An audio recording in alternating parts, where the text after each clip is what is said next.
their videos on when speaking, and should the internet bandwidth allow, of course, and to kindly keep their microphones off when not speaking for the duration of the meeting. All meeting documents have been made available in all. When you reassess. Sorry about that. All of the meeting documents have been made available in all official forum languages, and a link has been shared to all members. If anyone has trouble accessing any of the documents, we ask that you kindly gesture to any of the SADC PF colleagues. They are seated on this end, and they will be able to assist you. Wi-Fi is also available for all the participants. For those of us who are not staying here, you can use the Radisson guest. There's no password. And ablution facilities are available when you exit the room on the far left hand side. Thank you, Honorable Chair. Thank you very much, Rachel. Before handing over to the committee secretary to present the credentials of delegates, I wish to give the honorable members and other participants present in the room the opportunity to introduce themselves. We will start with myself. My name is Ishmandaela Onani, and I'm the chairperson for the Food, Agriculture, and Natural Resources, and I'm coming from Malawi, a member of parliament. Thank you. So we can start from here, Zimbabwe. My name is Max Monjanji. I'm a member of parliament from Zimbabwe. Thank you. My name is Honorable Chineza Chigwajara. I'm a member of parliament of Zimbabwe. Morning, Chair. My name is Binwe Mpundu. I'm a member of parliament from Zambia. I am Hudson Mabeta, member of parliament from Zambia. I'm Alfred Kimea, member of parliament from Tanzania. Maifunga, vice chairperson of this committee, and from Tanzania, member of parliament. Good morning. I'm Vincent Joseph Mareka, member of parliament, Namibia. Morning, fellow Africans. Philippus Vido Katamelo is my name, and I hail from Namibia, a member of parliament. Bom dia. Meu nome é Carlos Manuel, do Parlamento moçambicano. Je m'appelle Irnena Debilsou, membre du Parlement de Madagascar. Good morning, everybody. My name is Makatleo Gladys Motswasili from Lesotho, member of parliament. Thank you. Good morning to everyone. My name is Celo Jele, a member of parliament from the Kingdom of Eswatini. Thank you. Good morning, honorable members and staff and all dignitaries here present. My name is Paulson Majak, MP from Botswana.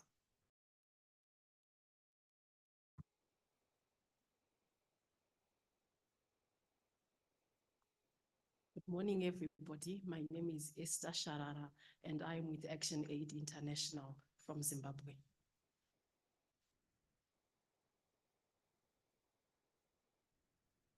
Good morning, esteemed members of parliament. My name is Cliff Sibusiso Dlamini, the executive director of CADESA at SADC.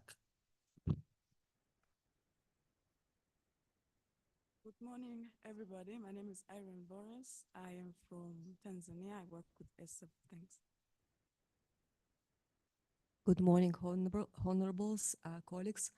I'm Nargis Bozorova, legal officer from FAO, outposted to Addis Ababa to support member countries in Africa. Good morning, honorables. My name is Toivo Mwala.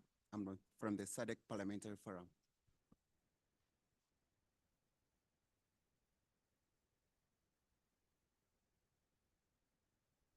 Good morning. My name is Sipiwe Komo from the Parliament of Malawi.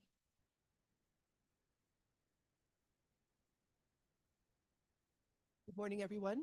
My name is Julie Middleton, and I'm from ActionAid International and the Partnership for Social Accountability Alliance. Good morning, Madam SG, honorable members. I'm Dr. Jablile Malaza from Parliament of Eswatini, SADC Desk of Officer as well. Thank you.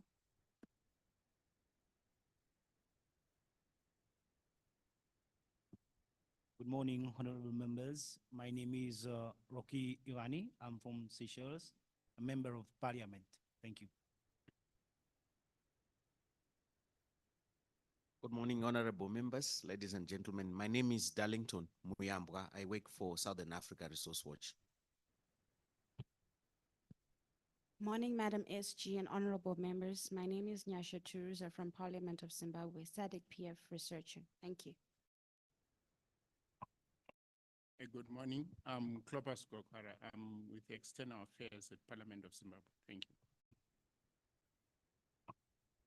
Good morning. My name is Ida Kombe from Tanzania. Good morning, honorable members. Good morning, SG. Good morning, partners. My name is Paulina Kangwashivi. I'm from the SADC Parliamentary Forum. Thank you. Morning, honorable MPs. Morning, SG. My name is Moses Magadza. I'm the Media and Communications Officer for the SADC Parliamentary Forum. Good morning, Honorable Chair and the honorable members. My name is Joseph Manzi. I am the Director of Programs and the Parliamentary Business from the SADC Parliamentary Forum. I will be with you as part of the SADC PF Secretariat for this meeting. Thank you.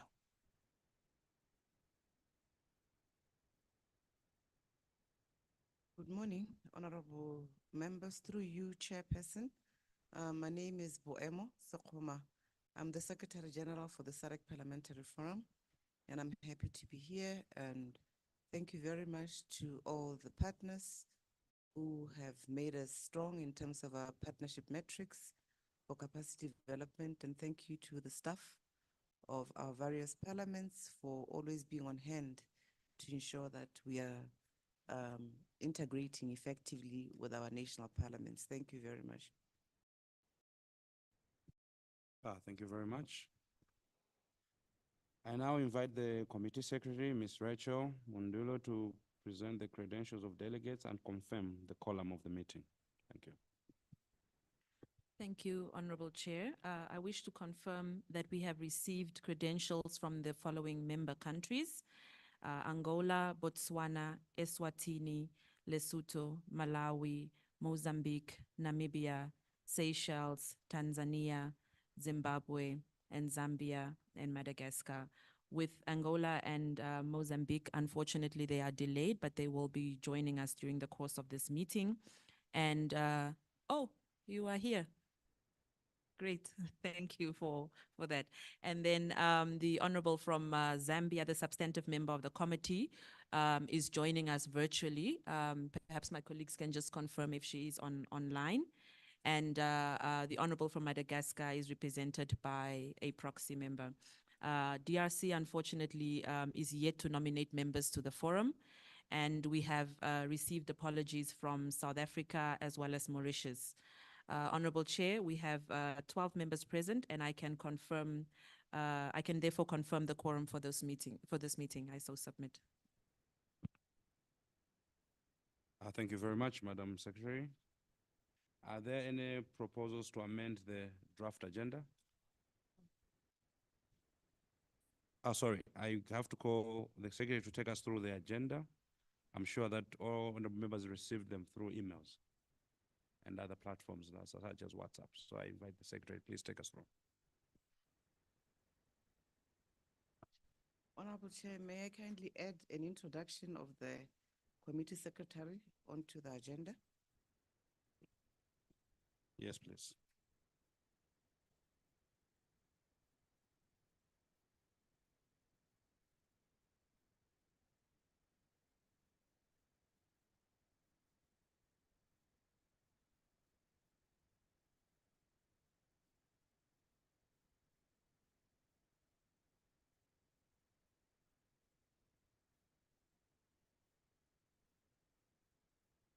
Thank you very much. Honorable members, as you know that we've got a new committee secretary on my left. I just want to give a brief introduction. Her name is Miss Rachel Mundilo. She is a Namibian national who has joined SADC PF as the program manager for the Food, Agriculture, Natural Resources and Climate Justice Committee, as well as the Committee on Sexual Reproductive Health. Ms. Mundilo has over 10 years experience in law as a scholar and a profession. Over the past 10 years, Ms. Mundilo has been employed in some role to support the policy-making processes of the Namibian government, which in turn supports the legislative-making functions of Parliament. Ms. Mundilo has worked as a legal researcher for the Law Reform and Development Commission of Namibia with a focus on participatory and evidence-based policy making. Ms. Mundilo then worked for the Directorate Legislative Drafting in the Ministry of Justice as a senior legislative drafter. Translating government policies into law, Ms. Mundilo was on secondment to the National Assembly of the Namibia as a chief legal advisor to the Speaker and Secretary for the National Assembly. Ms. Mundilo has interned with the Office of the Clerk of Taiwan in the ISO of Man, UK, as well as the Interparty Union, respectively. She currently serves as a coordinator of the Climate Vulnerable Forum Global Parliamentary Group at the Global Center on Adoption in Rotterdam, the Netherlands, and will join the SADC PF she joined the SADC PF on the 1st of March, 2024. Ms. Mundilo holds a B Juris and LLB degree from the University of Namibia, a joint MA in Parliamentary Procedures and Legislative Drafting, an MRS and program offered by Luis Guido Cario, sorry my pronunciation, in the university, I think that should be Rome, Italy.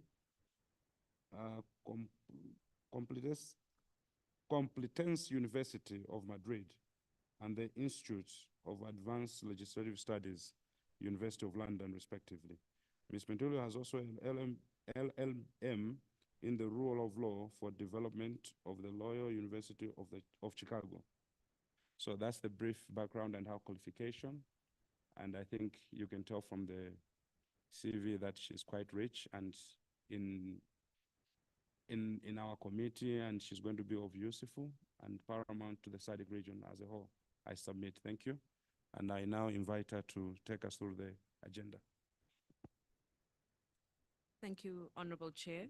I will proceed to take you through the agenda. We will project the agenda in English, just verifying that it is being shown. No, not yet.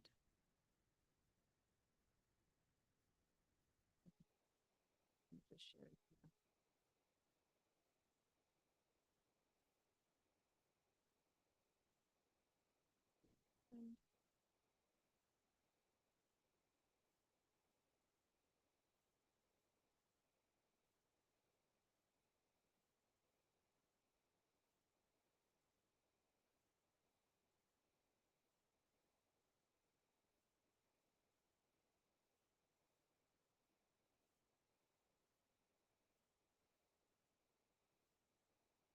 Oh, I can't make it bigger.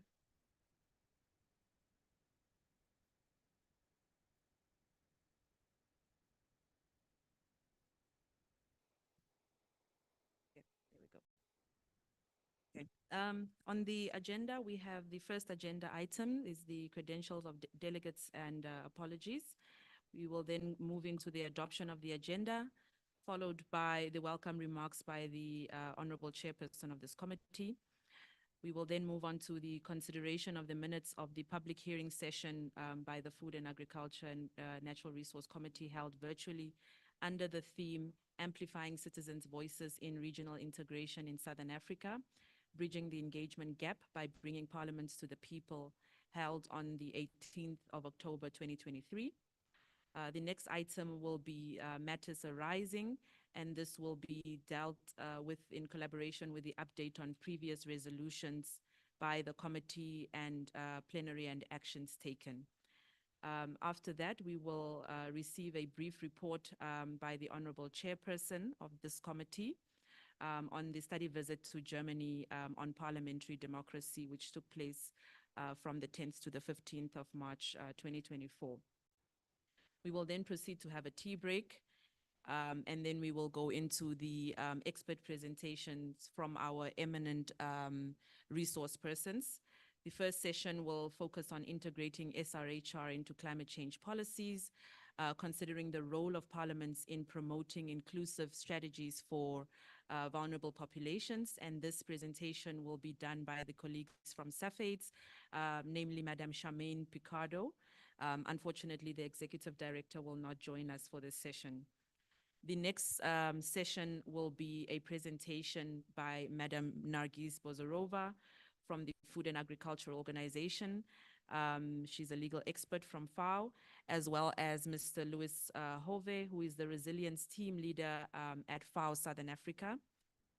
And their session will focus on establishing a parliamentary alliance for food security and nutrition in Southern Africa, looking at the role of a regional parliamentary network. We will then break for lunch, and after the lunch break, we will have an expert presentation focusing on investing in agroecology to mitigate climate-induced disasters. This presentation will be by Dr. Stefan Greenberg, and we will have respondents, Madam Esther Sharara from ActionAid International, as well as Dr. Cliff Dlamini from CARDESA. The next session will be an expert presentation on reflections on the SADC Regional Agricultural Investment Plan, the 2017-2022 plan, and looking at recommendations for the next RIPE 2025 to 2030. This will be done by Dr. Martin Muchero, and the respondents for this session will be Madam Irene Liborius Ngao from the Eastern and Southern Africa Small Scale Farmers Forum, ESAF. This will then conclude our first day, the program for the first day, and we will reconvene here tomorrow at 8:30 for 9, not 9 this time. And the first session will be an expert presentation looking at a critical review of SADC member states' performance of the Comprehensive Africa Agriculture Development Program. Particularly, this will be done by Madam Panduleni Ilao, who is the CAADP advisor at the Africa Union Commission. And the respondent for this session is Madam Shikondi Shabvuta, who is from CARE Southern Africa, and the SADC CAADP focal person. We will then have a tea break, and after the tea break, we will go into a session that will look at the energy transition, critical minerals, and accountability in Southern Africa. For this session, we will have successive presentations, the first being a contextualization of the energy transition and critical minerals in our region. And the context will be offered by Davy Malungisi, who is the Natural Resources and Climate Change Senior Advisor at the Southern Africa Resource Watch. He will introduce the session, and we will then have a presentation by Dr. Ngobile Mapungubwe from the Institute for Strategic Reflection, looking at the energy transition in the SADC region. Her presentation will be followed by Dr. Nelson Chipangamate from the Wits Mining Institute, looking at critical minerals in the SADC region. We will then break for lunch, and his presentation will be followed by Mr. Ian Mwinga, who is from the Extractive Industries Transparency Network, and he will speak on accountability in energy transition and mining of critical minerals. And then his presentation will will be followed by Ms. Sarah Ahmed, who is the Managing Director and V20 Finance Advisor at the CVF and V20 Secretariat. And her presentation will focus on resilient power systems in the polycrisis era. These presentations will be followed by a deliberations and recommendations segment, which will be facilitated by Mr. Darlington Muyambwa from SARWatch. And once we have concluded our recommendations and deliberations, that will conclude our second day. On day 3, we will reconvene at 9 a.m. again. And this session will look at the crucial issue around phasing down of fossil fuels in Southern Africa, and looking at mapping the challenges and opportunities for phasing down. This session will be presented by Ms. Roos Moleshe, who is the Managing Director at Rubke Energy and Infrastructure Advisory. Her presentation will be followed by Dr. Stephanie Borchard from the University of Stellenbosch, providing a presentation on the critical issues for phasing down. And then after the tea break, we will have a presentation from Mr. Ashraf Patel from the Institute for Global Dialogue on the economic and financial implications of phasing down. And again, these presentations will be presented successively, and the deliberations and recommendations segment will be facilitated by Mr. Darlington Muyamba from SARWatch. We will then break for lunch, and after the lunch break, we will then go into the election of the Food, Agriculture, Natural Resource Chairpersons and Vice Chairperson for the 2024 to 2026 period. We will then hopefully conclude and adjourn our meeting at around 3:30 on day 3. I so submit. Thank you very much, Madam Secretary. Are there any proposals to amend the draft agenda, honorable members?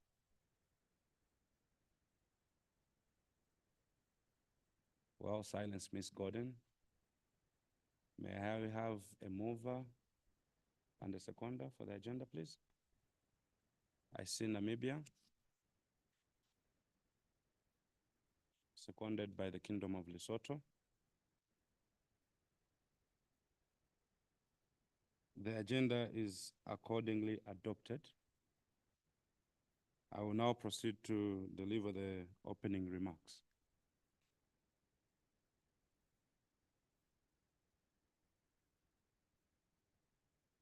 Our salutations, honorable members of the Standing Committee on Food, Agriculture and Natural Resources. Madam Boem Segoma, the Secretary General for the SADC PF Parliamentary Forum, SADC Parliamentary Forum Secretariat, staff of national parliaments, resource persons, distinguished participants, ladies and gentlemen, honorable members, distinguished guests. It is a great honor and a privilege to welcome you all to the Statutory Committee meeting of the Food, Agriculture and Natural Resources Committee, for which I have had the pleasure to lead and serve you as the chairperson for the past 2 years. Established by the Constitution of the SADC PF, the committee is mandated under Rule 42 of the Rules of Procedure of the SADC PF to deal with matters related to agriculture, fisheries, forestry, wildlife, water and environment, energy, transport, tourism, ICT, meteorology, food security, and natural resources. This mandate encompasses a broad spectrum of highly critical issues. However, it is imperative to acknowledge a glaring omission within our mandate: the absence of explicit references to climate change. This omission is particularly striking given the extensions threat that climate change possesses not only to our region, but also to the global community at large. You may recall, honorable members, that during the 54th SADC PF Plenary Assembly session held in Port Louis, Mauritius, the SADC PF passed a resolution calling upon parliaments to strengthen their parliamentary committees on natural resources to adequately exercise their mandate, particularly on climate change, and to ensure that the Secretariat of the SADC Parliamentary Forum ensures that climate governance, including disaster preparedness, is constantly addressed through its relative standing committee.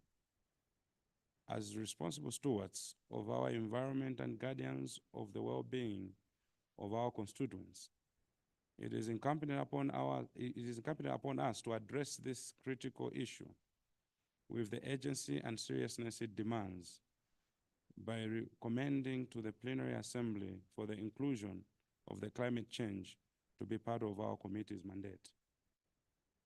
Honorable members, distinguished guests, the significance of our decisions is exerted by the findings of the Intergovernmental Panel on Climate Change, which highlights the increasingly dire repercussions of climate variability and extreme weather events. These precautions are especially severe for vulnerable populations across the continent and region, amplifying the need for immediate action. In Southern Africa, the El Nino phenomenon has played a significant role in exacerbating drought conditions, a trend further compounded by the efforts of climate change. The El Nino weather pattern has cast a shadow of adversity across the SADC region, leaving a trail of destruction in its wake. Statistics paint a stark picture of its toll on our communities, with millions grappling for food insecurity, water scarcity, the displacement of populations, and economic instability.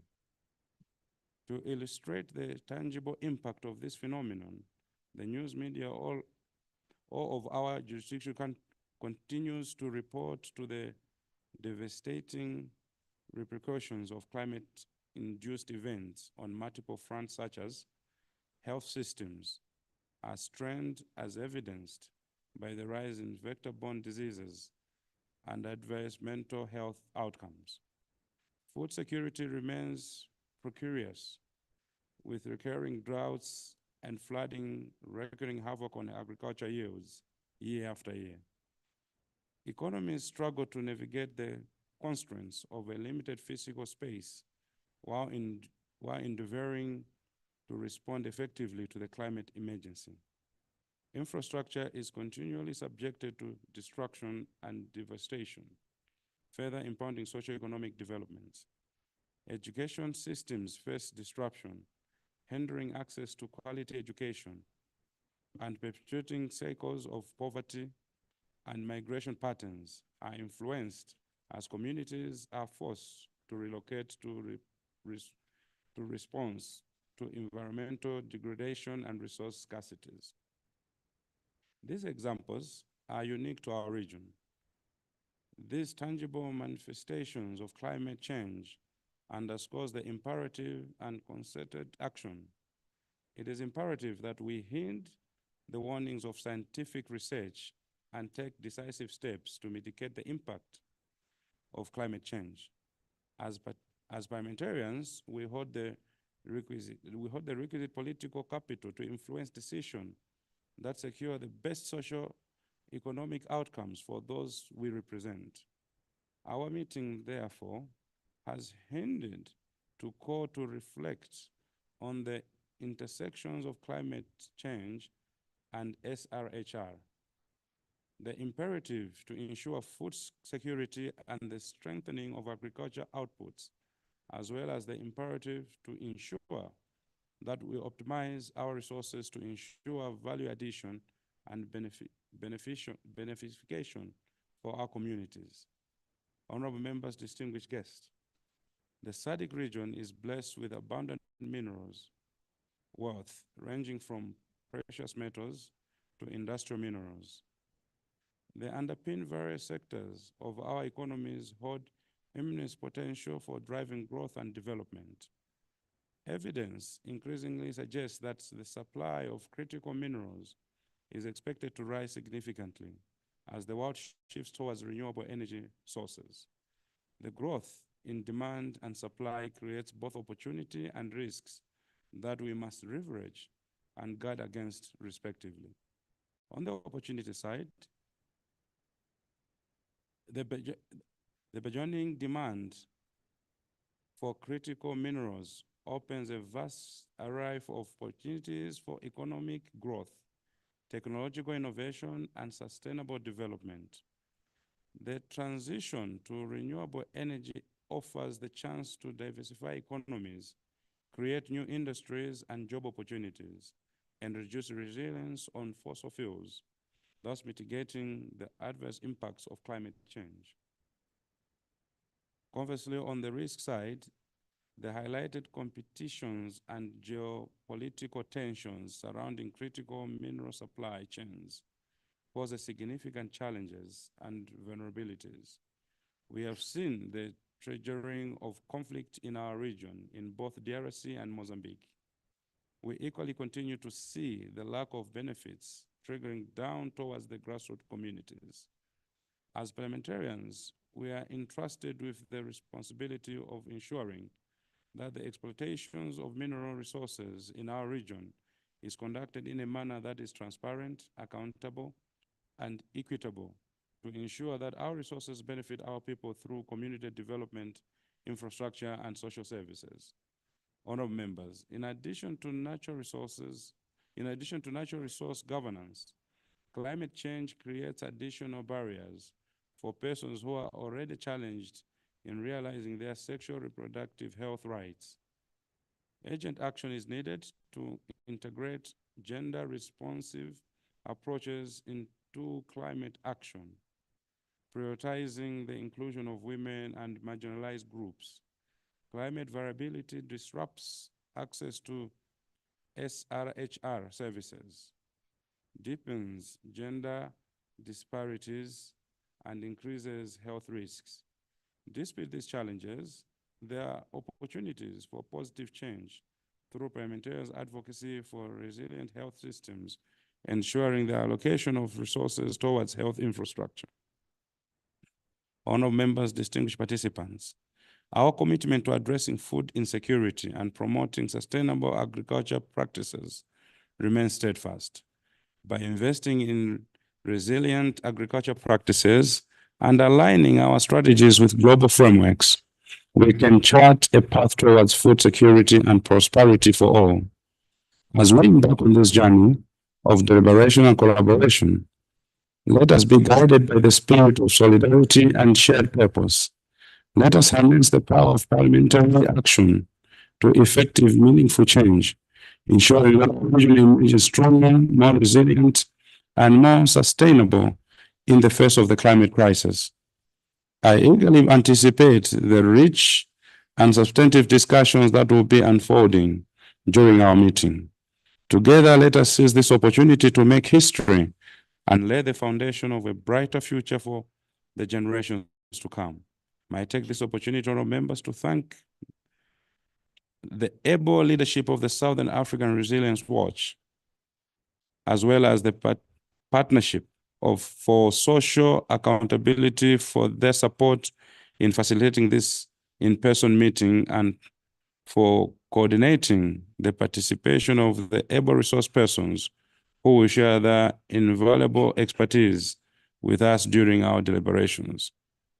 We appreciate your commitment and trust that this session will pave the way for continued engagement and capacity development. With these few remarks, it is now my honor and privilege to declare this meeting of the Standing Committee on Food, Agriculture, and Natural Resources officially open. I thank you for your kind attention, our members. Thank you.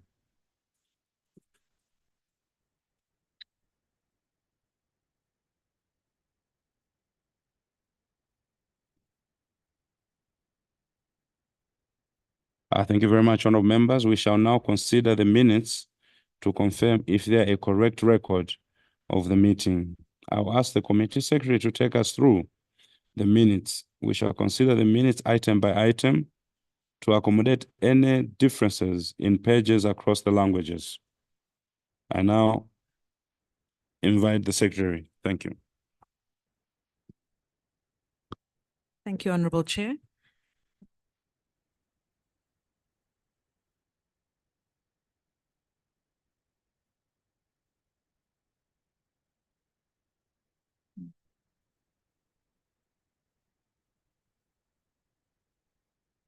Thank you, Honorable Chair. I will project the minutes in English, but I ask that all the members follow in their preferred languages. I propose that if there are any changes during the, as we reflect the minutes, that we reflect them accordingly. So these are the minutes of the public hearing session conducted virtually by the Standing Committee on Food, Agriculture and Natural Resources on Wednesday, 18th October 2023, under the theme Amplifying Citizens' Voices in Regional Integration in Southern Africa, Bridging the Engagement Gap by Bringing Parliament to the People. Present during that meeting were the Honorable Chairperson of this committee, as well as the Vice Chairperson, the Honorable members from Angola, Lesotho, Madagascar, Namibia, Mauritius, Seychelles, South Africa, and Zambia. We received apologies from Botswana, DRC, and Mozambique, and the parliaments of Eswatini and Zimbabwe had not yet designated members to the Standing Committee. In attendance were the SADC PF Secretariat, including the Secretary General, the Director of Programs, the Program Manager for DGHR, Committee Secretary, as well as the Moderator and the Executive Assistant to the Secretary General, the Assistant Procedural Officer and Coordinator, as well as the IT Officer. And the meeting was called to order at 9:15. The first item on the in the minutes were the credentials and apologies. The second was the adoption of the agenda, followed by the welcoming remarks by the chairperson. This was then followed by the consideration of the minutes of the meeting held on the 9th of May 2023. And then the meeting considered the matters arising from those minutes. The next item was the commencement of the public hearing session, which commenced at 11 o'clock. There was a reflection on the welcome remarks by the chairperson, followed by a sector update by the SADC Secretariat, Dr. Justify Shava, provided a briefing to the honorable members. This was then followed by a briefing by a Mr. Duncan Samikwa, also from the SADC Secretariat. And some key recommendations were provided for that session. This was then followed by a summary of the submissions from the SADC citizens. The first submission was received by a Mutale Chambanenge, an agricultural economist and research assistant. And some recommendations followed that session. There were then submissions received by Ngiko from Amnesty International Eastern and Southern Africa Regional Office. Her submissions were followed by Annie Namuya Sikanwe, and some recommendations also followed. The next submissions were received by Edward Chidombe Siska, and some recommendations were also made after those submissions. And then submissions were made by Rehima Patricks on advancing transparency and accountability in Malawi's energy transition. This presentation was followed by some key recommendations. And the next submission was received by Kaogelo Mbubeni. And some key recommendations were also made by them.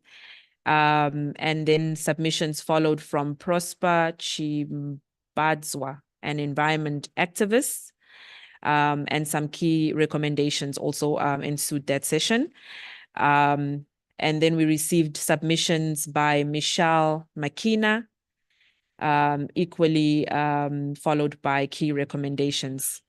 There were then submissions made by Ms. Cornelia Lipinge from SACRI, and some key recommendations were made. And then the session was concluded with links to thematic issues. And some closing remarks were then given by the committee chairperson. The briefing on the development of the 2024-2028 strategic plan agenda item was not discussed, and the meeting was officially adjourned at 14:37 on the day. Thank you.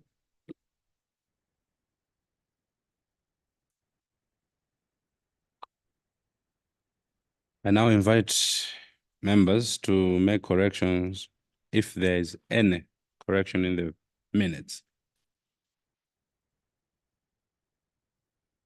If there are no corrections or amendments, I now call upon a member to move for the adoption of the minutes and the seconder.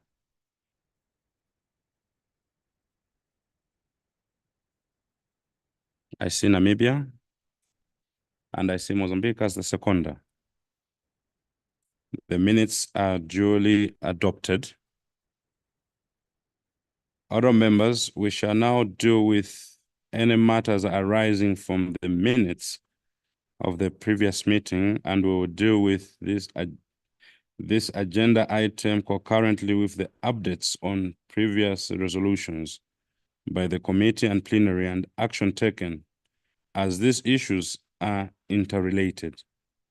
I will ask the committee secretary to walk us through the decisions and actions metrics. Thank you. Thank you, Honorable Chair. I will now proceed to take you through the decisions and actions matrix. Just give me a few seconds to project the document.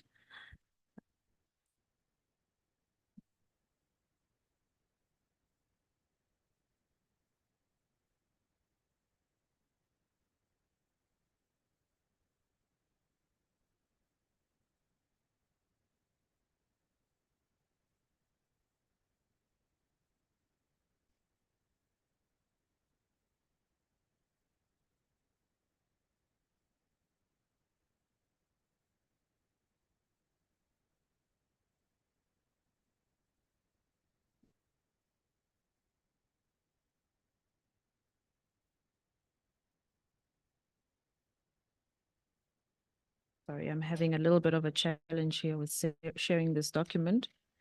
Just bear with me.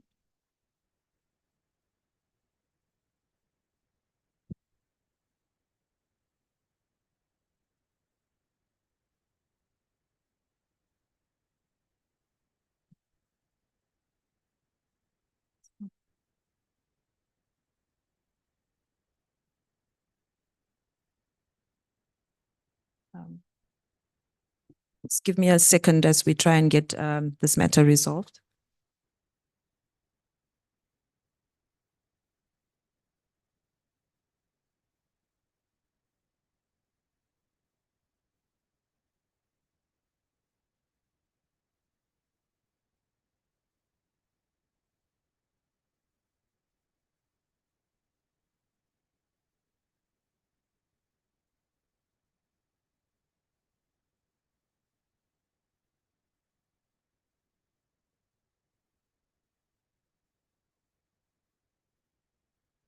Thank you, honorable members. I will now take you through the resolutions and action taken from the previous meeting.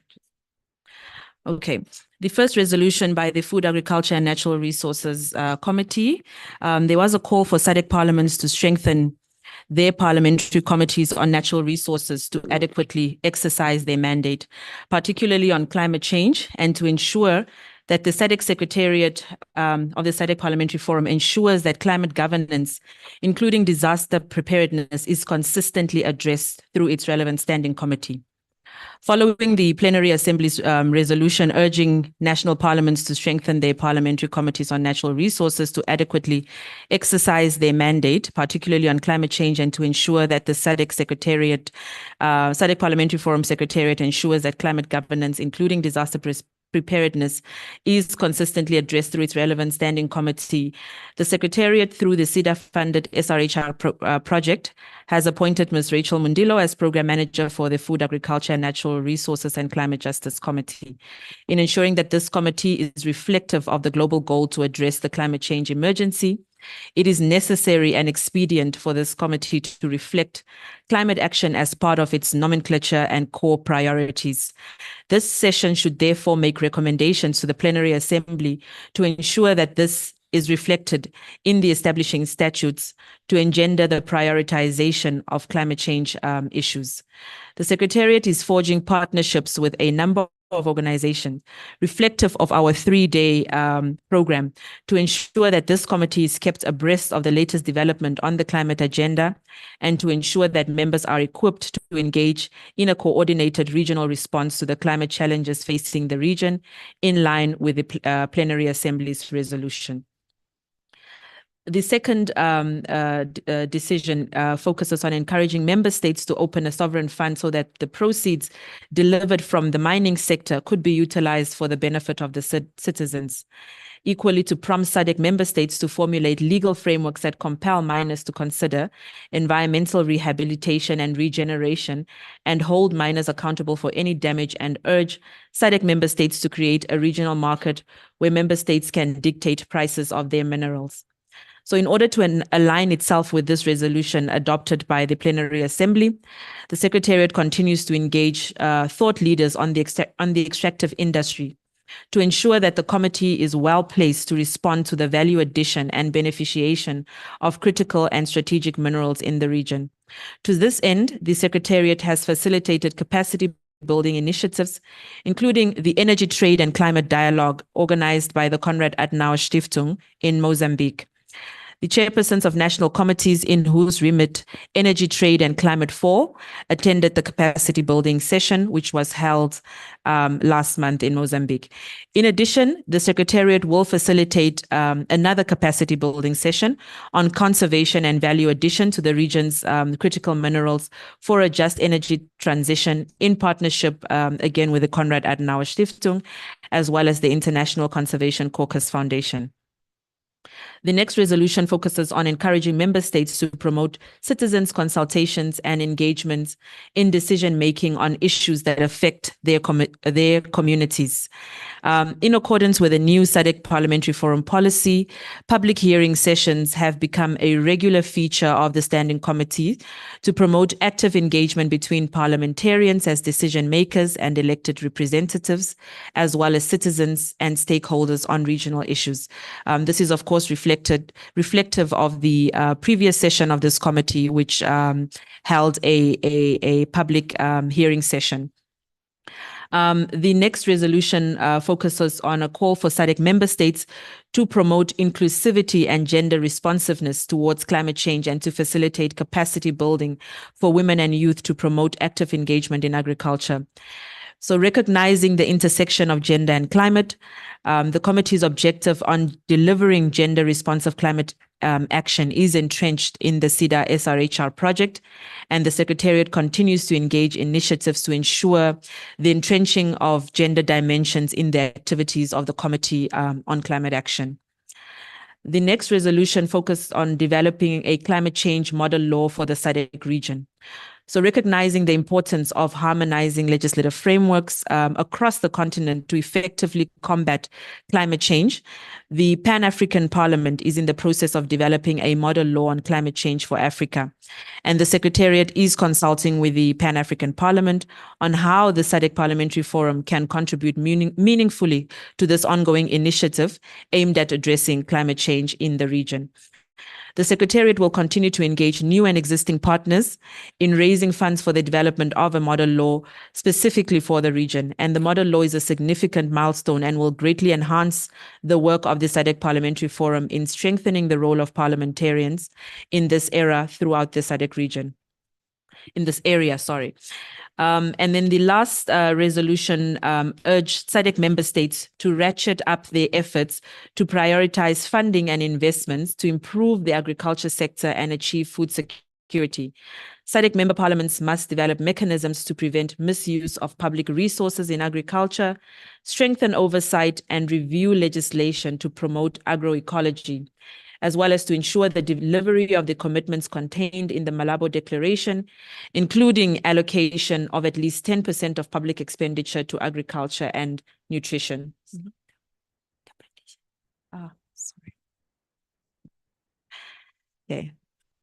The Secretariat is actively collaborating with strategic partners, many of them are present in this room, to catalyze efforts aimed at prioritizing agricultural outcomes to bolster food security in the region. So the Secretariat is proactively engaging these partners to establish a food security and nutrition parliamentary alliance for the SADC region. And we will hear more about this during our session to champion food security and nutrition in the region. I so submit. Thank you, Mr. Chair. Thank you very much, Madam Secretary. May I now call on members to raise any matters from the minutes and decisions and actions matrix, if there are any. Thank you, honourable members. We have now concluded the agenda item on the matters arising. Honourable members, I have the pleasure to present to you the report on the working visit to German from the 10th of March to the 15th of March, 2024.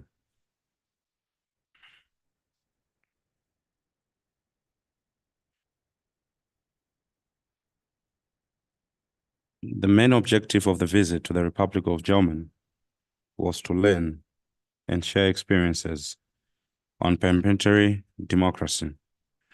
The delegation was composed of the following: the SADC PF Secretary General, a program manager, and chairpersons for SADC PF standing committees and the Regional Women's Parliamentary Caucus.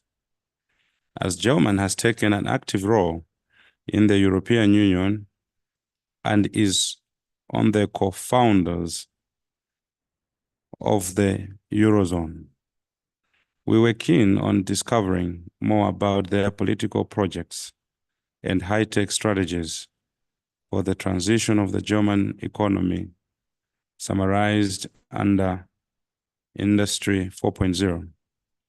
In line with the mandate of the Food, Agriculture, and Natural Resources Standing Committee, the delegation had the opportunity during the visit to discuss on many related issues, such as green energy, food and agricultural development, education and professional training, employment and labor issues in the agriculture sector, climate change, and humanitarian related issues. Mission objectives.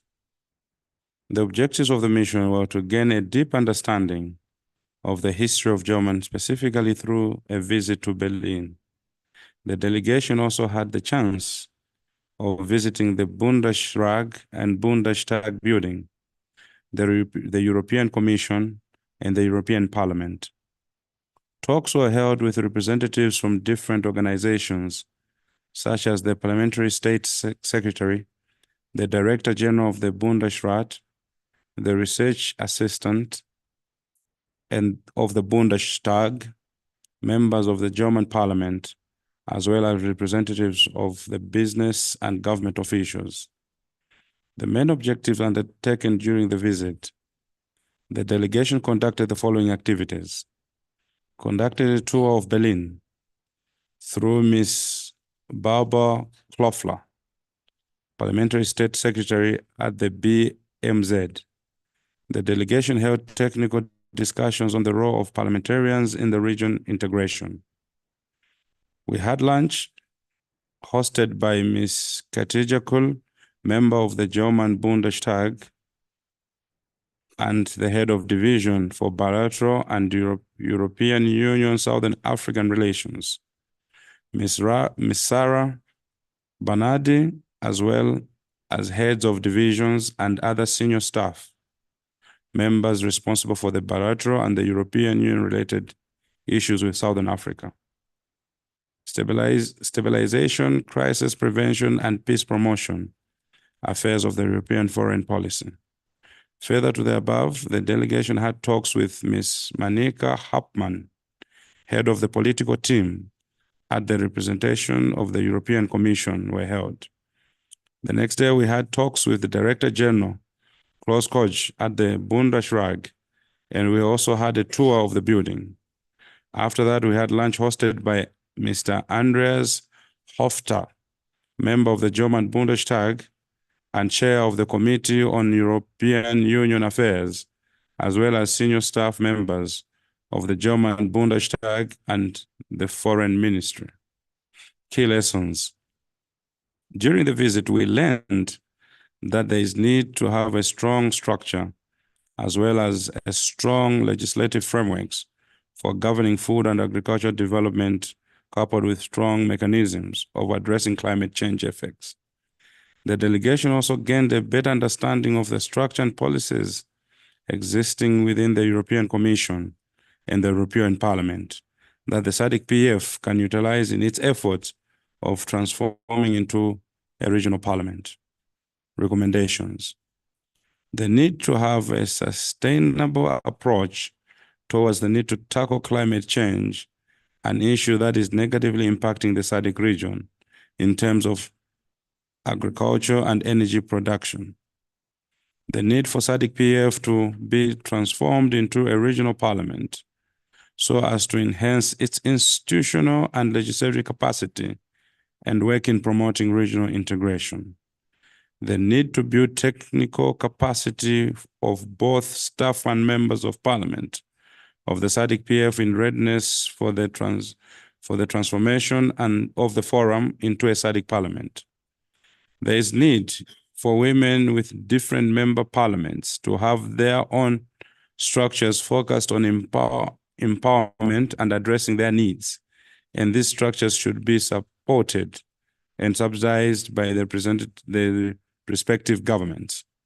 In conclusion, the visit provided us with the opportunity to analyze and assess the SADC-PF, a parliamentary forum, and reiterate the need to accelerate our transformation process for a greater regional and international impact. We also engaged in discussions on how our various committees can increase their effectiveness in the responsive to areas of work. I submit, honorable members.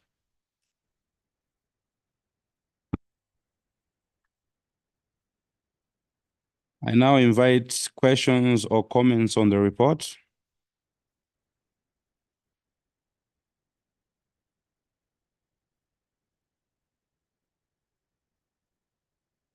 Thank you very much, honorable members.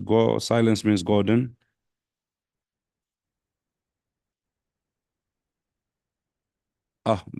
I see a hand from the Secretary General. Thank you very much, Chairperson. Chair, and honorable members, the visit to Germany also opens an opportunity at national level where countries have progressed on some of the issues related to energy, to engage with the German government in this regard. It is also an opportunity that was presented to the SADC Parliamentary Forum to create collaboration and invite stakeholders in Germany that we met who are quite diverse. There was visibly an integration of technical schools that were training citizens on the same subject matter, and also for us to really look at where the globe is going in these areas. Simply just to underscore this particular collaboration, Chair, that it is open. The German government, through your bilateral agreements at national level, is open for you to engage with them and seek to be briefed on their progress in terms of these areas. Another important issue that honorable members may wish to engage with at your own time is the fact that you are well aware that currently in the globe, we have over 50 elections taking place. And in the SADC region, about 14, or in Africa, 14, so to speak. We learned a lot about how they manage their coalition governments. And as you're well aware, most of you have this peculiar situation where coalitions are at issue in your countries. Quite progressive milestones have been registered in Germany in terms of how this has impacted on their own landscape. looking at the calendar for elections in our region, we also note that there are projections around further coalitions that may emerge because of the maturing democracies in our countries. And therefore, it may be of interest to members to look into this area. Another component which is quite important for honorable members to look into was the whole issue of parliamentary democracy and citizen engagement. We learned that there's a robust framework for citizen engagement, which we learned from to a point where there's a lottery that are set in place because a lot of citizens are conscious and knowledgeable and know the value of citizen engagement. And this is an area where national parliaments who have opened parliaments to their citizens and who are willing to look at this model that we could share with them, Chair. Just those three areas, which I believe that will be quite critical. The other areas around the landscape of democracy, it's the maturity that Germany has registered in the European Union project are also quite critical. We're well aware that we are all talking about the Africa Continental Free Trade Area, and we were able to observe with honorable members how opening up borders can strengthen economic integration. And we're well aware that we set targets for ourselves in the SADC region that we want to open up our borders. We also, because we want people and goods to move freely across our borders, we have talked about a monetary union and many other issues related to our trade, targets. Therefore, honorable members, please take interest, contact the Secretariat where you would like your countries to be linked up to some of this information, and also kindly take an interest to integrate these issues in your committee so that we can grow some of the recommendations that you have taken, particularly following your action taken metrics. I thank you, Chairperson. I'm not talking about the European Union because I think you'll talk about it in relation to the SADC Parliament.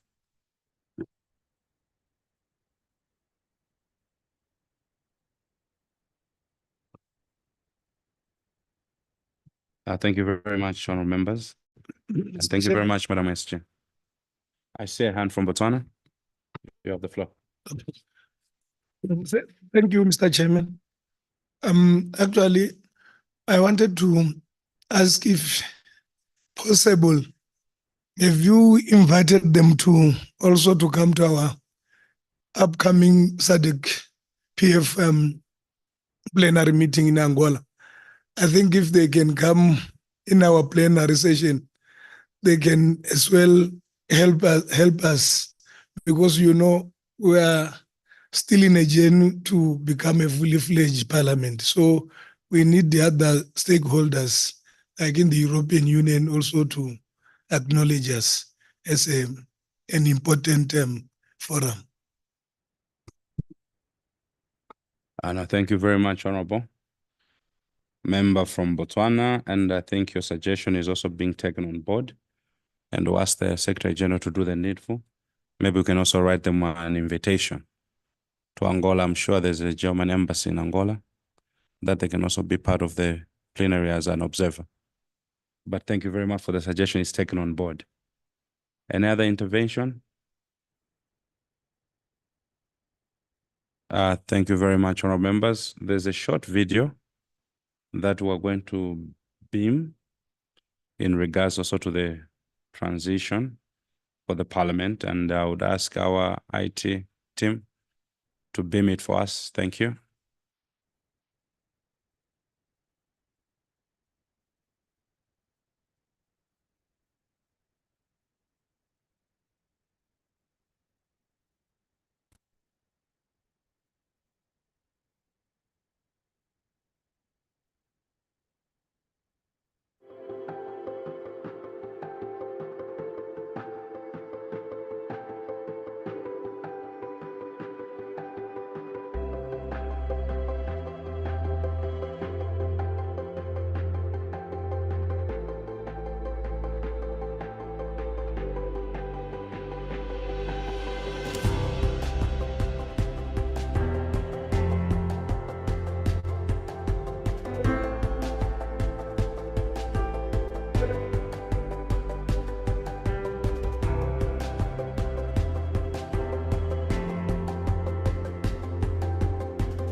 all those 16 countries, we meet on regular basis to discuss on matters which is important to our region. There are matters for which each and every country has similarities, although there are differences, but there are common denominators for which we sit as a region, we share resources, we share ideas, we discuss on matters. What has worked in another country may work for us, for the better living of the people, of the human being in the SADC region. Social accountability is about bringing communities and elected representatives and governments closer together. It's about promoting oversight, it's about improving the use of public resources, and it's about strengthening systems of governance so that they're responsive to people's needs and ultimately their human rights. The new generation that is coming in is looking for more accountability. So that appetite on its own has led to the new crop of leaders who, when sent to institutions like Parliamentary Forum, they want to come out knowing that they are going to make decisions that will be far-reaching. Remember that a post-colonial era, there's been a lot of demarcation and cultural diversions. So if you look at people in the region right now, we are more integrated. And that creates the need for us to identify with each other. I think as we see, the effect of climate change is affecting many countries, not only globally, but mainly on the SADC region. And I think it was important for us to have this platform to discuss on such important matters, which, disseminate through various levels. It affects education, it affects livelihood, it affects food security. No country is an island. We have 4 other regions in Africa that have standing regional parliaments. Once we transform into a regional parliament, we shall then have 5, which will become the anchor of the Pan-African Parliament. So we are the missing child in the matrix. The difference between SADC and the East African community is very clear. So in SADC we have only the Secretariat and we have the summit on the other hand, but we don't have a body that can make laws but also doing oversight. In the SADC in the future, once the SADC Parliament is transformed, it will even enhance accountability within the region. It enables accountability because you find out one of their roles is to make model laws. And when they are going to be domesticated at national level, they shape the narrative at national level, they influence policy. The separation of powers is important in terms of the development of any country and development of region. So basically the 3 steps on the transformation. 1 was to deposit an instrument, so to speak, or a white paper, green paper, depending on where you sit, which is a proposal to summit, indicating the parameters and modalities of this parliament, following which they gave approval and they directed the Secretariat to form a task team, which is made out of the SADC PF and the SADC Secretariat. The 3rd step was to amend the SADC Treaty to recognize the SADC Parliament, which at this point we have 9 countries that have signed. We need 12 countries to sign the treaty for it to be able to recognize the SADC Parliament as an organ of SADC. The 3rd stage will be the protocol. Now this is the protocol that now is a constitution, in other words, which is going to say what is this parliament, what is it going to do. Once the treaty is amended by 3/4, we move to the protocol and then we'll fully operate. It's a dream come true and we're almost there. Zambia is just on the verge of signing it. The others who haven't signed is just to urge them that they should treat it as a matter of urgency so that we actualize this dream. As I said, it's important that we become a regional parliament so that when we make decisions, it will be easy for us to domesticate them. It will give policy guidance and also provide the necessary oversight on the executive. The door is open for us to do much more and also come up with the other model laws which will be able to give guidance to national parliaments in terms of what laws to formulate. Being a parliament means issuing guidance in a much more authoritative way. Not only will it be giving guidance as to how the national parliaments engage in the issues that confront them. But once they are engaged in there, the regional parliament will be getting feedback from the national parliaments. They will be able to reassess. And when you reassess, it's at a different level, and you are able to reformulate your plan of action.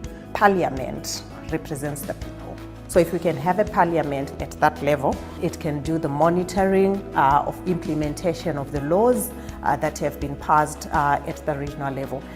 We could enhance transparency and accountability because of the role that this parliament can now play in terms of our resources, in terms of human rights, and all the many other duties that a parliament actually has to carry out. It may be, let me just say, how we treat cholera. It must be standardized. It may be around how we deal with malaria, for instance. We cannot have one country doing everything that has to be done. The borders are porous. We need to integrate as a region. There's a great deal of values and interest in making sure that we work together as a region, and therefore no one should be left behind. We have a duty to make sure that we as a region are able to consolidate our unity of purpose so that we can address critical issues in the interest of making progress. It will take us further as a region for us to be able to ensure that the SADC protocols, SADC treaties and amendments that have already been acceded to are actually taken to the next level of implementation, that the SADC citizens will be engaged with the affairs of SADC much more intimately towards the regional integration we all seek and the Africa agenda we so much aspire for.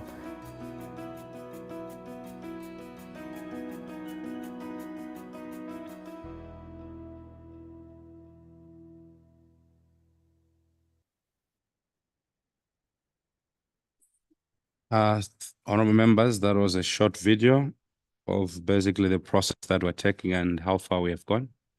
So we're only left with about 3 countries to sign. Honorable members, may I now ask for an adoption of the report? And a mover and seconder.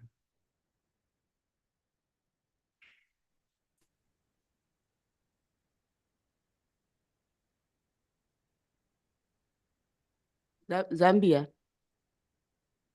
Oh, Zambia Online. I see Zambia Online, my own mother. I can hear her voice. And then a seconder. I see Namibia as a seconder. Thank you very much, honorable members.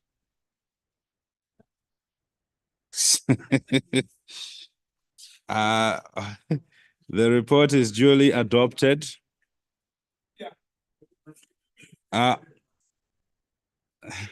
No, thank you very much. And the report has been duly adopted. And honorable members, unfortunately, we are trending backwards on time. And we are supposed to have our healthy break. But before we do so, we are supposed to have a group photo at the entrance of the venue. So that probably, if you can give ourselves 5 minutes to move here to get to the venue, and we take pictures in 5 minutes, and we give each other another 10 minutes.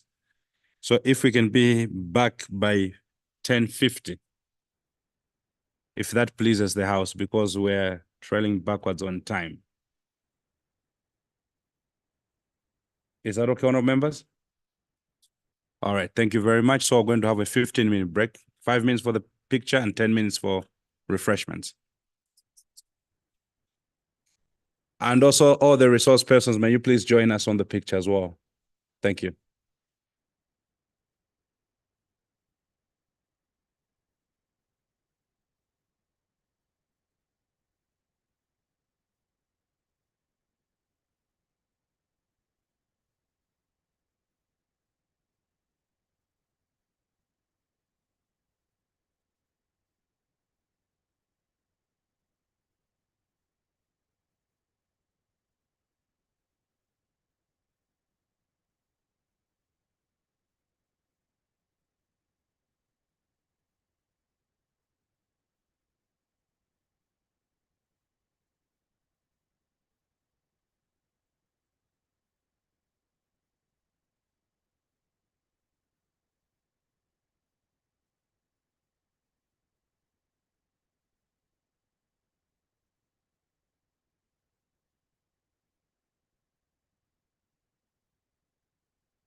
Welcome back, honorable members. Before we go on to the eighth item on the agenda, I would like to give a brief biodata for Dr. Moses Magaza. He's the media person. And Dr. Magaza is the Media and Communication Officer of the SADC Parliamentary Forum, who has been recruited under the CEDA SRHR project. He is responsible for media coverage for all forums activities, including standing committee work using various media platforms, such as social media, during these committee meetings. Dr. Magaza will take pictures, issue press releases, remarks by chairpersons, presentations by the resource persons, among issues. Dr. Magaza holds a doctorate degree of philosophy in media studies from the University of Namibia, and also Masters of Arts degree and bachelor's degree in media studies, again obtained from the University of Namibia. Dr. Magaza has a vast experience in media and communication field, having served as communications and advocacy specialist for the SADC PF. He started as a communication consultant for the SADC PF from 2008 to date, as well as other regional organizations that includes ARASA, SAT, UNAIDS, with different target audience in 14 countries, including members of parliament, boundary partners, journalists, donors, and the community. Let me ask Dr. Magaza to stand wherever he is. And may I therefore ask one of members to join me in welcoming Dr. Magaza to the Food, Agriculture, and Natural Resources Standing Committee. So, honorable members, don't be surprised when you see your pictures on Twitter and other platforms.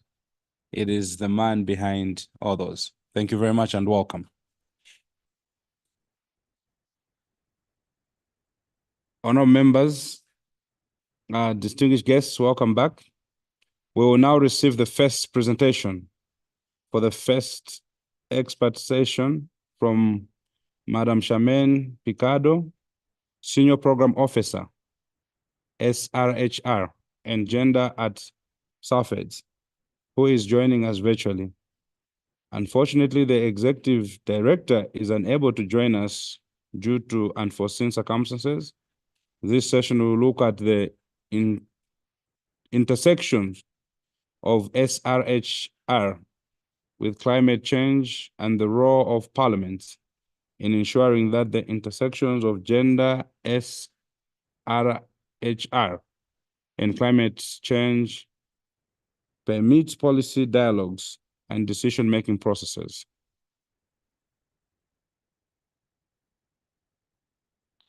Madam Charmaine, you have the floor.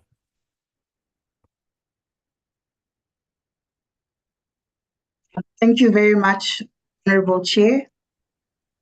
Good morning, Honorable Chair, honorable members of the committee, Madam Secretary General of the SADC PF, as well as all esteemed and distinguished delegates. I hope you can all hear me. Yes, loud and clear. Please proceed. Thank you very much, Honorable Chair. And thank you for the introductions. And as mentioned by the Honorable Chair, I'll be facilitating this session. Unfortunately, SAFE's Executive Director, Ms. Rose Ektasari, is just coming out of a medical leave, so she'll not be joining us today. The session that I'm just going to share my screen for this session. And the session is focusing on integrating sexual and reproductive health and rights into climate change policies, and as well as exploring the role of parliaments in promoting inclusive strategies for vulnerable populations.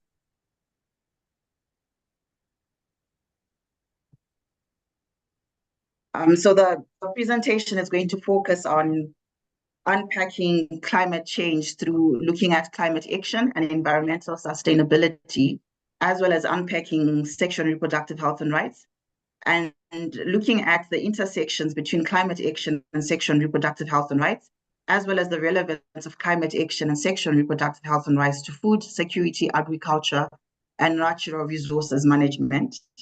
And then the last section will look at unpacking the role of parliamentarians in promoting inclusive policies and interventions, especially for vulnerable populations, as well as recommendations for amplifying the role of parliamentarians in integrating sexual and reproductive health and rights in climate policies that seek to enhance food security, agriculture, as well as natural resource management.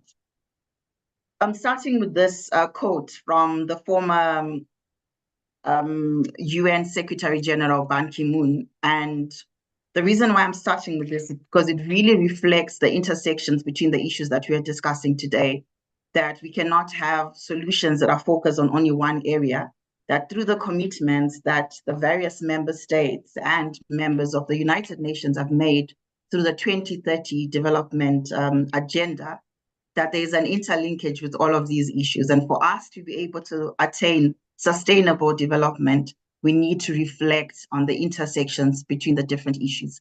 And the quote simply says, saving our planet, lifting people out of poverty, advancing economic growth, these are one and the same fight. We must connect the dots between climate change, water scarcity, energy shortages, global health, food security, and women's empowerment. So solutions to one problem must be solutions for all. So when we advance with this in mind, it becomes very easy to integrate issues of sexual and reproductive health and rights, amongst other key issues of health and well-being, into climate change policies or into climate action. I'm going to look at climate action and environmental sustainability first. So the first slide is really looking at unpacking what climate change is. And it refers to the significant and lasting changes in the weather patterns. And we've started to experience this, especially so in the SADC region, as currently we're experiencing or reeling from the effects of the El Nino-induced droughts that has affected access to food and other resources for a lot of citizens of the SADC region. So most of the effects of climate change is really driven by natural causes. But over recent years, we've realized that more human impact or more human activities are actually contributing to climate change more than the natural effects or natural factors. And the natural factors include volcanic eruptions, variation in solar radiation, as well as changes in greenhouse concentrations, also causing a change in the climate. But the human activities which have been a main driver include the burning of fossil fuels, such as coal, oil, and natural gases, deforestation, and industrial processes. And as the world has moved, over the recent decades or recent centuries, as the world has moved towards modernization, we've seen a lot more human activity, and it's over years, and evidence has shown us that processes of industrialization and modernization and us having access to modern day innovations have actually led to impacts on the climate affecting health and well-being of different populations in different parts of the world. And these activities have also increased the concentrations of greenhouse gases, carbon dioxide, methane, nitrous oxide in the atmosphere, leading to climate change over time. And the documented evidence that we've seen that we're actually experiencing climate change in the different regions are records of temperature, where we've seen now we have heat waves, even in countries or regions where they used to have cold climate. We've seen in the last few decades that they're also experiencing heat waves, or it's gotten a lot hotter. We now have melting glaciers and ice sheets leading to a rise in sea levels. We also, especially so in the SADC region, having extreme weather conditions where there's an increased frequency and severity of extreme weather, such as hurricanes, heat waves, droughts, and heavy rainfalls, where we've had several countries that have experienced cyclones after cyclones each year. I'll give the example of Cyclone Idai, Cyclone Freddy as well in other parts of the SADC region. We've also seen a shift in the ecosystems where now there's a change in the distribution of species and ecosystems, including changes in animal migration patterns. And in some countries, there's actually a fight for resources between the citizens and other inhabitants, which include animals in certain sectors or certain areas. And the impacts of climate change are very multifaceted, and they include impacts on the environment as well as social and economic well-being. So with the environment, looking at the loss of biodiversity, ocean acidification, the rise in sea levels, especially where we see now the island nations of the SADC region being mostly affected within our region, and then changes in water availability and rain patterns. So there's scarcity of water or real crisis in our region in as far as access to clean and safe water is concerned, as well as rain patterns where most of the countries have experienced drought, including this year where the rainy season didn't yield much, and we have a lot of families and communities that are currently under threat, especially when it comes to food security. And social impacts on agriculture, where there wasn't really much yield for a number of countries, and where now it also has an impact on the economy, where the agricultural sector, which employs, is affected, and where countries rely mainly on agriculture, that is an adverse impact on the economy of the country. We've also seen impacts on human health, including sexual and reproductive health and rights. So an introduction or an increase in zoonotic diseases, where now we have other issues that we have to contend with as a region, but also looking at the impacts on sexual and reproductive health and rights, especially where communities have been displaced, where infrastructure has been destroyed, where previously services and commodities were being rendered through those channels. There's also an impact on water resources as well as our economies. And there's a loss of livelihoods and increased costs for disaster relief, as well as challenges to food security, where now a lot of the citizens are relying on food aid. And some of the global agreements on combating climate change include, but they're not limited to the list that I have on the screen, but the Paris Agreement, which is a legally binding international treaty, which was adopted in 2015 following the Sustainable Development Goals, and aims to strengthen the global response to the threat of climate change. And we've also seen, since the adoption of the Paris Agreement, a number of countries also moving forward to enact policies or review policies that are related to climate action, and ensuring that there's more resilience and preparedness and proactive action towards addressing climate change and its impact across different sectors. Another global agreement is the United Nations Framework Convention on Climate Change, which is an international environmental treaty established to address climate change. And we've also seen other documents or programs of actions through the Framework Convention on Climate Change, such as the Gender Action Plan, which was adopted in 2019, which is an opportunity to also integrate issues of sexual and reproductive health and rights into the global response under the United Nations. And lastly on the list, the Sustainable Development Goals, with Goal 13, which is dedicated to climate action and calls for urgent action to combat climate change and its impacts. And it's also intrinsically linked to all the other 16 goals of the 2030 development agenda. It also paved way for the Paris Agreement, as I had mentioned earlier. And it's also looking at the other goals, for example, the impacts of climate change, and as far as efforts to reduce poverty, efforts to eliminate hunger, as well as promote good health and well-being, gender equality, quality education, as well as access to sanitation and safe water, amongst other sustainable development goals.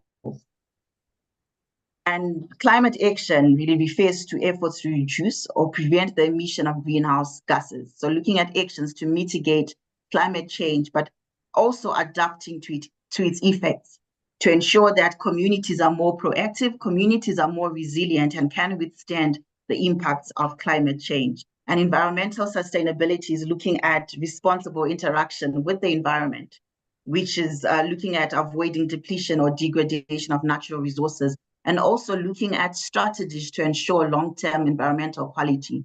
So strategies around reforestation, for example, or innovative agricultural practices that also promote positive impact on biodiversity and the environment. And climate change poses a significant threat to the ecosystem, human health and economies, but through sustainable practices, we're then able to maintain the balance and health of the planet and overall the well-being of all citizens. So one of the strategic approaches that is being used around climate action is the two-pronged approach of adaptation and mitigation. So adaptation is focused on managing the risks of climate change impacts. So looking at infrastructural upgrades. So fortifying infrastructure, be it buildings, roads, bridges, to ensure that there is less impact, negative impact, when climate induced natural disasters occur.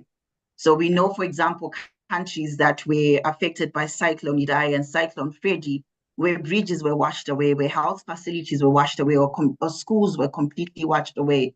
And it took time for communities, it's still taking time, where now we still have communities that are trying to recover from Cyclone Idai, which was 2019, but communities are still trying to come and build back better, or trying to rebuild their communities following these disasters. But with climate adaptation and upgrading of infrastructure, it ensures that there's minimal damage to infrastructure, minimal damage to schools, minimal damage to clinics that are offering sexual and reproductive health services and commodities for communities, as well as bridges and roads that connect different communities to each other, as well as connect different countries to each other as well. So there's also a focus on disaster management and business continuity. So being more proactive, ensuring that there are policies and resources in place to ensure adequate means to address challenges put forward by climate disasters or climate-related disasters, and ensuring that businesses continue, whether they are businesses that are related to the agricultural sector or natural resources management sectors, but ensuring that there's minimum impact on livelihoods of the citizens, as well as an impact overall on the economies of the member states of various regions. And also ensuring that there's protection against floods, where we've seen a loss of life, a loss of resources as well, where we encounter floods. And with mitigation, it's action around reduction of emissions that cause climate action. So ensuring that there's energy efficiency. So ensuring that we're using energy more wisely. There are more innovations that are focused on reducing our impacts, or reducing the energy that we conserve and use as citizens in different sectors across the region. And some of the campaigns or some of the efforts related to this include also include Earth Hour, for example. And this year, this was in March. It's also going to be in March next year, which is a brainchild of the World Wildlife Foundation, that is Wildlife Fund, which is focused on completely switching off as a way of raising awareness on how we can become more efficient in our energy use, as well as innovations around energy saving devices for both public and domestic use, as well as more focus on cleaner energy. So the use of solar energy as opposed to fossil energy that is generated from fossil fuels, from hydro, as well as nuclear power. So ensuring that the energy is cleaner, and it's also sustainable, reusable. And also looking at sustainable transportation, so alternative means of transportation that do not rely on diesel, petrol, or other fuels.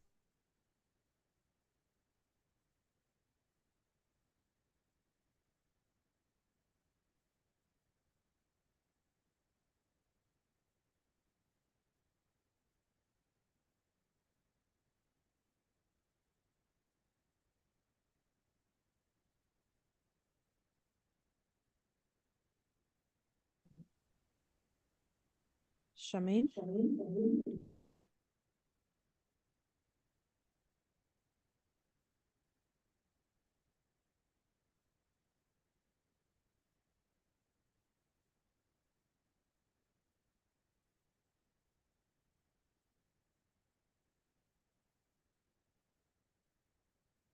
From members, I think we have lost her, so we just need to follow up. I think it's to do with technology.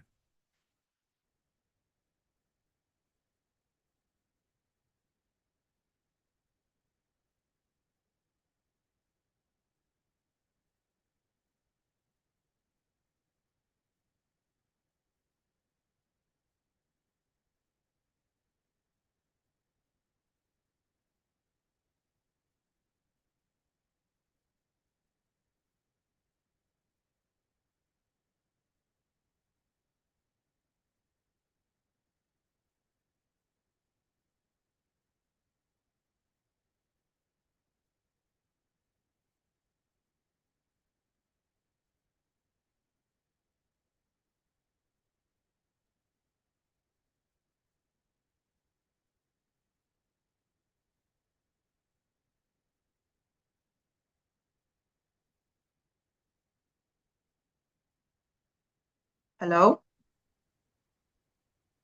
Hello, Honorable Chair. Yes, Charmaine? Apologies for that. I think I was booted out of the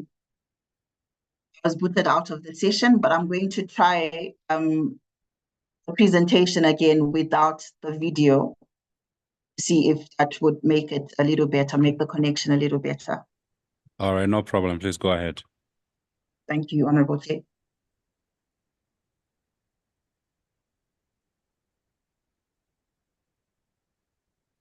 So as I was saying, when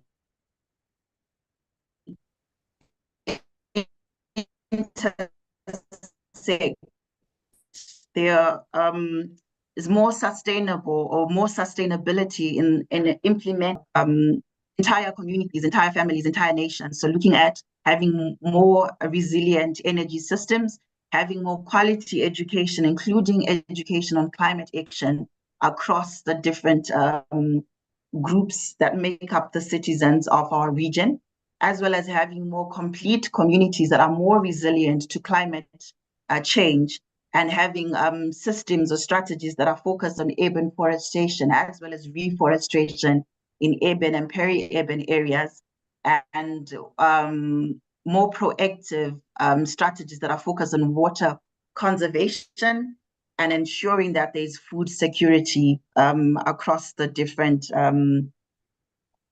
countries. And I'm now just going to focus in the next few minutes, focus on sexual and reproductive health and rights and unpacking sexual and reproductive health and rights, which are an intersection of sexual health, reproductive rights, as well as sexual rights. And the definition that I'm going to use for purposes of this session is a definition that is adopted from the Guttmacher-Lancet Commission. And it's looking at sexual and reproductive health and rights as being a complete package that's a state of physical, emotional, mental, and social well-being in relation to all aspects of sexuality and reproduction, and recognizing that it's not just merely the absence of disease and dysfunction or infirmity, but it is actually a positive approach to sexuality and reproduction, which recognizes the part played by pleasurable sexual relationships, trust and communication in the promotion of self-esteem and overall well-being. And overall well-being of individuals, which also has a ripple effect that also spirals onto families, the health and well-being of entire families, entire communities, and entire nations, and the complete picture being the entire region. All individuals have a right to make decisions governing their bodies and to be able to access services that support that right. And that sexual and reproductive health and rights are tied to human rights, including the most fundamental human rights, such as the right to life. And some of the sexual and reproductive health rights, including having your bodily integrity, privacy, and personal autonomy respected, being freely able to decide your own sexuality, including sexual orientation, gender identity and expression, and sex characteristics, deciding whether and when to be sexually active, which means that you are safe from all forms of sexual violence and coercion, and also the right to choose sexual partners, which also means being free from child marriage or forced marriage and unions, having safe and pleasurable sexual experiences, deciding whether, when, and whom to marry, and also being able to decide whether, when, and by what means to have a child or children, or how many children to have, or to have children at all.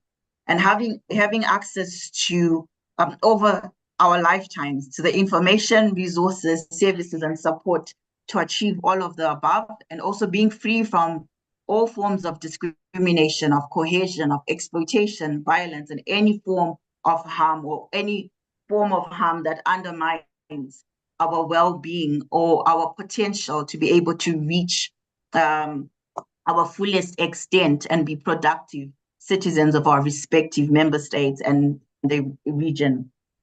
And essential packages of sexual and reproductive health services include contraceptive services and commodities, so family planning, also looking at maternal, newborn, and child health, including antenatal care and postnatal care, and mitigating and reducing maternal, newborn, and child mortality and morbidity, prevention and management of sexually transmitted infections, including HIV, comprehensive sexuality education, safe abortion and post-abortion care, reduction of gender-based violence, including female genital mutilation, child and early marriage, or all forms of forced marriage, as well as other harmful cultural practices, menstrual hygiene management, which also means having access to adequate and dignified menstrual hygiene products, as well as facilities.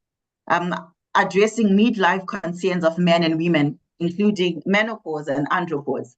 I'm sure a lot of the esteemed and distinguished delegates are very familiar with menopause, but maybe not so much with andropause. So andropause is simply put, the opposite of menopause. So what men go through as they also advance in age, so the reduction in testosterone, as well as general well-being and health, and reproductive morbidities, including reproductive cancers, so cervical cancer in women, prostate cancer in men, as well as breast cancer in both women and men, although women remain more affected by breast cancer. And management of subfertility and infertility, adolescent sexual and reproductive health services, communications, counseling, and health services. But overall, or as a parting short for this slide, essential sexual and reproductive health services must meet public health and human rights standards, which means that sexual and reproductive health services and commodities should be available, accessible, acceptable, and of a high quality. And also that all persons or all people should be able to access quality services without suffering financial hardship. So there's then a critical role that member states should play in ensuring that there's access to quality services that are affordable for all persons or for all citizens of the member state and the region. Now exploring the intersections between climate change and sexual and reproductive health and rights. So climate change presents added injustices. It is quite unfortunate that those who contribute least to the crisis face the worst consequences and also have the most limited resources to be able to deal with consequences and the impact of climate change and become more resilient to climate change.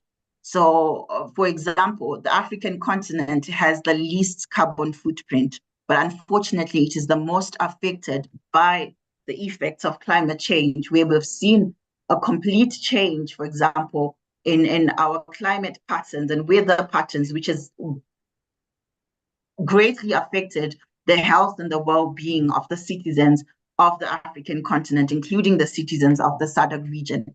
And we remain the region with the least resources to also adequately deal with and invest in approaches and interventions that are climate resilient and ensure that entire communities, entire nations, and the entire region and continent are more resilient to effects of climate change and have integrated other critical issues, including health and well-being, including sexual and reproductive health and rights, into interventions and responses in policy, as well as programmatic responses to dealing with consequences of climate change.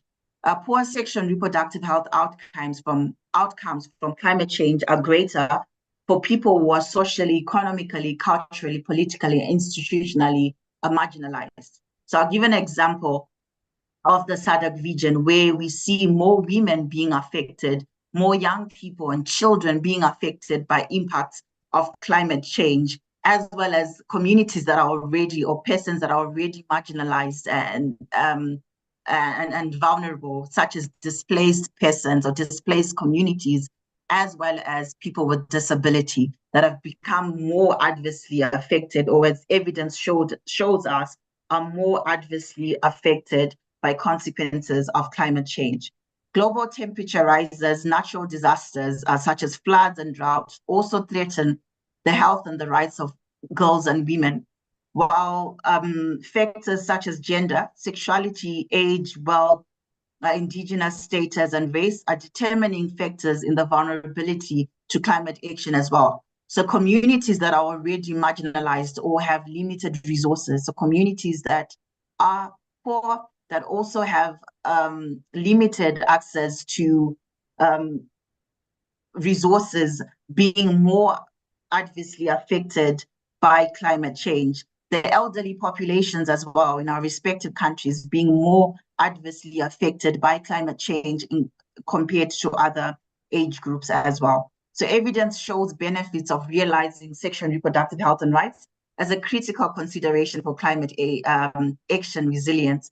So creating or developing more resilient health systems that are able to deliver sexual and reproductive health services amid climate disasters, and also reducing impact of climate change on sexual and reproductive health and rights outcomes.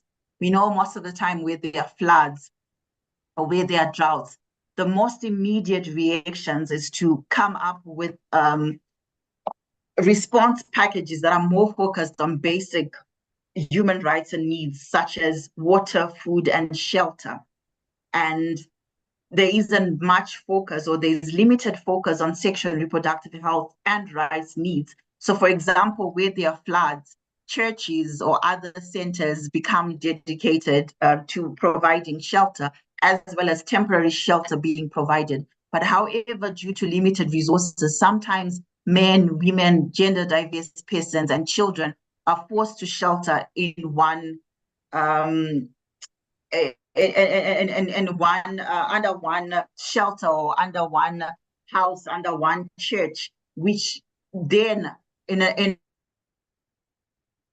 now have new cases being recorded, or new evidence showing an increase in sexual gender-based violence, where now it's leading to early and unintended pregnancies and subsequently to unsafe abortion, new cases of sexually transmitted infections, including HIV, and sometimes even where humanitarian workers are deployed to assist where communities have been affected, women and girls are forced to resort to transactional sexual relationships to be able to access the basics that they should be accessing. So now sometimes humanitarian aid workers now abuse the power and the positions that they hold and violate the rights of girls and women, leading to more cases of sexually transmitted infections, including HIV as well, just as an example. And as climate crisis drives loss of biodiversity, there's also disruption of the ecosystem, for example, animals and fauna, movement of animals out of their natural habitat, now coming into villages, coming into cities, as well as in an increase in emergence of zoonotic diseases as well. And continuing on intersections between climate change and sexual and reproductive health and rights, climate disasters deepen inequitable access to services and commodities, in particular amongst women, girls, and key populations. For example, more women and girls become more susceptible or have an increased vulnerability to gender-based violence, where social protection systems cease in already fragile countries, where the focus now is on providing immediate response. And sometimes the social protection systems become compromised or are suspended altogether. Infrastructural barriers such as no access to roads and bridges also increase isolation and closed spaces. So even when cases occur, sometimes women and girls are forced to stay within the same premises with their with perpetrators of violence or with their violators. And sometimes they are not then able to also seek for help and services because of being cut off from other areas or other spaces. And tensions increase due to loss of livelihoods in households, which may then lead to violence, for example, intimate partner violence, as well as an increase in femicide.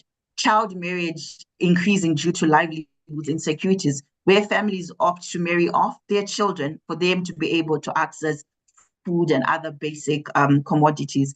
This further impacts on mental health, causing a spiral of poor well-being or outcomes that are focused on well-being. For example, eco-anxiety, femicide also increases, as I had mentioned.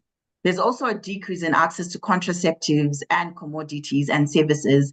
Early and unintended pregnancies also increase due to sexual gender-based violence. There's no access to safe abortion services, as well as compromised menstrual health management and dignity due to no access to sanitary wear.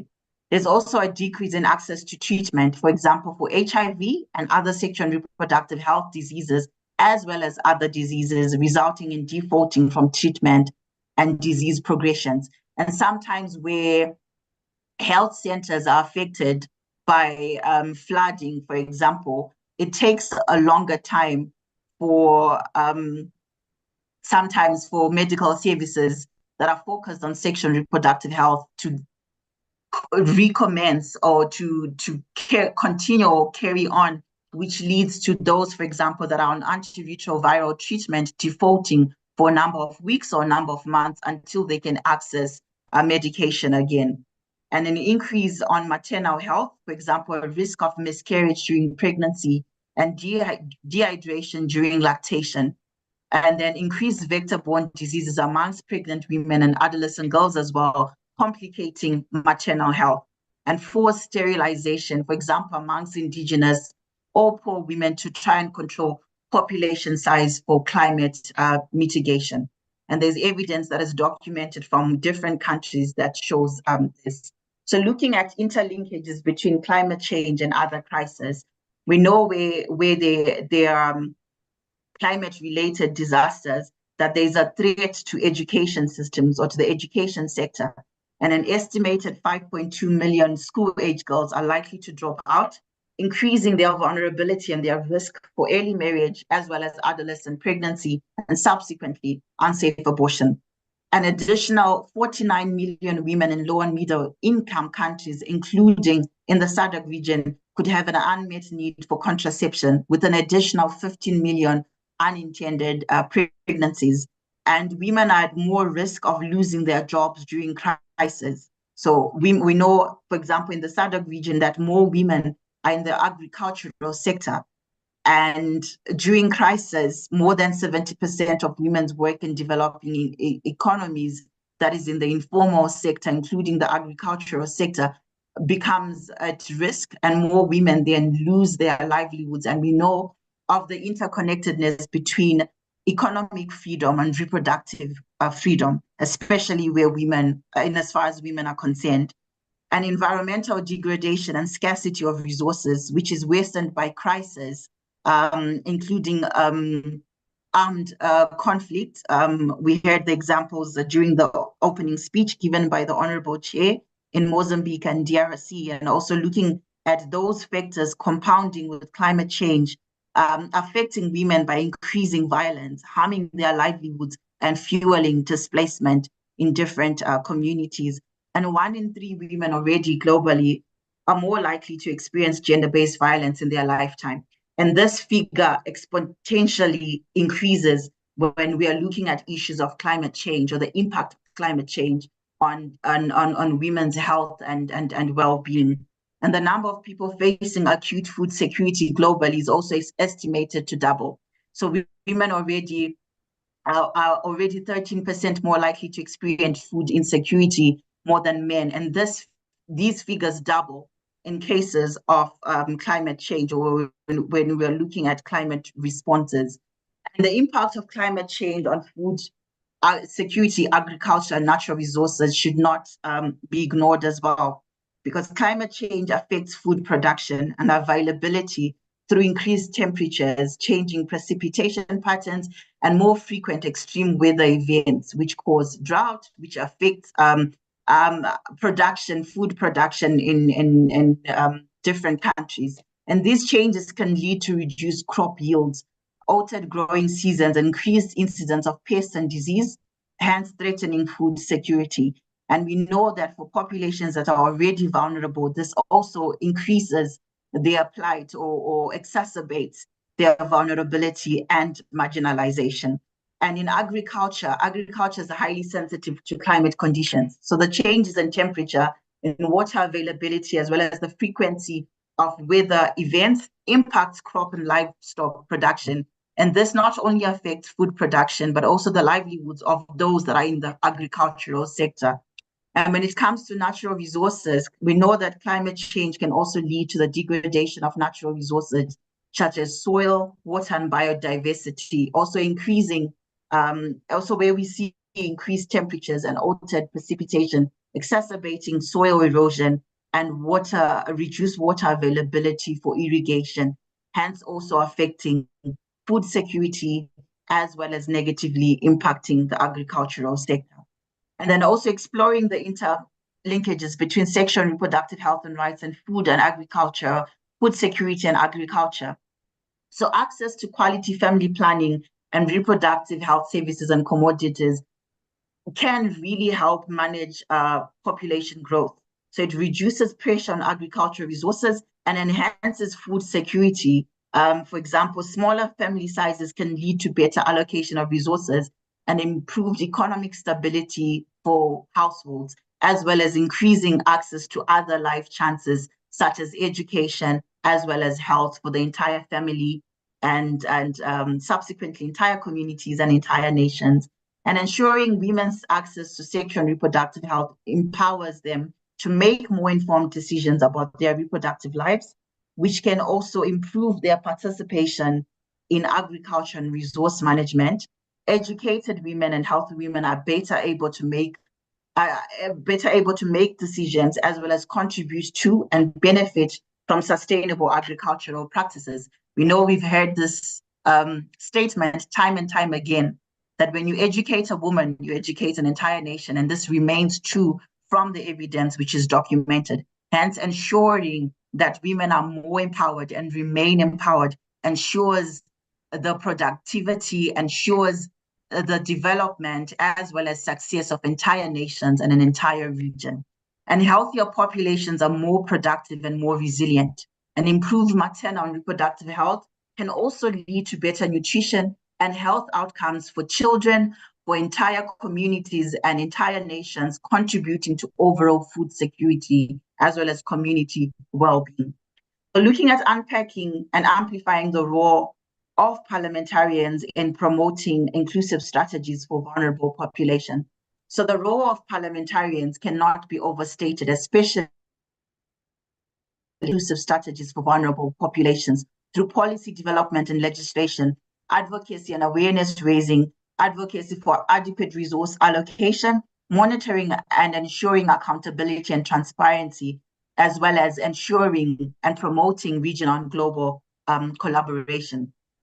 So under policy development and legislation, parliamentarians or parliaments can play a more crucial role in coming up with inclusive policies that address the needs of vulnerable populations, ensuring that climate action and sexual and reproductive health and rights are inclusive and consider those that are most marginalized. For example, women, children, indigenous communities, people with disabilities, and displaced populations, amongst other key populations. And looking at legislation for promotion, parliamentarians can also pass laws that promote the rights of vulnerable populations, including laws that ensure healthcare, education, and social services.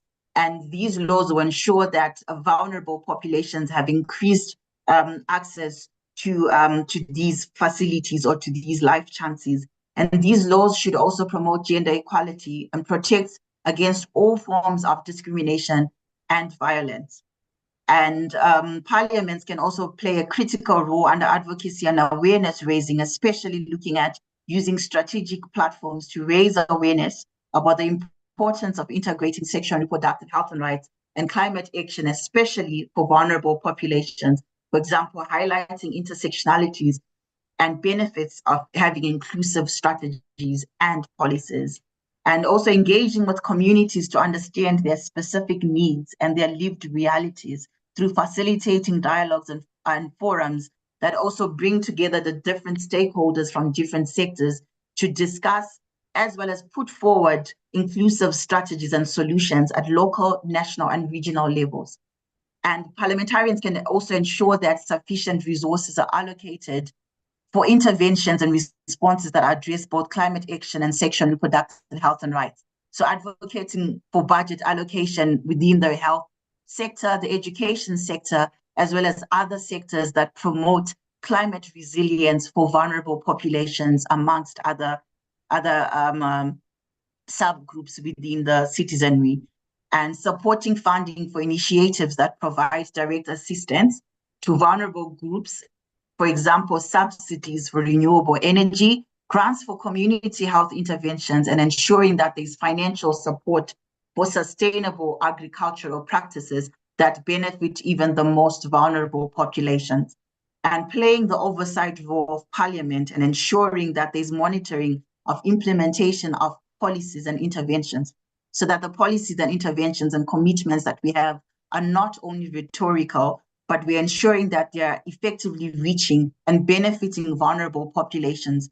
And this includes overseeing the work of government agencies and ministries and holding them accountable for their commitments, and ensuring that there's promotion of transparency in how resources are used and the outcomes of those policies and interventions. So parliamentarians can also push for regular reporting on the progress and impacts of initiatives that are aimed at the populations, including vulnerable populations, then ensuring regional and global collaboration. So through strengthened partnerships, we can also have platforms for sharing and cross-linking and learning of best practices and learning from experiences of other countries, participating in international forums or international agreements and frameworks as well that promote inclusive strategies for addressing climate change and sexual and reproductive health and rights, and not forgetting their interlinkages with food security, agriculture, as well as management of natural resources. And then advocating for regional and multi-sectorial support and cooperation to be able to address the needs of vulnerable populations. So advocating for fair climate financing and technical assistance to ensure that there are efforts that are geared towards building resilience in vulnerable communities and safeguarding food security, agriculture, and natural resources. So lastly, as I close the presentation, looking at key recommendations for parliamentarians. So mainstreaming sexual and reproductive health and rights into climate policies. This ensures that SRHR considerations are also included in national climate action plans, adaptation and mitigation strategies, so that ensuring that there's a more proactive strategies and responses to climate action and adaptation strategies at national level, as well as at regional level. Integrating climate action into sexual and reproductive health policies, so advocating for the inclusion of climate resilience and environmental sustainability in national sexual and reproductive health policies and interventions, supporting cross-sectorial legislation, so promoting laws and policies that support the integration of environmental sustainability, sexual and reproductive health and rights, and food security as well, and emphasizing the interconnectedness of these areas. Advocating for allocation of adequate funding for eco-friendly health infrastructure, so investing in health centers that use renewable energy, sustainable materials, and eco-friendly practices, particularly in maternity and sexual and reproductive health facilities, and ensuring that it's in line with the mantra or with the efforts around communities becoming more resilient within the eco-friendly health infrastructure or system. Enhancing health system resilience, supporting initiatives that build health system resilience to climate change, and then ensuring that sexual and reproductive health and rights are not disrupted, but continue to offer services and commodities even during climate-related disasters, and promoting women's land and resource rights. So advocating for policies that ensure that women's access to land and resources and enhancing their role in sustainable agriculture and natural resource management, and also going forward to look at the rights of other marginalized and vulnerable populations as well, and supporting gender responsive climate responses through developing and implementing climate policies that address the specific needs and vulnerabilities of women, of girls, of gender diverse persons, and marginalized communities, and raising awareness on the interlinkages between sexual and reproductive health and rights and climate through supporting educational campaigns, training for policymakers, community leaders, and the citizenry on the connection between sexual and reproductive health and rights, climate change, and sustainable development, and also incorporating sexual and reproductive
hello, Honorable Chair.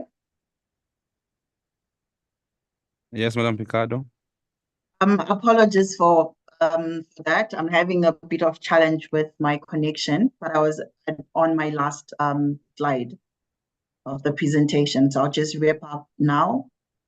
That's okay. Please go ahead. Thank you, Honorable Chair.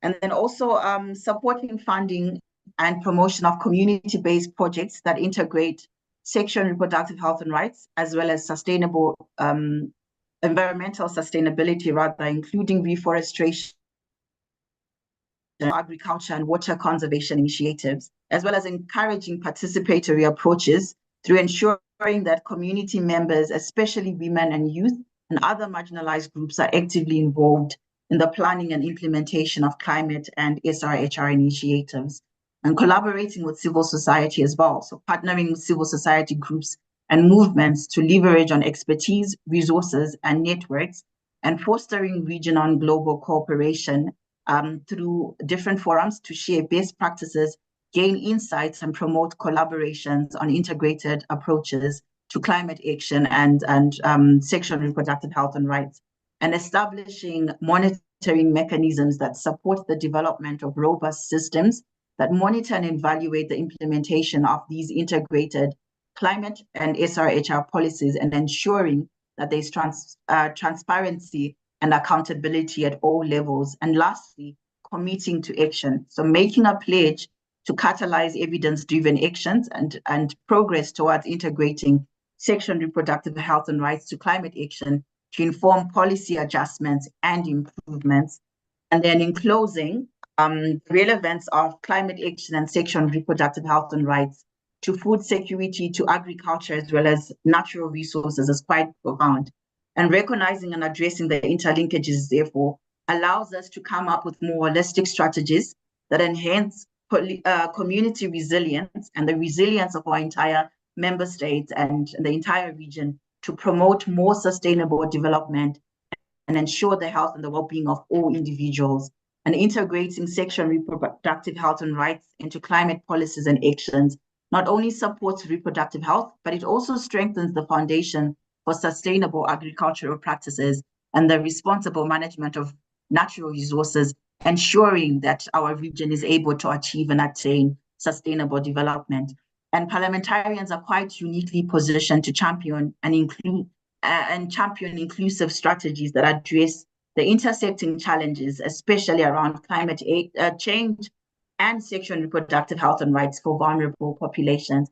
And by taking these recommended actions, as parliamentarians, you're then able to ensure sustainable development and enhanced food security, as well as improved health outcomes for all communities. And you can play a pivotal role in promoting inclusive and integrated approaches that can immensely contribute to building resilience and equitable and sustainable societies within our entire region. Thank you very much, Honorable Chair, for giving me this time. I submit. Thank you very much, Madam Picado. Do we have any reactions or reflections from the floor in regards to the presentation on?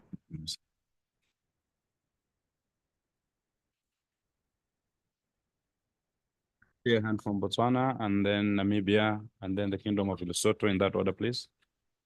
Thank you, Mr. Chairman. Let me say that the presentation was very long and a lot of issues. It's more like we will miss them, whereas the whole presentation is good for this forum and for our people. And even though we had some ups and downs of internet, but what I can say that it's our role as parliamentarians to see that we make laws and policies in our respective parliaments which will help and safeguard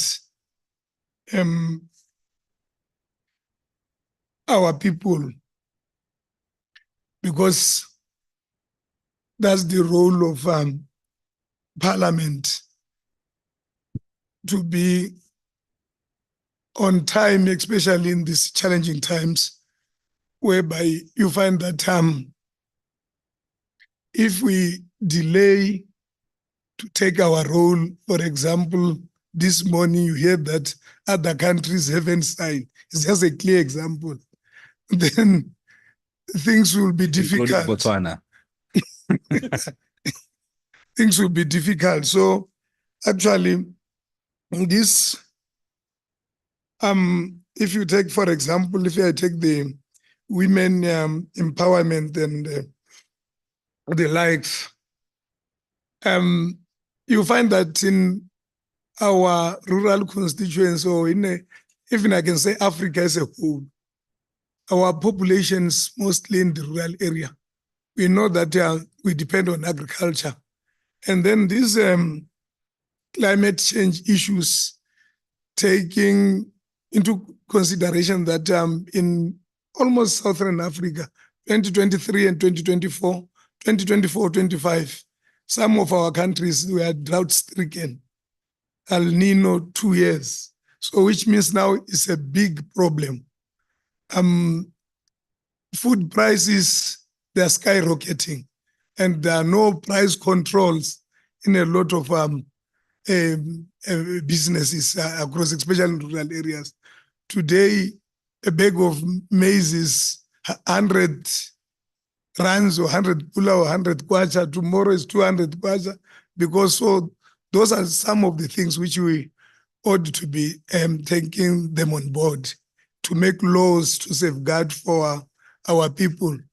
And also to make it a point that every country, we know that there are programs, certain programs, which as a region, we must incorporate them to say, we've had droughts for the past 2 years. Let's give seeds without buying or without doing as a region, so that if Swaziland, South Africa, the SACU business and our borders, we interdepend. We depend in each and every country. If there's drought here, the other country, of course, they will have the similar thing. So actually, what I wanted just to highlight is that actually the bigger picture here is that we need to step in and using our positions as parliamentarians to make proper policies and laws which will safeguard our countries and our people. And though some of those things, they must actually regionally, because actually it's these border things which we made, but God didn't make the border issues. I thank you, Mr. Chairman. I thank you very much, Honorable. And thank you very much for the interventions. And Namibia, you have the floor. Yeah, no, thank you, Chair and the presenter. Yeah, I think I've attended forums where the internet glitches were more than this one. So in relation to the ones I attended, I can't comment. But I think by and large, the presenter did something. I mean, the resourceful research is applauded. But one thing I wanted, and then maybe 2 comments and a question, no, all 3 questions. During the presentation, she mentioned that there is evidence, and she was too fast, but there is a slide there where she says evidence propels or shows the benefit of realizing SRHR as a critical consideration for climate change investment. Maybe first I would explore to her just to explain what she means. I wanted to write the slide number, but as I said, she can maybe peruse through the slide. That's what I've written down. Then I realized also that we are talking about food security, agriculture, natural resources, and the quest for equality. How do we balance that for an objective milestone to achieve? I take it from the quote from the president of Zambia, HH, and he quoted and say, when your stomach is full, you always assume that there is a problem with the person complaining of hunger.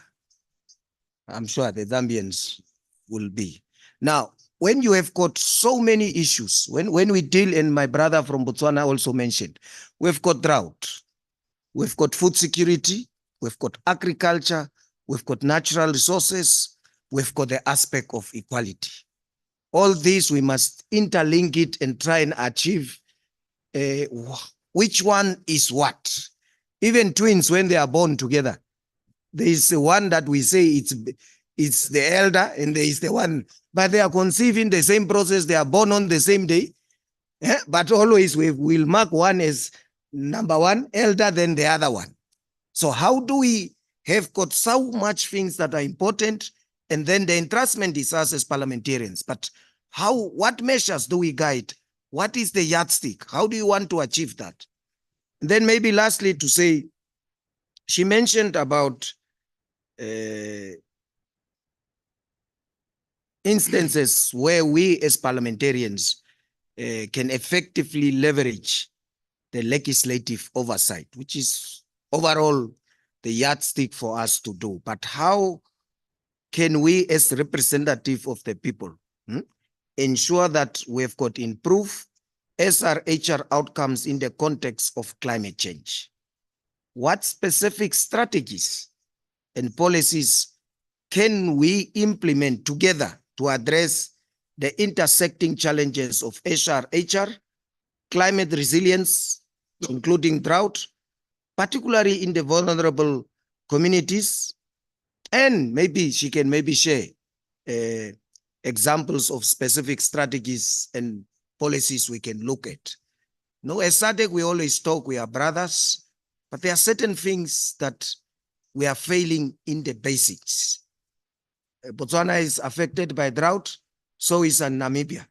But when you look at, and so is South Africa, but South Africa is the big brother in this because of the advantage you have of their geopolitical rainfall.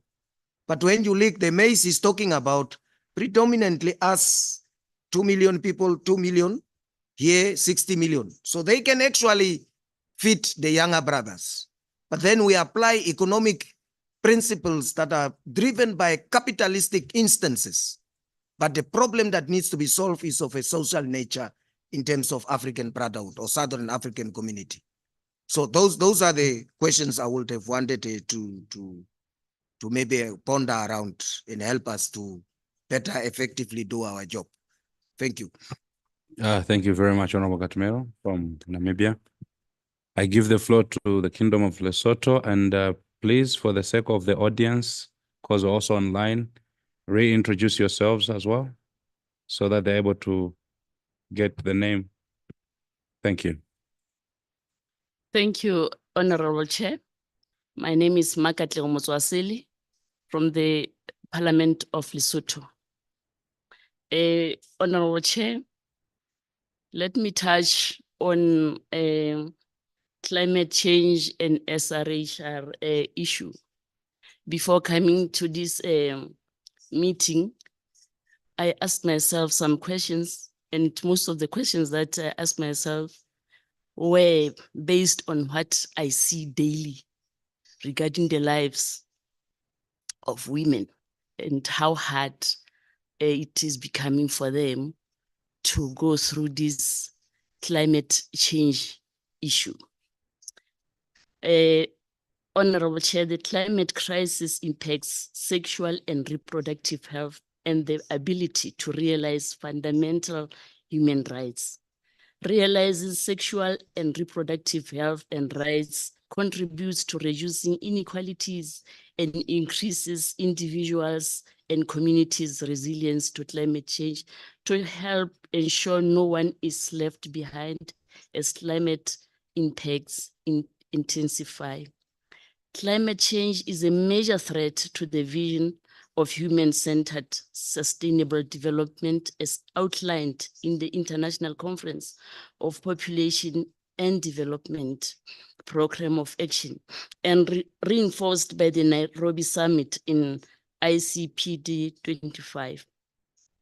Climate change is a multiplier of existing health vulnerabilities, including insufficient access to safe water and sanitation, food insecurity, and impacts on access to healthcare and education. Climate-related displacement and livelihoods impacts are challenging both the protection and realization of human rights.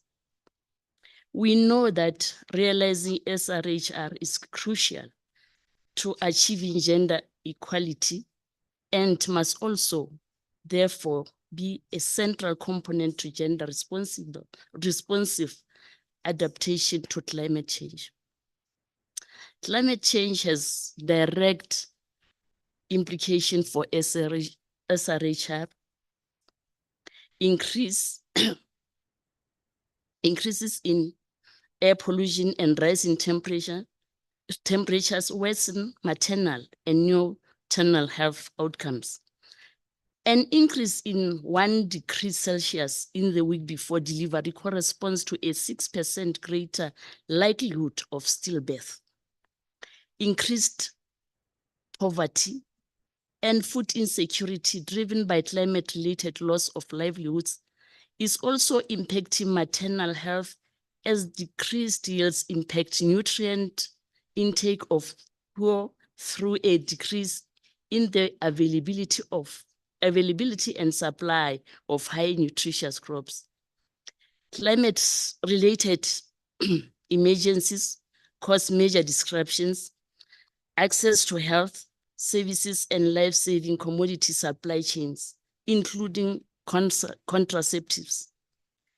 Additionally, climate change-related loss of or change of livelihoods, as well as displacement and migration, increase risk of gender-based violence and harmful practice, including child marriage.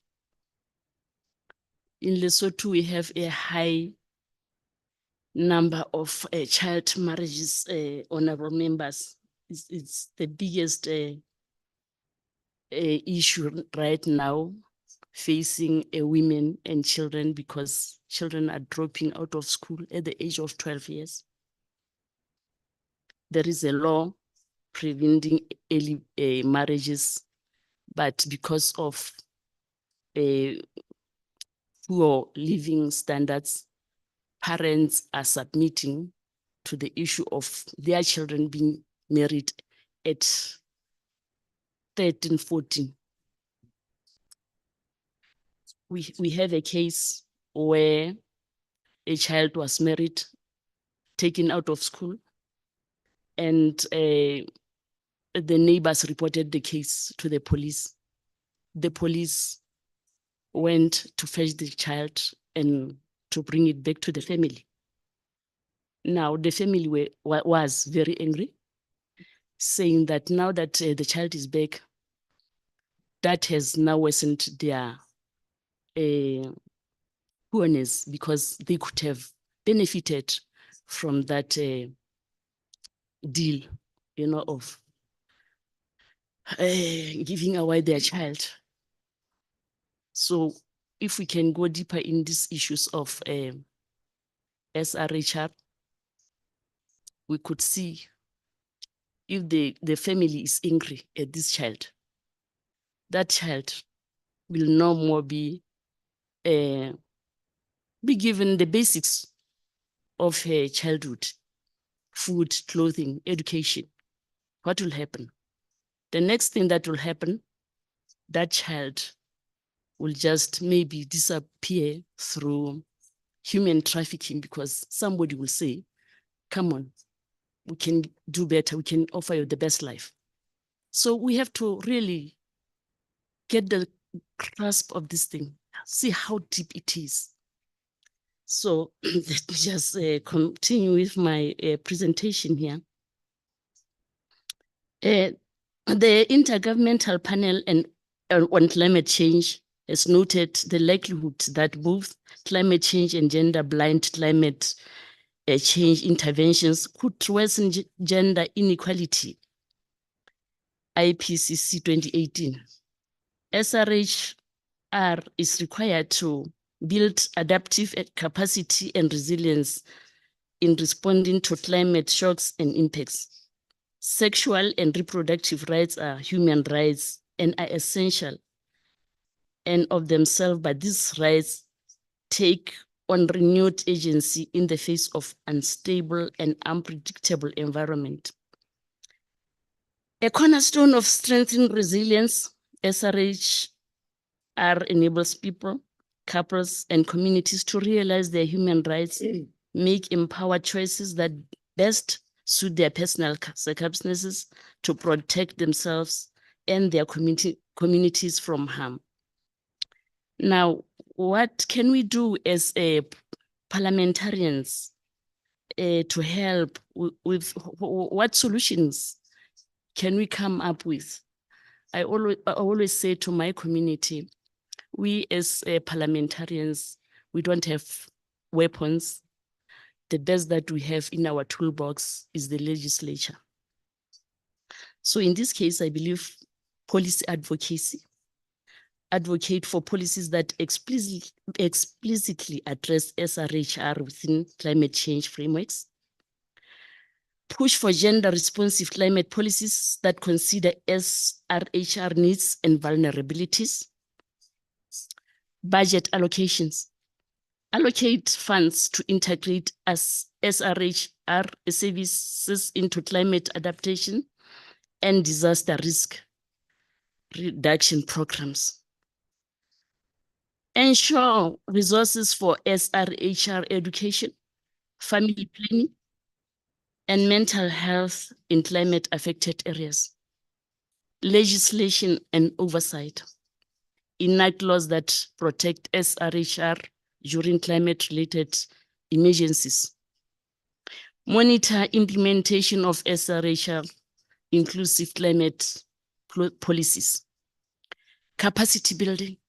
Train parliamentarians and staff on the linkages between SRHR and climate change. Foster collaboration with health and environmental experts. Community engagement. Engage with local communities to understand their SRHR needs in the context of climate impacts. Amplify marginalized voices and advocate for their rights. By championing for SRHR integration, parliamentarians can contribute to a more adaptable and resilient response to climate change. Thank you. Oh, so I submit. You should have just said.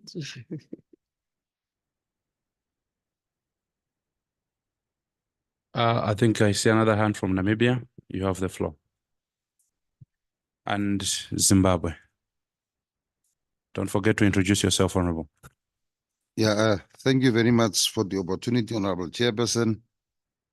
I am Vincent Joseph Mareka from Namibia, a parliamentarian who serves on the Natural Resources Committee of our parliament, and then also chairing the component of agriculture.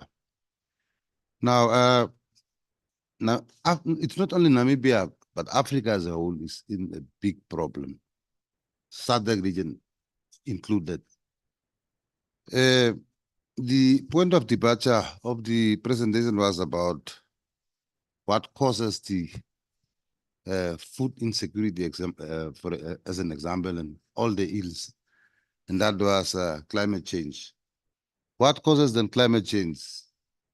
Emissions. Now, who are those that are really the real culprits? Because, I mean, to mitigate and address these problems on food security, floods, drought, that is a bit impossible, is money. Now, ourselves gathered here, and I'm also happy to have noticed that there's someone that is from Addis Ababa, hopefully from the African Union office. Is what is Africa's point, SADC and Africa as a whole, on financing these ills to try to address the issue of climate change? Because just a week ago, there was a discussion also somewhere in Europe where even the use of firewood as Africans to prepare our meals, it's apparently emitting. Now, all of us would then start to concentrate on either windmills or energy coming from windmills or solar and so forth. But now this cost, who's going to pay this? Ourselves? Are we as SADC countries going to establish a fund? Or the real culprits that are now Europe and the bigger countries? How are we holding them accountable? Thank you. Thank you so much. I recognize Zimbabwe. So we stick to 2 minutes because of time, and then we'll go to Tanzania, and there's a hand online from Zambia. And then I see Madagascar, so I'll come to you later. So let's start with Zimbabwe. You have the floor. Okay, thank you, Chair. My name is Max Monjanji. I sit on Agricultural Committee in our parliament. My take on this, on the presentation, it's agriculture versus climatic change. So I think the presenter, she has mentioned very well the vagaries of climate change, being on melting ice, extreme weathers, and also the adaptation and mitigation. Then in her recommendations now, I saw that she was more focusing on sexual reproductive rather than giving us solutions to those causes of what? Of climatic change. If you see in our country, 60% of the populace, they depend on agriculture. So with this El Nino induced drought, we are being affected. So it's no longer women and young ones only, but it's everyone is being what? Is being exposed. So we need to come up with recommendations which helps the 60% of the population. So in our government right now, they are sinking boreholes in our communities. Also, irrigation. We're making use of our water bodies in terms of irrigation. We are coming up with programs where we are utilizing our dams so as to mitigate these vagaries of climatic change. Then also there's this the presidential input scheme where the government helps the vulnerables with the seeds, with the equipment and other issues and other inputs for meant for production. But still, we are not spared because we are looking at what? We are looking at these El Nino drought-induced weather, which affects our weather and which affects our production. So what are we saying? We are saying in the recommendations, we need those recommendations which tackles the climatic change. That's my submission. Thank you.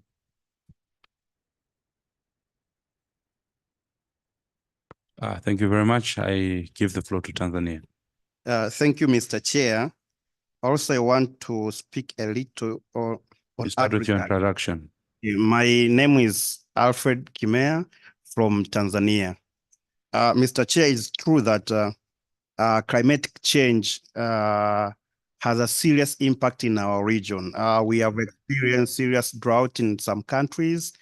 Also, we have seen some heavy rainfall with flood, which caused destruction of infrastructures and loss of life.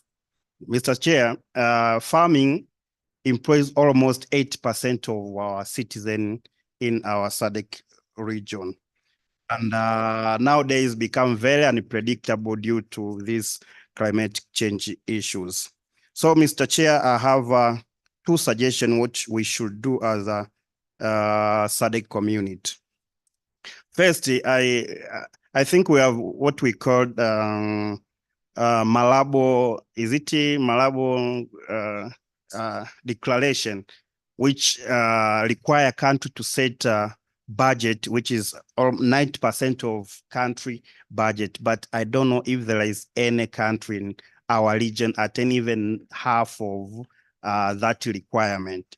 In my opinion, if we could set that budget, we would have money to construct irrigation schemes, to provide the seeds to our farms or other input, even if not for free, at least to subsidize so that the cost of agriculture could go low. But no one, like in Tanzania, we try, but I don't think if we reach 3% of entire budget on agriculture. So one of my opinions, SADC country, we should increase our budget, especially on agriculture, because agriculture is everything to us. But the other suggestion is free movement of goods across our border. We have those declarations that we have a free movement of goods, but is practical is not true. There are some barriers which is not documented, but there is. Like I'm not agree that climatic hits all of our countries the same way. Like some of our country, like Botswana and other country, they had drought for past 2 years and affect the harvest. But country like Tanzania, in past 2 years, we have very good harvest, especially in cereal crops. And this year is going to be the same. Sometimes the food become very cheap and they cannot pay back farmers. So if we could have a free movement of good, those excess could go to other SADC countries instead of selling abroad. So that is my 2 points to add. The first one, we should abide with Malabo Declaration, but second one, we should enhance the free movement of goods in our border so that when this country affected by droughts, but other country have a good harvest, we could exchange. Thank you, Mr. Chair. Thank you very much, Honorable. I now give the floor to our online participant, the Honorable Member from Zambia. You have the floor. Thank you, Chair. Thank you for the opportunity to share a few thoughts and reflections on the subject matter. I would also like to thank the resource persons for the insightful presentation. Indeed, sexual reproduction has health and right. Sexual reproduction, health and rights, SRHR, and climate change matters are very related. As it is now in Zambia, the realities are that with the disaster of drought that we are facing, it is the poor women who suffer greatly. Women are overburdened with the already existing household tasks, and now they are also expected to find food in hard places to feed the family. This tends to put them at high risks from animal and thuggery attacks in rural areas, as they have to walk long distances to find water and food. Now, talking about gender equality, I wonder where the man is in all this. Secondly, due to this big and busy demand on women, they usually get overwhelmed and focus on food gathering, forgetting to take care of themselves, even in the area of family planning services, which makes them vulnerable to falling pregnant and when they are not ready, sorry. Then due to challenges with food, usually there is an increase in early marriages and early unwanted pregnancies among teenagers. Here, Chair, I must really emphasize on early marriages because it also happens in Zambia. You find a very young child is being forced to get married to almost a grandfather just for the sake of lobola. Now, how long is that lobola going to sustain that family? Because lobola is like a salary. Every month you need a salary or you need some profit from your business to sustain yourself. Lobola comes only once. Is that enough now, to make, a family really sacrifice their child instead of letting that child go to school and later look after them? In Tonga, we have a saying that Yagura inyonka mombe, meaning that, when you are an old person, an old parent, you now depend on your child to look after you. So if this child is deprived of education, she's married off in the village, in poverty, other poverty, circumstances, how is this child going to look after you when you are old?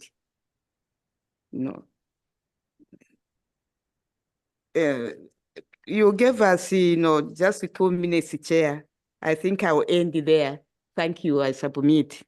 No, thank you. Before you end up, can you also please introduce yourself? You forgot to introduce the Honorable. Sorry, Chair. I'm Mutinta Mazoka from Zambia. Thank you very much, Honorable. I now give the floor to Madagascar. Madagascar, you have the floor. Thank you, Mr. President. I must speak French. Je me présente. Je m'appelle Andjembe Suernien, député de Madagascar, membre de la commission permanente de l'industrie dans notre Assemblée nationale. Juste une petite remarque par rapport à la recommandation et l'intervention de notre ami de Botswana, parce que j'ai l'impression que nous plaignons tous des hausses des prix incontrôlables des produits de première nécessité, vu que le SADC est connu pour le libre changement commercial. Donc, au lieu de proposer toujours une loi, c'est une suggestion. Est-ce que c'est possible de mettre une enquête interparlementaire de notre région afin de stabiliser les prix et assurer certainement la sécurité alimentaire? Merci, Président. Thank you very much.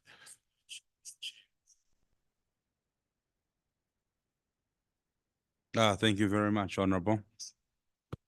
May I give the floor to Madam Picado to come in and answer some of the interjections.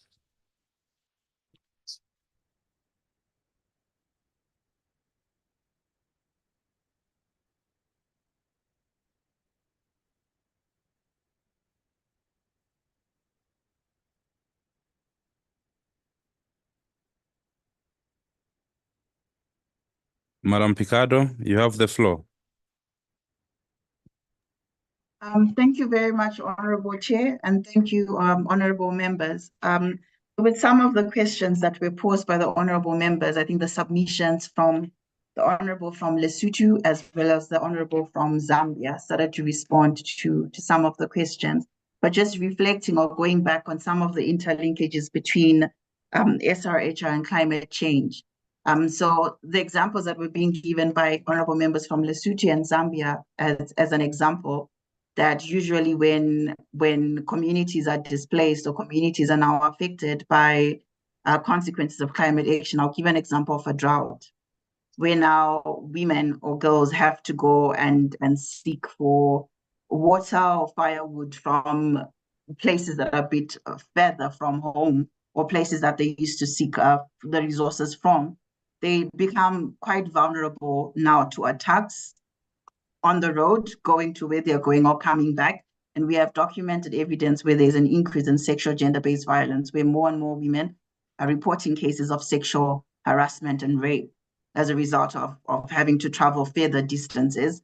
And then also where families have become affected economically, where now girls are forced into child marriage or girls are forced to get married. And even when girls then by communities and other family members are rescued from these unions, it's not all of the girls that make it back to school. So we've seen even with member states where there are initiatives and responses that are focused on helping girls that are already in marriage and then also taking them back to school or to retain them within the education sector, that it doesn't work for all the girls.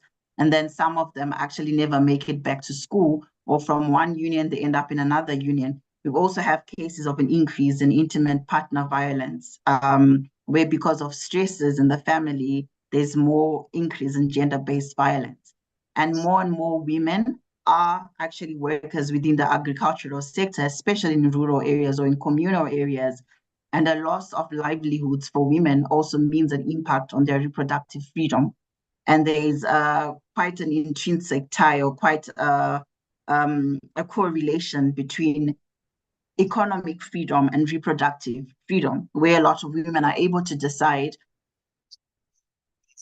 and plan their families when they are more economically independent as compared to when they are dependent. And we've seen that a lot of women become affected, or their livelihoods are affected, where we are talking of climate change. And in cases where communities are displaced and they are put in temporary shelters, an example that I had given earlier is that sometimes entire families or entire communities are forced to shelter in one place where there is limited privacy. Women, girls, men, boys are in the same place. And we also have incidences or documented evidence where there's an increase in sexual gender-based violence, where more and more women and girls in these temporary settlements are being violated or being harassed, where there's an increase in early and unintended pregnancies and subsequently leading to unsafe abortion as well. There's also documented evidence of an increase in new sexually transmitted infection, including HIV, in these settled communities or temporarily settled communities. And sometimes where we even have aid workers or humanitarian responders taking advantage of the situation and also violating the rights of women and girls in these situations as well. And then when it comes to maternal health, the example that I'd given, that sometimes due to dehydration or limited access to food and other resources, women are losing their pregnancies, or there is a higher risk of spontaneous loss of pregnancies, as well as dehydration, and women failing to breastfeed children. We know this has a ripple effect even on the health of the children, amongst other consequences. And I would say I think that was a question from the honorable member from Zimbabwe. So it's quite unfortunate that my presentation was mainly focused on integrating sexual and reproductive health and rights into climate change responses and policies. Hence why my recommendations were more focused on sexual and reproductive health and rights without going into the other broader issues as well. I think I won't touch on the other question on the roles of parliamentarians. I think the honorable member from Lesotho really unpacked what parliamentarians could do moving forward. Thank you very much, Honorable Chair, for giving me the opportunity to respond. I submit. Thank you very much, Madam Picardo, but I haven't heard you answer Namibia. There was an intervention. What comes first? Madam Picardo.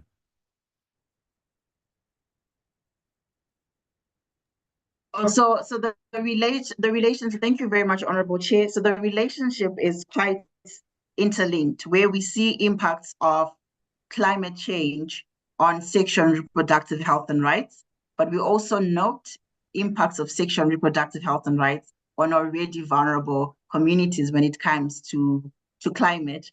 But I think for purposes of this session, I would say the evidence that we have at hand shows that there's more impacts of climate change related issues on sexual and reproductive health and rights rather than the other way around. Thank you, Honorable Chair.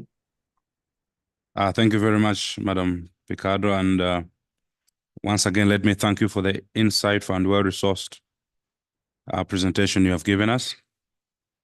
Honorable members, we're not doing quite well on time. And now I'd like us to move into the next session. We'll be receiving a presentation on establishing Parliamentary Alliance for Food Security and Nutrition in Southern Africa, the role of a regional parliamentary network, by Ms. Nargis Bozorova, FAO legal expert, and Mr. Louis Hoover, Resilience Team Leader, FAO Southern Africa.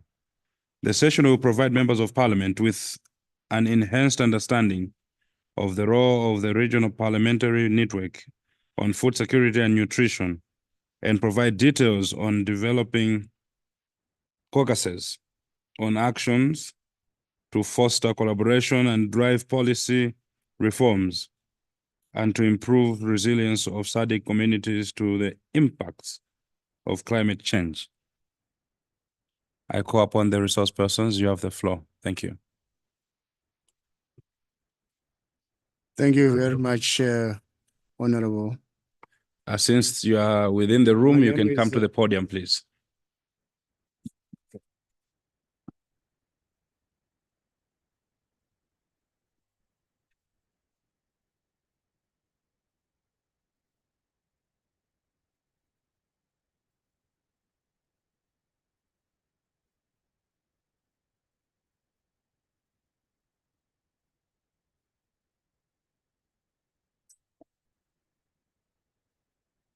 Thank you very much, Honorable, for inviting us.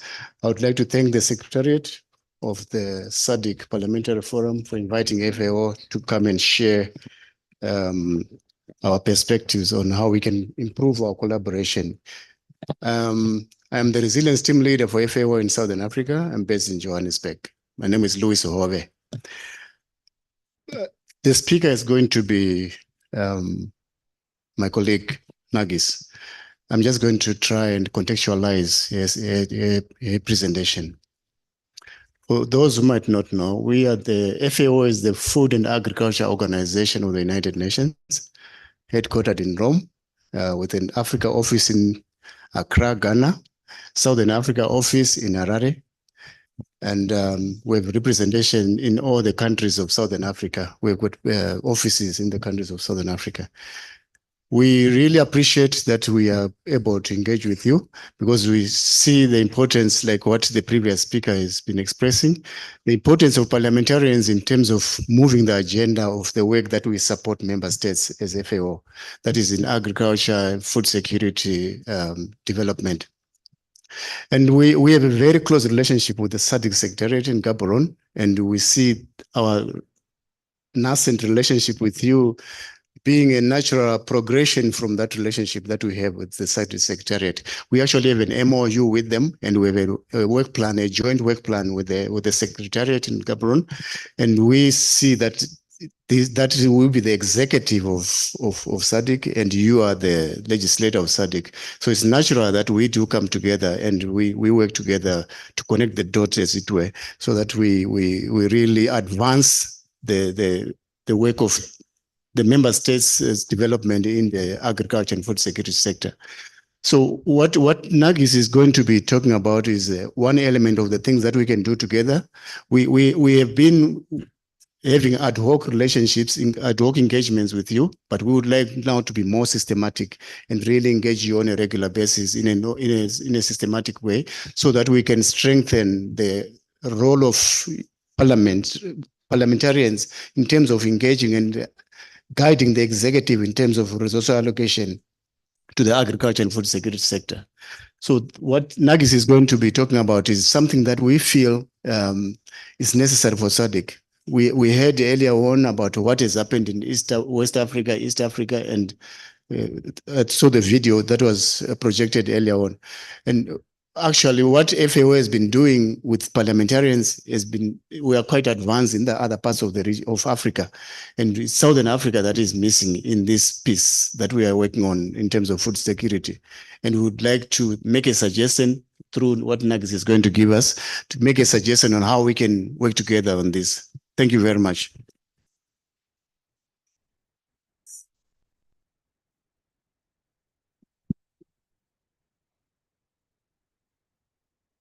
Thank you. Thank you, Luis. Honorable Secretariat, will you? Okay, I see. Could you please put in the presentation mode so it would be more visible, colleagues? Thank you very much. Just a moment. I need to open on my laptop since it's quite not easy. Oh, it's not working? It's fine.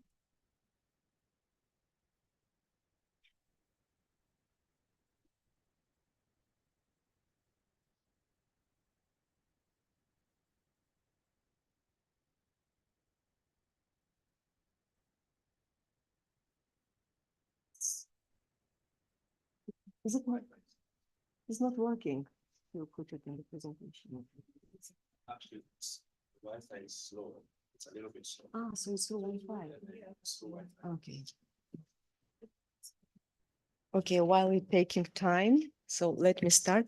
Honorable members, it's a a great honor to present before the Standing Committee.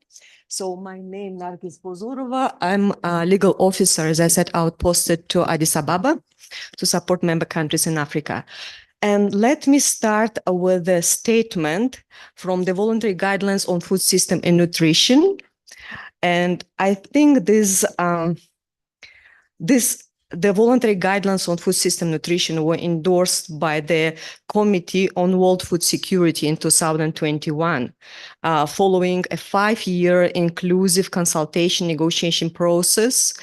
And I think and the role of the voluntary guidelines is to provide guidance on aligning policies, laws, and investment plans to address hunger and malnutrition in all its forms, using a holistic food system lens.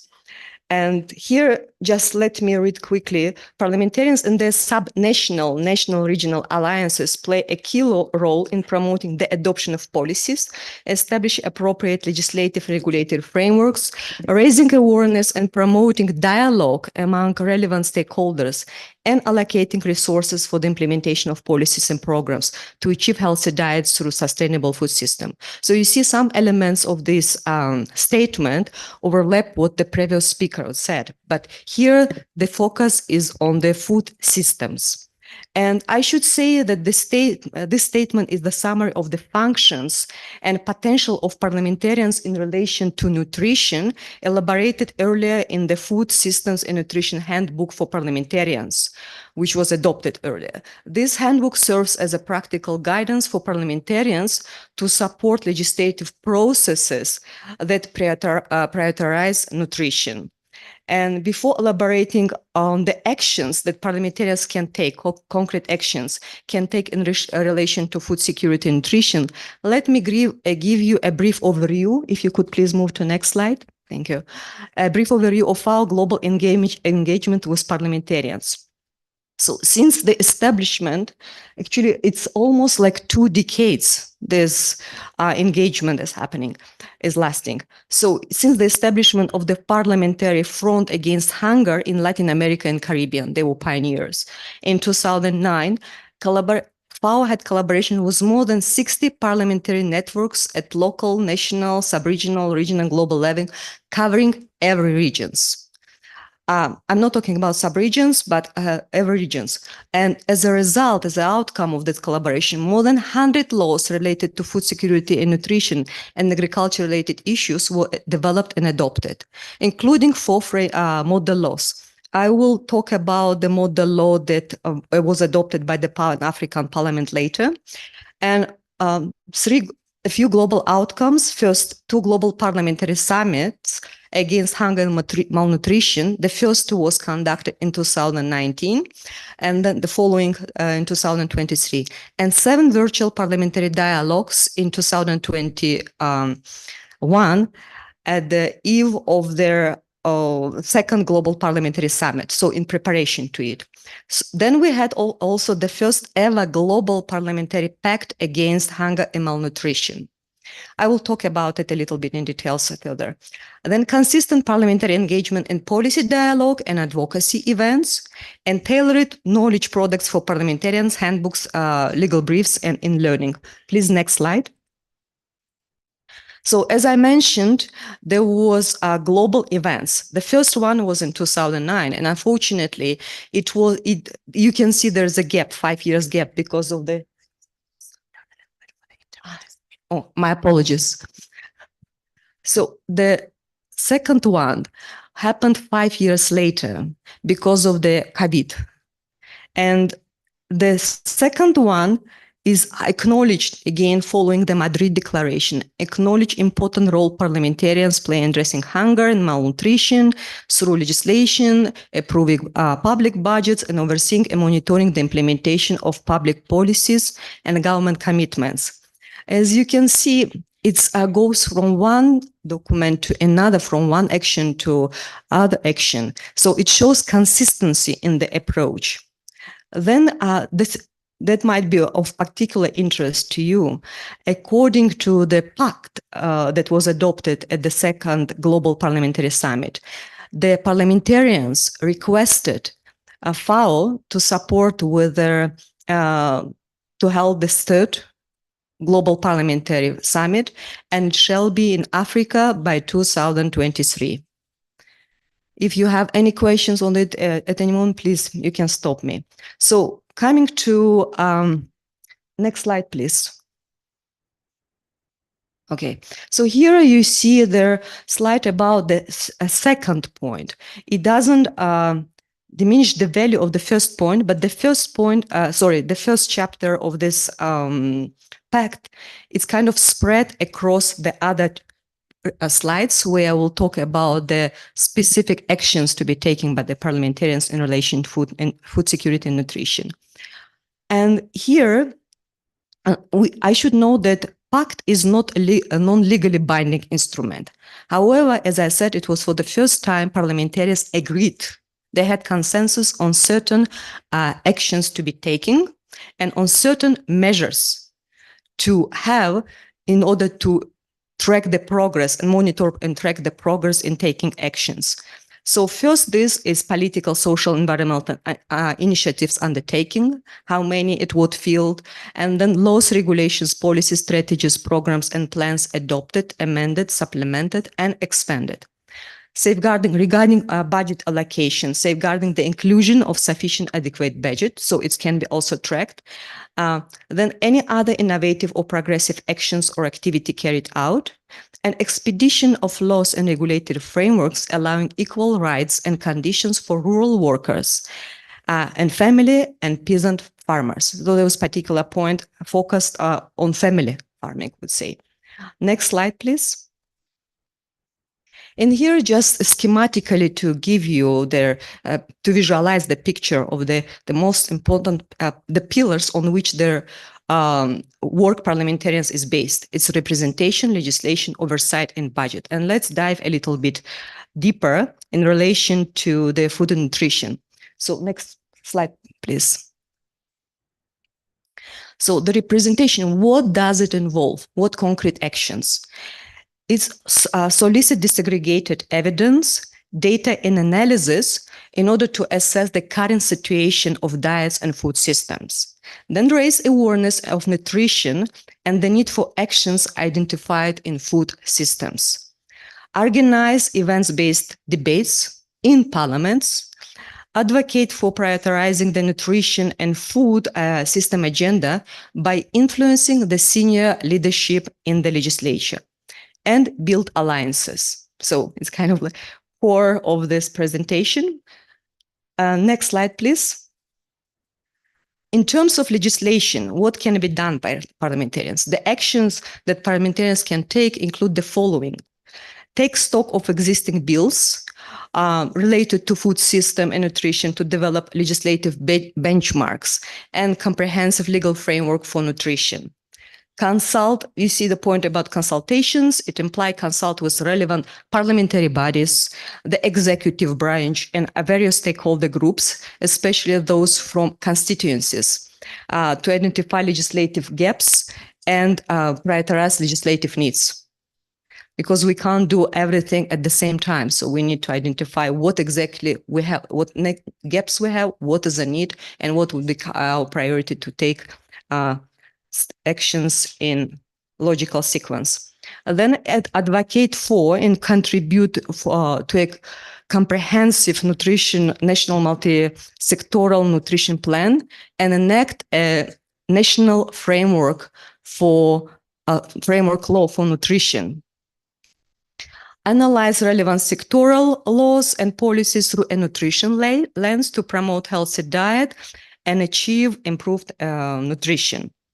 Then collaborate within and across regions and attend international events. It's also one of the actions suggested to share lessons learned and experiences in legislating for improved nutrition and food system, including sharing of evidence of ways to prevent and manage conflicts of interest and counter vested interests opposed to such legislation.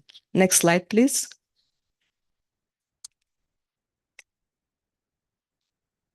Is it working? Yeah.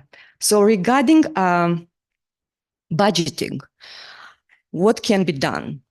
track and analyze budgets to ascertain the amount of money that needed to implement nutrition relevant actions across government ministries. Also negotiate and approve budget for policies and programs to improve nutrition and strengthen food system. Then request and review spending information from government sectors and other group of stakeholders. Next slide, please.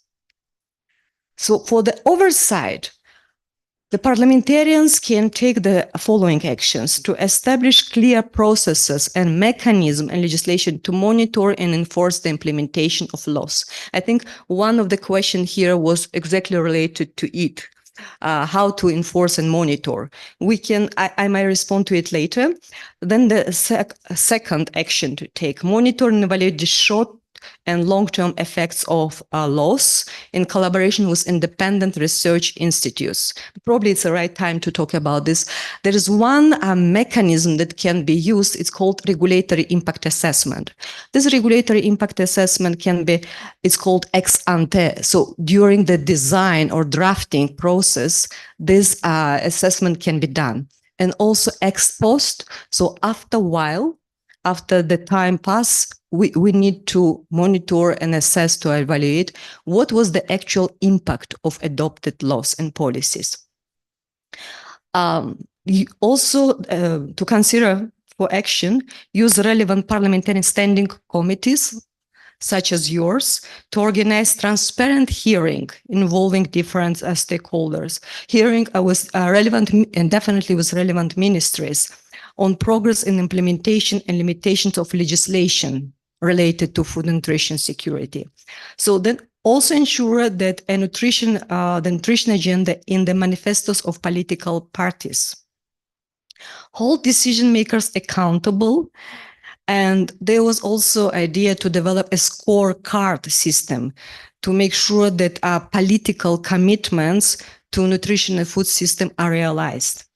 Then establish a mechanism to coordinate engagements with relevant stakeholders, including the rules of engagement, to avoid and manage the conflict of interest. Next slide, please. Here for you to offer just when we're talking about actions, in what area of food and nutrition or system it can be taken. So you see, we split it and it's all based on the guidelines that I referred, the voluntary guidelines. It's production, and please note it's not comprehensive. Production that would be related to inputs for food production, natural and manufactured resources, such as land, water rights, family farming, harvesting, post-harvest handling, storage, packaging, and distribution, including food fortification. Then disposal, loss and waste. You know that I think France was the first country that adopted legislation that prohibited supermarkets from throwing away unused food. There was certain criteria. I think it's not if the supermarket had the area of 400 square meters. But that was done and implemented. So there is also food loss and waste hierarchy, according to which the priority need to go for human consumption. And to go to the landfill is the least undesirable let's say, way of food disposal. And you can see here recycling surplus food into animal food, fertilizer, and biofuel. So between the human consumption and landfill, there are options to consider. And parliamentarians can create a conducive environment for food environment. It's a regulation of food marketing, including breast milk substitutes, and we have a relevant codex to it, and food for infants and young children, nutrition labeling, which is very important to inform consumers, and fiscal, sorry, I just moved my slide. Yeah, fiscal and pricing policies, taxation of unhealthy food and subsidy of unhealthy foods, especially if they are sold around school facilities. Some of the countries, I think in Latin America, they adopted such legislations. Then, in setting up nutrition standards for schools, hospitals, and other public institutions. So it's about food school feeding. Next slide, please. And here, just to visualize, so you can see I hope it's quite visible what has been done. So I informed about it that 60 parliamentary networks were established. And let's look closer Africa. So we have one continental alliance. I will describe it later. We have 3 sub-regional alliances. So, and 18 national parliamentary alliances and networks. When before talking about the Southern Africa region, let's move then to have some information. Next slide, please, about what alliances exist in Africa. So the first and foremost, it was established earlier, the Pan-African Parliamentary Alliance on Food Security and Nutrition. It was established in 2016. It provides advocacy, technical material trainings, support development. The project that was designed at that time and what it did, support development of PAPA, it's Pan-African Parliament Alliance, sorry, in the title, I missed A, work plan and a communication strategy, and model law on food security and nutrition. This model law, I think the process started in 2018, and it resulted in its adoption in November 2024. So next slide, please. And just for you to show what the model law on food nutrition security, Pan-African model law, contains. As you can see, at the core of the model law is right to adequate food. And I think a honorable member from Namibia was mentioning, if your stomach is not full, it's the most important probably right we need to feed to make sure that other rights would be also realized then. Then access to productive resources, agricultural inputs and services. As you can see, what I have talked earlier, they are listed here. So it's about nutrition security, food market and trade, food safety, which is very important. Especially, I think it's kind of under-regulated or not. I would call it even not regulated at the international fora.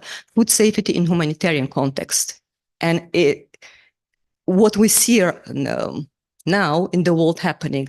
This is very important subject. Food labeling, marketing and advertising, food fortification and diversification. Important for all countries to have strategic food reserve. And that's also, some countries have a special law on strategic food reserve or strategic reserve in general called. Then special attention should be given again to school feeding, school food and nutrition. Then about social aspects, minimum wage, social security, social protection. Because let's not forget, when we say about right to adequate food, and we have voluntary guidelines on progressive realization of the right to food. Progressive means that the voluntary guidelines, they are not binding by their nature. They provide guidance, but they take into account that the context in countries differ. It's also the economic situation differ. What can be implemented at one country now cannot be implemented in others. So we talk about progressive realization. And also important, I think often when we meet with constituencies, let's say, there's question that the government, so it's a duty of state. State has duty, but the first duty comes from the individual. We need to be able to feed ourselves. So let's move to the next slide, probably. Then we have Eastern African Parliamentary Alliance on Food Security and Nutrition. So you see it was established in 2009, includes the countries in the Eastern Africa, and DRC is considered to be included as part of the Eastern African community. That's why preliminary it's here. And also RECs, regional economic commissions, such as IGAD and Eastern African community are members. So Pan-African, parliamentary alliances were established at national level. So in Djibouti, Somalia, South Sudan, Uganda, with support of FAO. And we expected expand to Ethiopia, Rwanda, Uganda, and Tanzania. So some results. Somalia included nutrition as a priority action in National Development Plan. And budget for nutrition is increased from 0 to 3 and to 2 for food security. And Uganda trained over 300 members of parliament, Tanzania over 150. So the capacity building is a very important element of our work.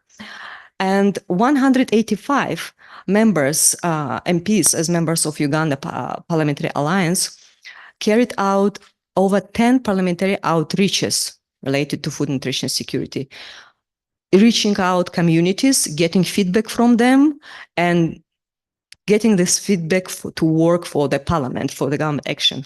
Djibouti conducted also parliamentary caravans to raise awareness about this issue. Next slide, please. Then we have the network of Central African Parliamentary Alliance on Food Nutrition Security. You can see it was also established at the same time, as in Eastern Africa. It includes Burundi, Cameroon, Central Africa. I will not list, for the benefit time, I will not list. You can see what countries are members. So at the national level, 7 parliamentarian alliances established in Cameroon, CR, Congo, Gabon, DRC, São Tomé and Príncipe, and Chad. What results it brought? So creation of Food Security and Nutrition Commission in the Assembly and the Senate in Congo. Introduction of the right to food in Constitution of CAR in 2023. Then proposal for a law to ensure that taxes on alcohol and tobacco are paid into the National School Feeding Program. That's a very interesting initiative in São Tomé and Príncipe. In Equatorial Guinea, an advocacy mission was organized and awareness raising was conducted. Then the Senate of Burundi has sent request for support in setting up this alliance. Next slide, please. So for your attention, there is network of ECOWAS parliamentarians on gender equality in investment and agriculture and food security. As you can see, focus here is also what added the gender equality. It was established in 2017 and includes Benin, Burkina Faso, Cape Verde, Cote, all member countries. So here, the work is still expected to accelerate. For now, we expect to provide knowledge and capacity development to advocate for gender equitable agricultural investment. And significant efforts still need to be done to really move forward with the work of this network. And FAO Sub-Regional Office for Western Africa, FAO Sub-Regional Office is committed to support the creation of parliamentarian fronts against hunger in West Africa at the national level and operationalize the work of network of ECOWAS parliamentarians to advance work with MPs, developing their capacity and providing them with knowledge tools. Here, let me stop because there is no slide about South Africa region, and my colleague Luis already have mentioned that it's only sub-region that lacks this kind of alliances. And for your information, I remain to be corrected. But to my knowledge, when I was conducting mapping of food nutrition security situation, including existing alliances, at the national level, we have 2 alliances, one in Madagascar and the other one in Zambia. So you can see there is a lot can be done in the sub-regional, in the Southern Africa region, the SADC region. Next slide, please. And in previous slides, I was mentioning some of knowledge tools. Here, I will not dive into the substance of this. It's just for you, you can look at it later.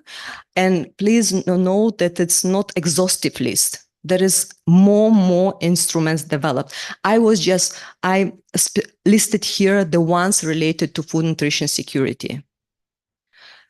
And you may look at it, and I hope it will be like for you to give you some ideas that you think can be implemented at SADC Parliamentary Forum level and at the national level. So with this, I think, just to mention, because you can see here, I was giving just overview of what was happening, but there is no actual information what we could do together. It doesn't mean that we didn't consider this. What is happening right now? Thanks to Rachel and teams, thanks to SADC Parliamentary Forum team, we developed a framework paper that was submitted based on the concrete suggestion that your team had. We developed framework paper. I believe it will come, it will reach you, and I would really love to hear your comments, your feedback, your input about this framework paper, because this framework paper will guide our collaboration. And based on it, we'll institutionalize our collaboration. Because what we think about development or adoption of MOU between either, again, it's open, there's no ready-made solution yet.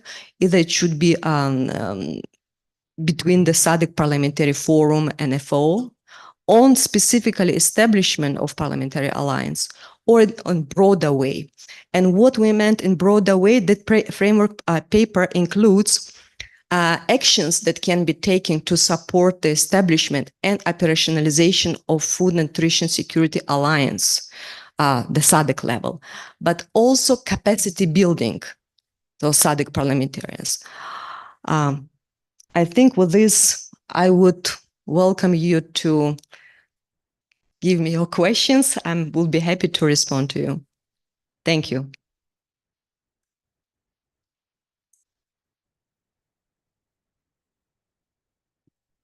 Thank you very much. And I would now open the floor to the honorable members. As you have seen, that it is quite very important for us to have a regional alliance, because I think SADC is the only region without the alliance. And I think it would mean we're operating as an island within SADC. So I would open the floor for any interventions or reactions on our members. The floor is open.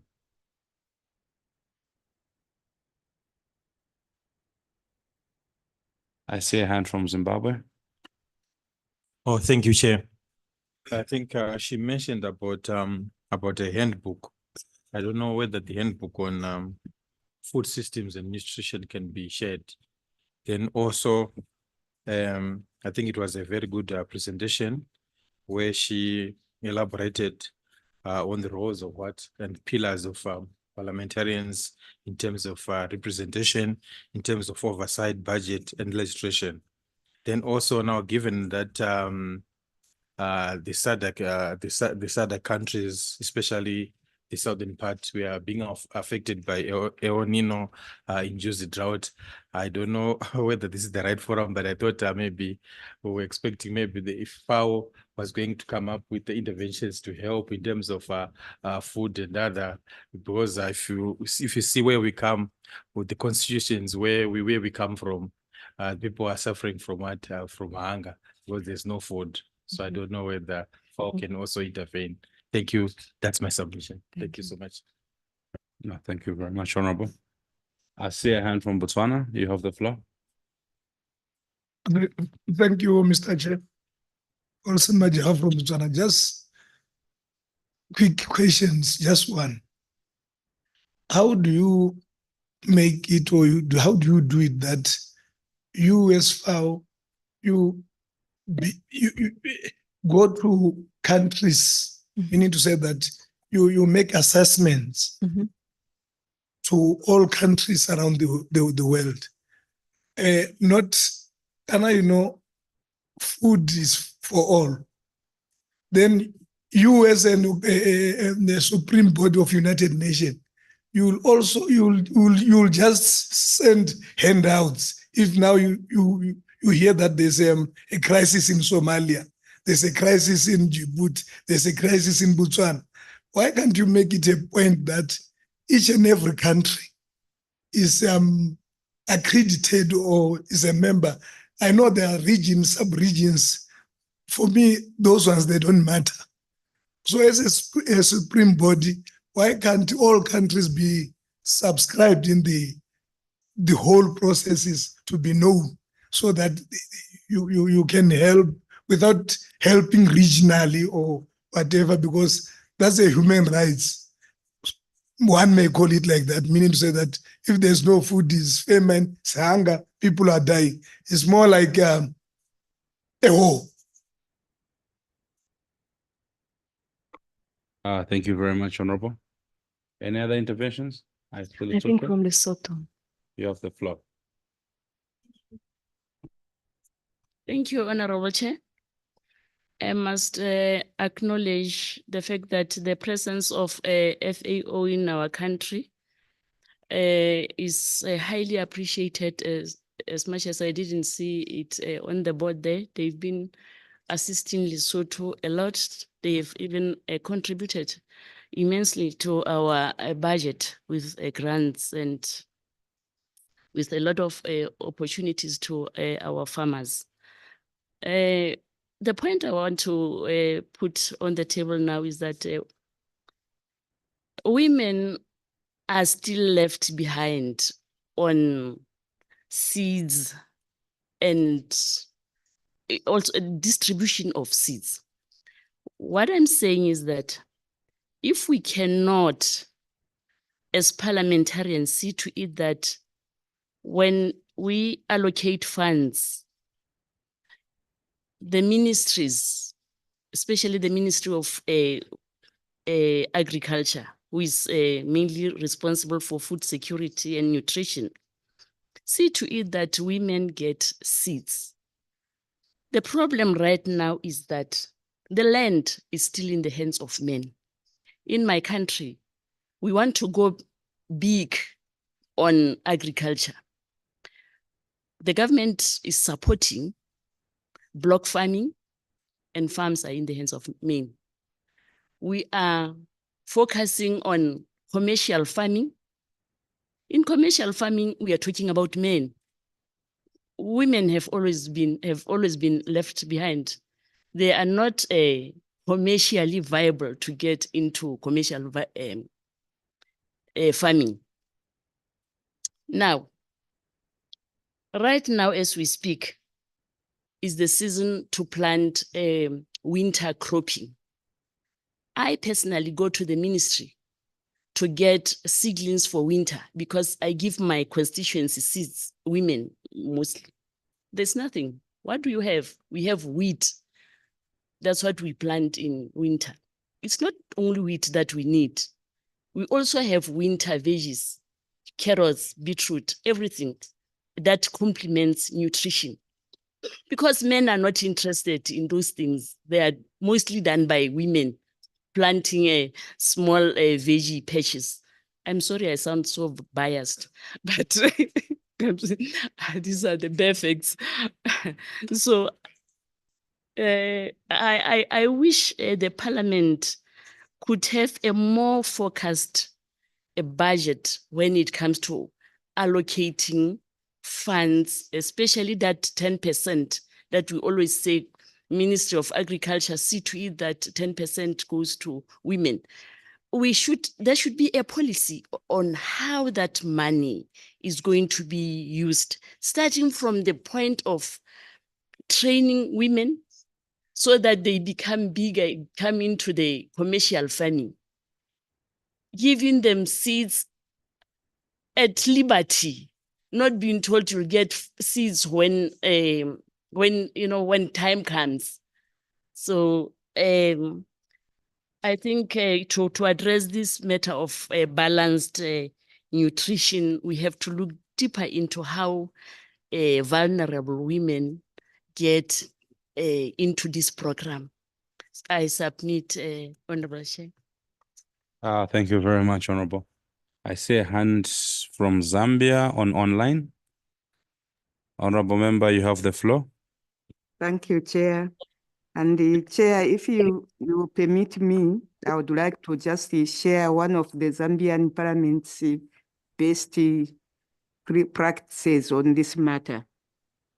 As the Zambian Parliament, we work closely with civil society organizations and the executive on matters of food security and nutrition using our parliamentary platforms.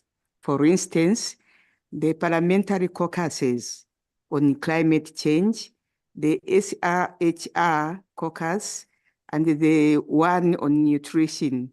This, I must say, has helped us parliamentarians with useful information that helps us to carry out our constitutional mandates with evidence. Chair, I thank you. Thank you very much, Honorable. I give the floor to Namibia. We've got 2 hands. So you can start and then. Thank you, Honorable Chairperson. Yeah, mine is also not a very difficult one.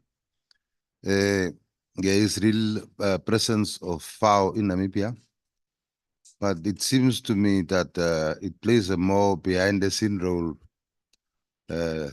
behind the Ministry of Agriculture. Now, on the aspect of seeds and fertilizer, that is kind of a headache. What role can FAO then play into the assistance of the development and the production of seed and fertilizer? Thank you. Thank you very much. I give the floor to Namibia again. Okay. And please don't forget to introduce yourself. Yeah, thank you, Chair.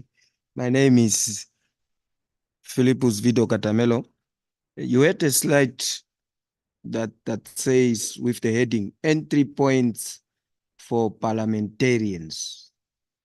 Then maybe if you can project that slide there, I don't know who can help. Please.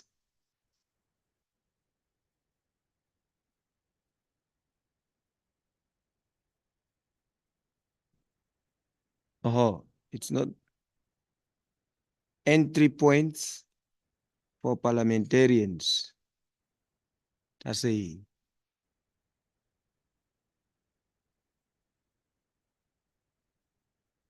yeah, not to spoil anything. You know, they say English was made in England, improved in America, spoiled in Asia, and misunderstood in Africa. I'm African. I don't want to misunderstood anything. That's why I'm just maybe seeking clarity, because if I read the entry points and so I don't get it. So maybe if you can just expand on that one.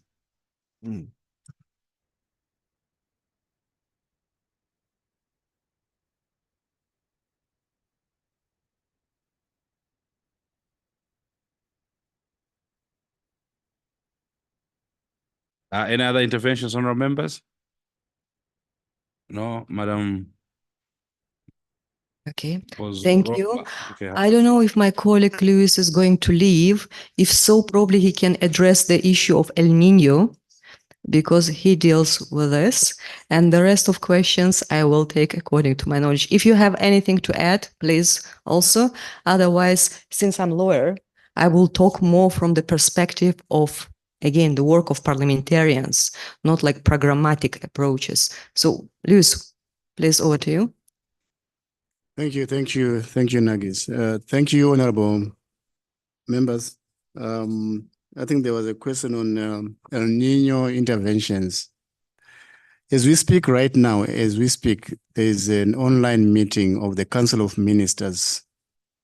In other words, your Foreign Affairs, Finance.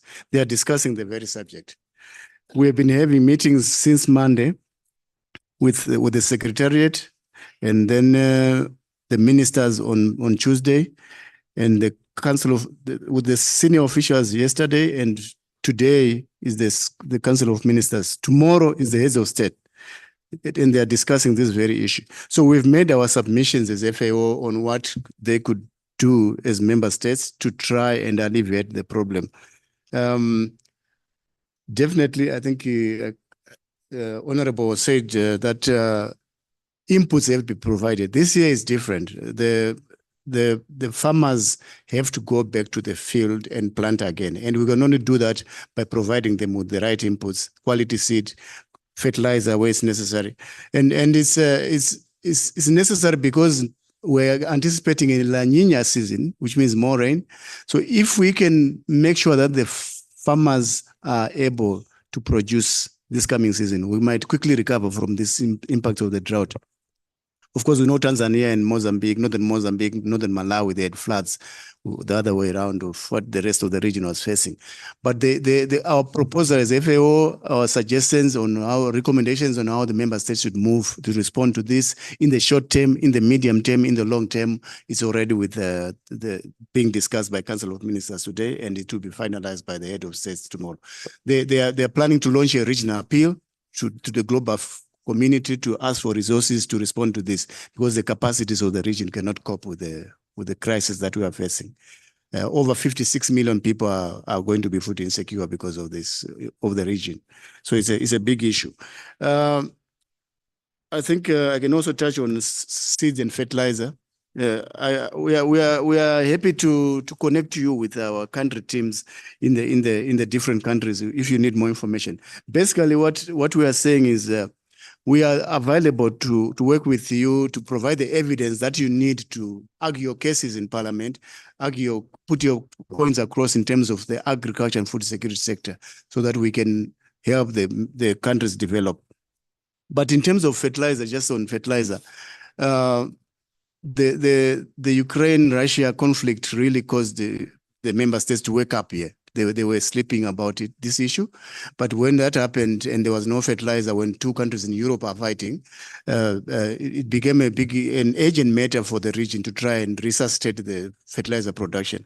So we've worked with the Secretariat and the member states in terms of the crops, agriculture side of things to develop a regional fertilizer program. And this was presented in Nairobi last week, 2 weeks ago, or is it last week, on the 8th? Last week in the AU summit on soil health and fertilizer. And our support is really technical to make sure that the member states can develop. Private sector will have to play a major role, but they need to be guided by the right legislation. And that's where you come in as parliamentarians to try and make sure that the right laws are in place to protect the consumers. And the same with seed. I think seed is largely in the region. There's good, vibrant private sector seed market in this region. Although 60% of our farmers still rely on retained seed to plant, but we believe that the private sector can handle the seed sector in this region. I think in terms of glad to hear that the Alliance is helping in Zambia to improve the agriculture and food security sector, helping the parliamentarians to understand the subject better, to get the latest information, and then convince the executive and in terms of resource allocation. The entry points, I think, what it is a list of those areas where, as parliamentarians, you can intervene and add your voice in terms of production, in terms of the food environment, in terms of disposal and loss and waste of food. So you can come in there and have your voice, intervene at that level. I think Nagis will expand on that issue. So I think, as she said, I have to go to another meeting again shortly. And I would like to just thank you all for giving us this space as FAO to engage with you. And as I said earlier on, we really look forward to a more systematic, close relationship with the Parliamentary Forum so that we can all work together to develop the agriculture sector in the Southern Africa region. So thank you very much. Merci beaucoup. Thank you. Obrigado. Yeah, thank you, Luis. There was suggestion since there, as I understand, restaurant will close very soon. So for me to address your comments after lunch. So I think you will be also more relaxed. Yeah. So thanks again. And I will definitely touch upon the fertilizer issue, regulatory, legal work that we do, and we do quite a lot. But let me not to take your time and be between you and your lunch. So I will continue after lunch. Thank you. Thank you very much. Thank you very much, Nagis. Honorable members, we're going to have a 1 hour break for lunch, and we're resuming at 14:30.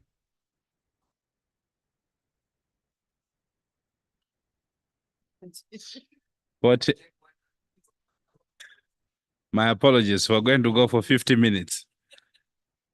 No, we'll go for 50 minutes. Yes, I will be back at 14:30.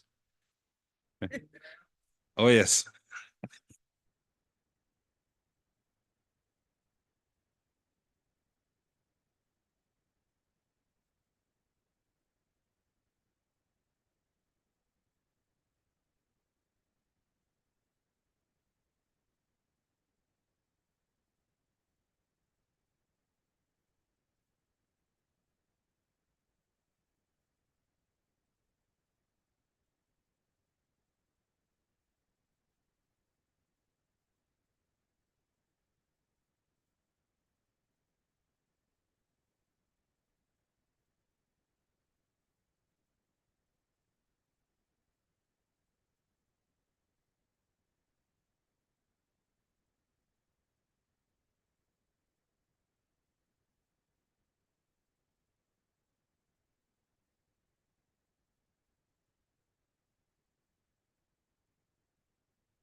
My team manage over 200 campaigns a year at the Opera House, and Monday.com really help with efficiency across the team.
Welcome back, honorable members.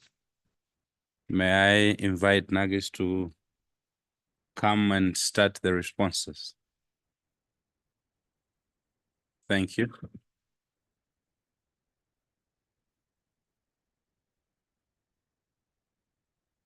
Thank you, Honorable Chair.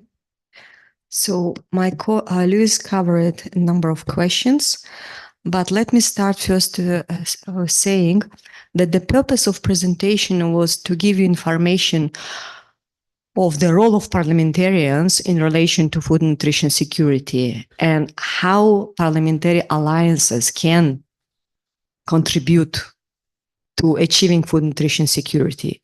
So it didn't include information about work that followed us at the national level in other areas. But since you had this question, so let me start with a question from Botswana when you said, how do you do country assessments? There's crisis in Somalia, and there should be supreme body that includes the member countries, not just at the regional level. Again, this information about regional parliamentary alliances. In relation to the assessment, the country level or membership at national membership, that's how the FAO is actually built on. The basis for existence of FAO is membership of countries, including Somalia. Each of a UN member country is member of FAO. And every member has own voice that it can raise through different platforms, including, I mentioned, the Committee on World Food Security. It was actually established in 1974, if I'm not mistaken, as intergovernmental body, kind of to have this approach how to deal with food security policies. And later it elaborated, it went through some reform process, and now it's multi-stakeholder platform includes. So assessments happen, different assessment, needs assessment or legal assessment, they happen at the national level with involvement of national personnel. I mean, shall it be national expert on food security, or shall it be a legal expert that will make a legal assessment? But that's how we work. And also to know that we work on, our work is demand-based. If there's a request from country, so we deal with that request. It's not like we come and pause. So I hope it clarifies.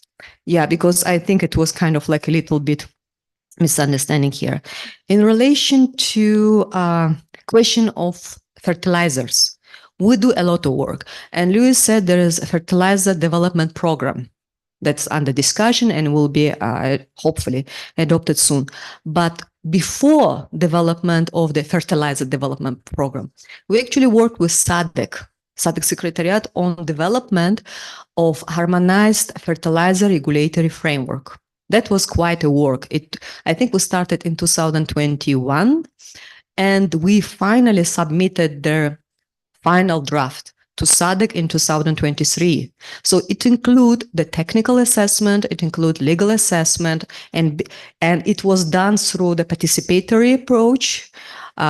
We had consultations where the member countries, SADC member countries, they were sharing their comments, their feedback, input to their assessment reports, both reports. And based on it, we then proceeded with development of harmonized fertilizer regulatory framework. It's also took quite a time, and we've been working with stakeholders through the consultative process again.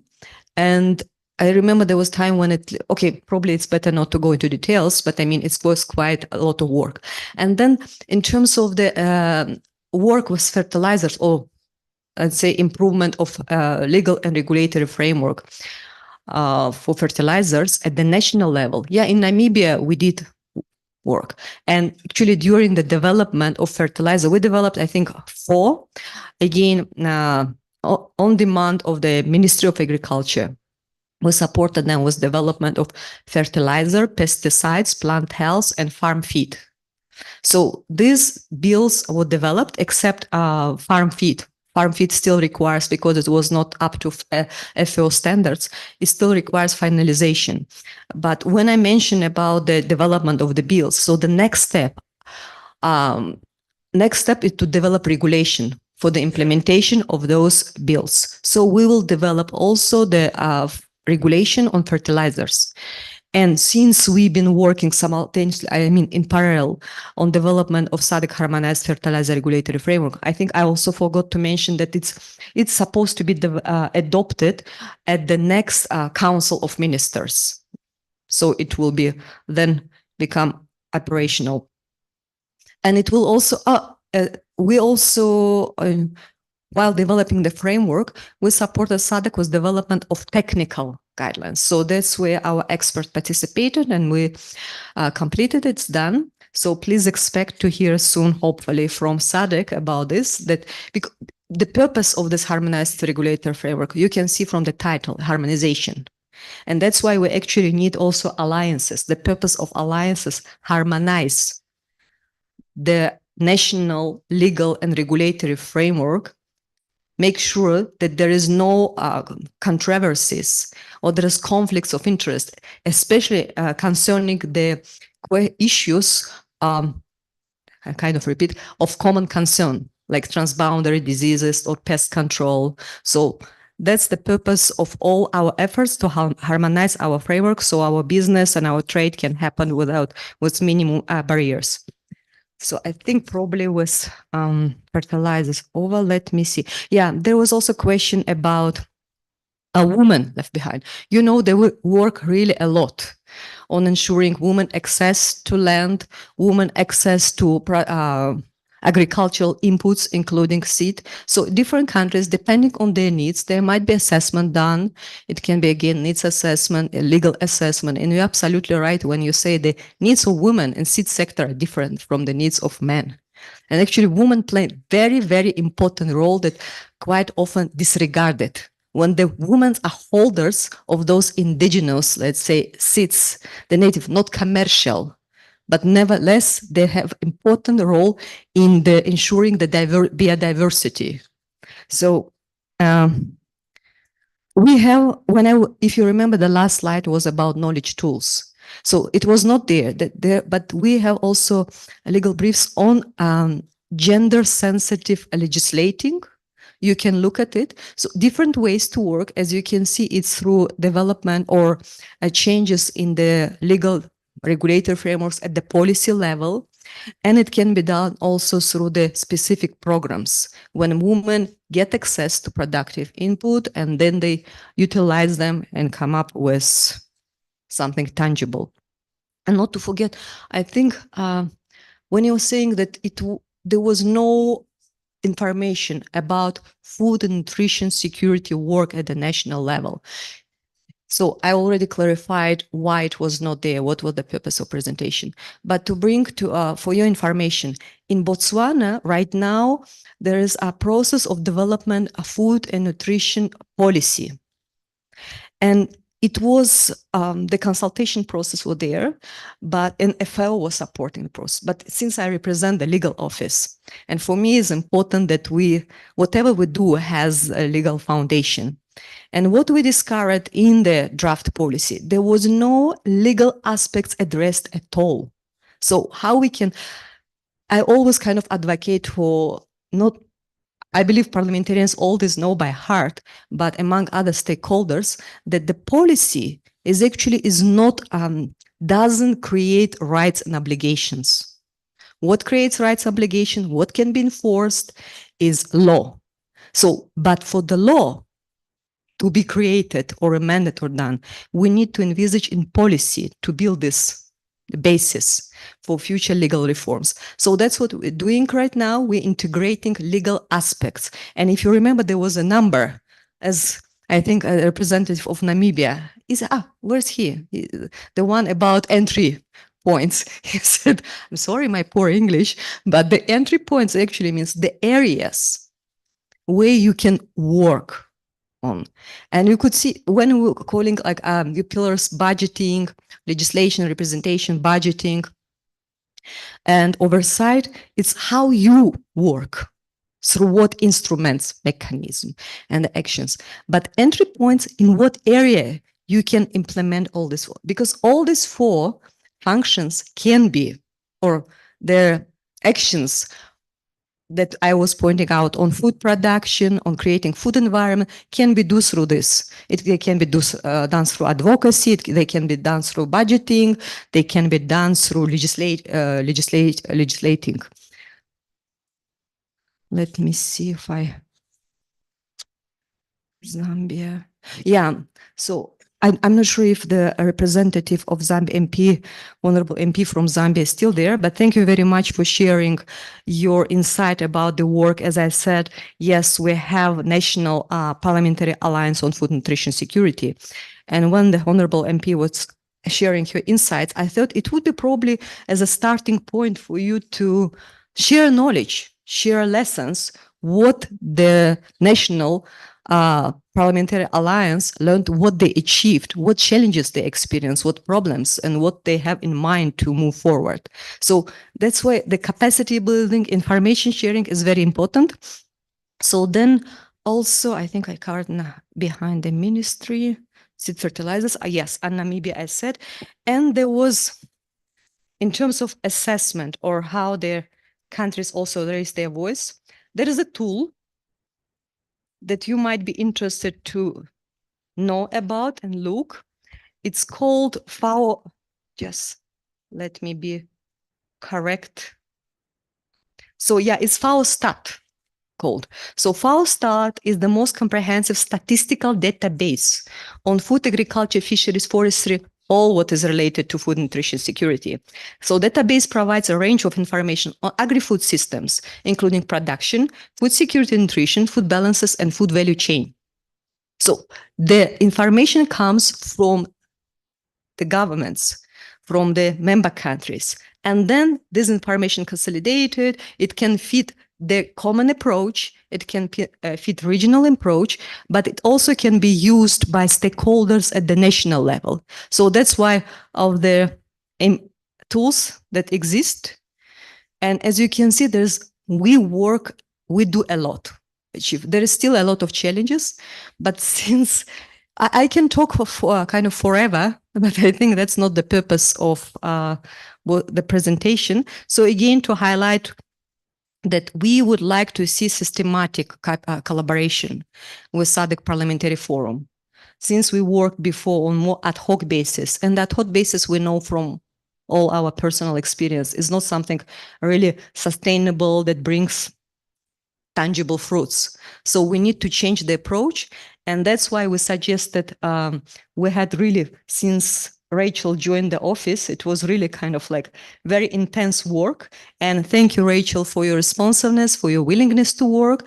As I said, we shared the framework paper. Please, I would be really love to hear before I leave, not today, tomorrow, before I leave this forum, what was your feedback? So what can be improved?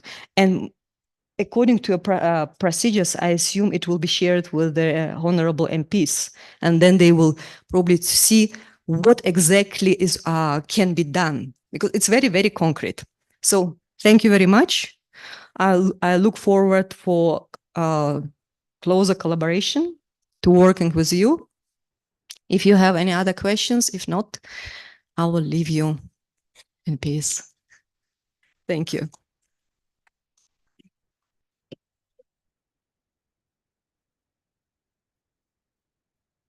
I see no other hands, so once again, let me thank you for your time and for the well-elaborated presentation. Thank you very much once again. You have the floor. Yeah, thank you very much, Honorable Chair. Just forgot to mention, since I represent the Development Law Service, as I said, we work on improving legal regulatory frameworks, capacity building, creating knowledge tools. If you feel there is a need to do something like related to legal work, please let us know. We'll be happy to consider your request and see how we can support you. Thank you.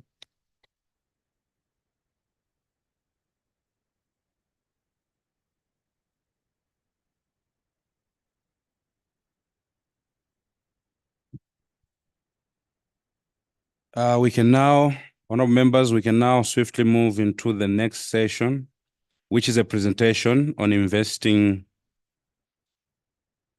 in agroecology to mitigate climate-induced disasters by Dr. Stephen Greenberg, consultant. The respondents for this session are Ms. Esther Sharara, Action Aid International, and Dr. Cliff Dlamini. Descriptions of the session. Increasingly, SADC countries are adopting agroecology in their nation agriculture frameworks as a holistic approach to the United Nations Sustainable Development Goals and the African Union Agenda 2063 more effectively. However, increasing investment in agroecology can also help countries mitigate climate-induced disasters, such as the ongoing El Nino drought that has led Malawi, Zambia, and Zimbabwe to declare national disasters. And the presentations will share an analysis of the current level of investment in agroecology by 4 countries: Malawi, Tanzania, Zambia, and Zimbabwe, as well as provide recommendations on how increasing support for agroecology can help countries ensure food security in the face of climate change. Without further ado, I would like to invite the resource persons. Thank you very much.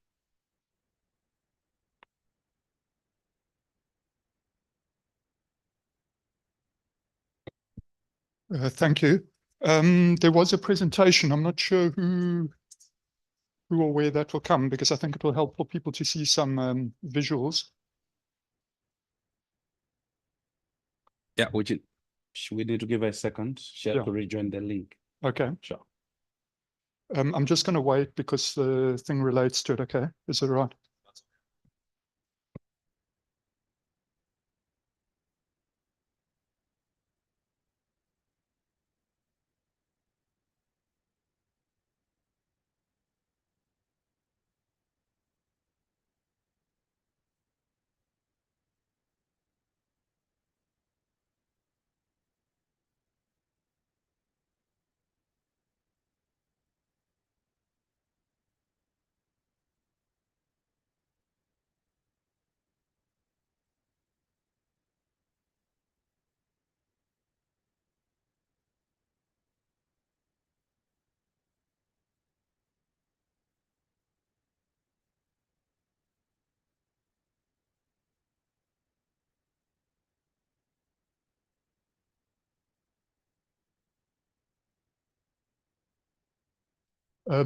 Okay, thank you. My name is Stephen Greenberg. I'm working with Action Aid International on some work around agroecology in the SADC region. So I'm going to.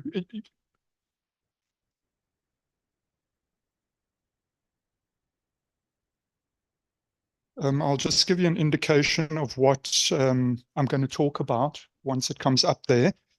The first thing is just to talk very briefly about what we understand by agroecology, some kind of definition, just so that we've got a common ground that we're all working on, because people use these terminologies and we're not necessarily on the same page about what we mean. And then just to introduce a tool that Action Aid developed with some partners in the PSA Alliance called the Agroecology Financing Analysis Toolkit, which is basically breaking down the agroecology principles into practices and then using that as a basis to look at policy documents and other documents to try and see to what extent there are elements of agroecology already existing in the legal and policy frameworks. I'm going to go very quickly through those. There's a lot of detail there, but these slides are available. You can go to the second slide there. The slides are available, and so you can have a look at that later on. Then just to talk a little bit about the relevance of agroecology to national and regional priorities, and then a brief discussion on some of the country assessments that Action Aid have been working on, Unfortunately, not Zimbabwe, but the other three, Malawi, Tanzania, and Zambia, just because the Zimbabwe report is still being produced by the people there. But you'll find that there's quite a lot of similarities across the region anyway. And then finally, just a couple of recommendations for financing on agroecology.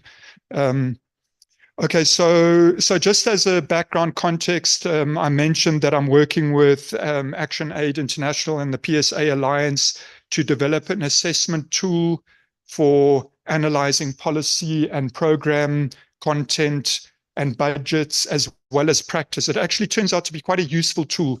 You can do text analysis, you can do budget analysis, you can go onto the ground and see what people are doing and use that as a tool as well for that. So it's actually quite flexible and of value in that sense. A similar tool was later published also by the Agroecology Coalition. Now, I'm not sure how many people here are aware of the Agroecology Coalition, but it emerged out of the UN Food System Summit to kind of promote agroecology as a response for sustainable food systems transitions. And there's a number of countries in Africa that joined up with that agroecology coalition. In fact, there's 19 African governments plus the African Union and ECOWAS. And in SADC, DRC, Madagascar, Malawi, Tanzania, Zambia, and Zimbabwe have all signed to the Agroecology Coalition already. Okay, so it's got some relevance, and the Agroecology Coalition uses the same framing as we're using here, the HLPE principles, which I'll come to now. Okay, so if we want to define agroecology very broadly, I mean, there's a lot of different kinds of definitions. One definition talks about agroecology as a movement, a science, and a practice. Now, this kind of brings in the different kinds of elements to say that there are technical, ecological aspects to it, but there's also political and social dimensions to it, where we're talking about equality, we're talking about undoing inequality, we're talking about redistribution of resources, participation, and so forth. I'll get into some of that just now. Also, just to say that it crosses over, obviously, agriculture and ecology. Agroecology. All right. So it's not only about production, but it's about production in the ecological context. All right. Now, this is where a question comes to the previous presentation, which was around fertilizer and increasing fertilizer use. There must be some debates about these because some of these things can also have ecological problems being created. So we need to kind of think, are you talking about one system or the other? Are you talking about some kind of blended system? Are you trying to move more towards a more ecologically friendly system over time? So these are some things we must think about. Okay, you can move to the next slide. I'm just going to go very quickly through this. This is just showing you what the 13 principles are. Okay, so the first, there's 7 that we've clustered into environmental sustainability, just to say that these principles operate synergistically, they work together. Okay, so you can't really pull them out and say that one's environment, that one's social, that one's economic. They do integrate, but just to make it easier to understand, I've broken them down to say some of them are more focused on the environmental aspects, the practical aspects on the ground, on the farm. Some of them are related more to participation on the social side, and some of them are related more to economic democratization and kind of transitions that we might want in the economic system. Okay, so the first ones here, you see recycling, basically using whatever resources you can to put back into the system. And I think there's a lot of talk in the region and in the countries in the region about circular economies, for example. This is just one of the sorts of examples that comes up with recycling. What resources can you bring back into the production system so that you reduce waste? Okay, I'll talk a little bit more about waste just now. The next one is input reduction. So of course, we're not talking about input reduction completely, because if you extract nutrients from the ground, you're going to have to replace those nutrients. But we're talking about expensive external inputs. To the extent possible, what can farmers do in terms of reducing their dependence on external inputs and rather using inputs that can be more locally produced and distributed? Okay, I won't go in much more detail. Okay, the next one, yeah. Soil health, okay, that speaks for itself. And I think in a lot of ways, people really focus on this one very heavily about the soil life, about the quality of the soil, okay, so that you can continue to produce for a long time. Animal health, which is something that we'll see tends to fall out of the picture quite a lot in our region. But there's some other aspects that we could add onto there just to make sure that we have a comprehensive view of agroecology, not just as cropping, but as an integration of cropping, livestock, trees, and other elements as well. Okay, so we really want to bring livestock into the system like that. Okay, the next one. Biodiversity, very broad topic as well. I'll talk just now about biodiversity and land and natural resource governance. Just to say, okay, we'll move on to them and then I'll speak to them. Okay. The next one is synergy, which is basically just saying multifunctionality, let's just say. So if you've got something that you're doing, where possible, that action should serve more than one function.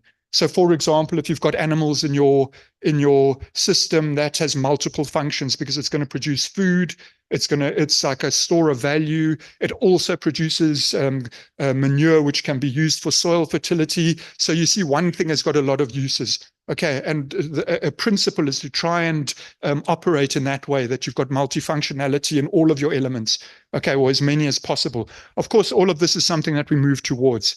The next one, okay, the next ones are around the social aspects, and there are three principles here. One is about co-creation of knowledge. This is quite simply to say scientific knowledge is recognized, but indigenous and local knowledge is also recognized. One isn't above the other. These two need to work together so that we actually find the proper solutions, because science has a tendency to standardize and abstract from the context, whereas local knowledge, indigenous knowledge is much more embedded in the context. So you need both of those together.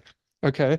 The next one, social values and diets. I have a tendency to split this one into two because social values are one thing. So here we're talking about things like food sovereignty, the right to food, people's participation, and diets is a quite specific around good quality nutrition and culturally appropriate nutrition.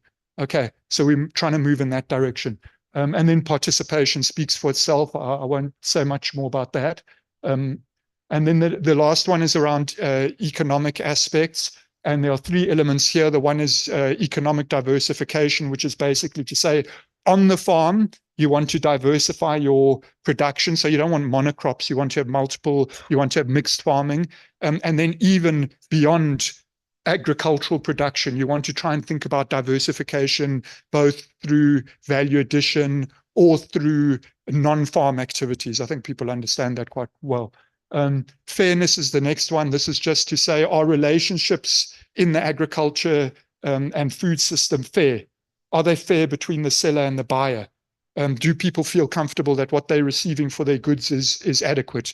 If the genetic resources of our region are used, is there fair payment and recognition for those resources and the intellectual knowledge that people use to build those resources over many years? Okay. And then the final one is about connectivity, which in a shortcut, really starting to look at issues of markets, okay? And how do we connect or reconnect producers and consumers? Because currently they're very separated and they split out. They don't know each other. So it's about localization, bringing food production and distribution more locally where possible. Of course, that's not the end of the story, but that should be the start of the story. Okay, instead of us first thinking, let's do exports, we should first think, are people locally getting enough food to eat? Yes, that's fine. What do we do if they're producing surpluses? Where do those surpluses go? From the local outwards, rather than putting a lot of effort into doing exports when people at home are hungry. Okay, so that's basically the things. There were two things I wanted to highlight, which takes this concept of agroecology out of just the farm. Okay, there's two dimensions to this that we must keep very clear.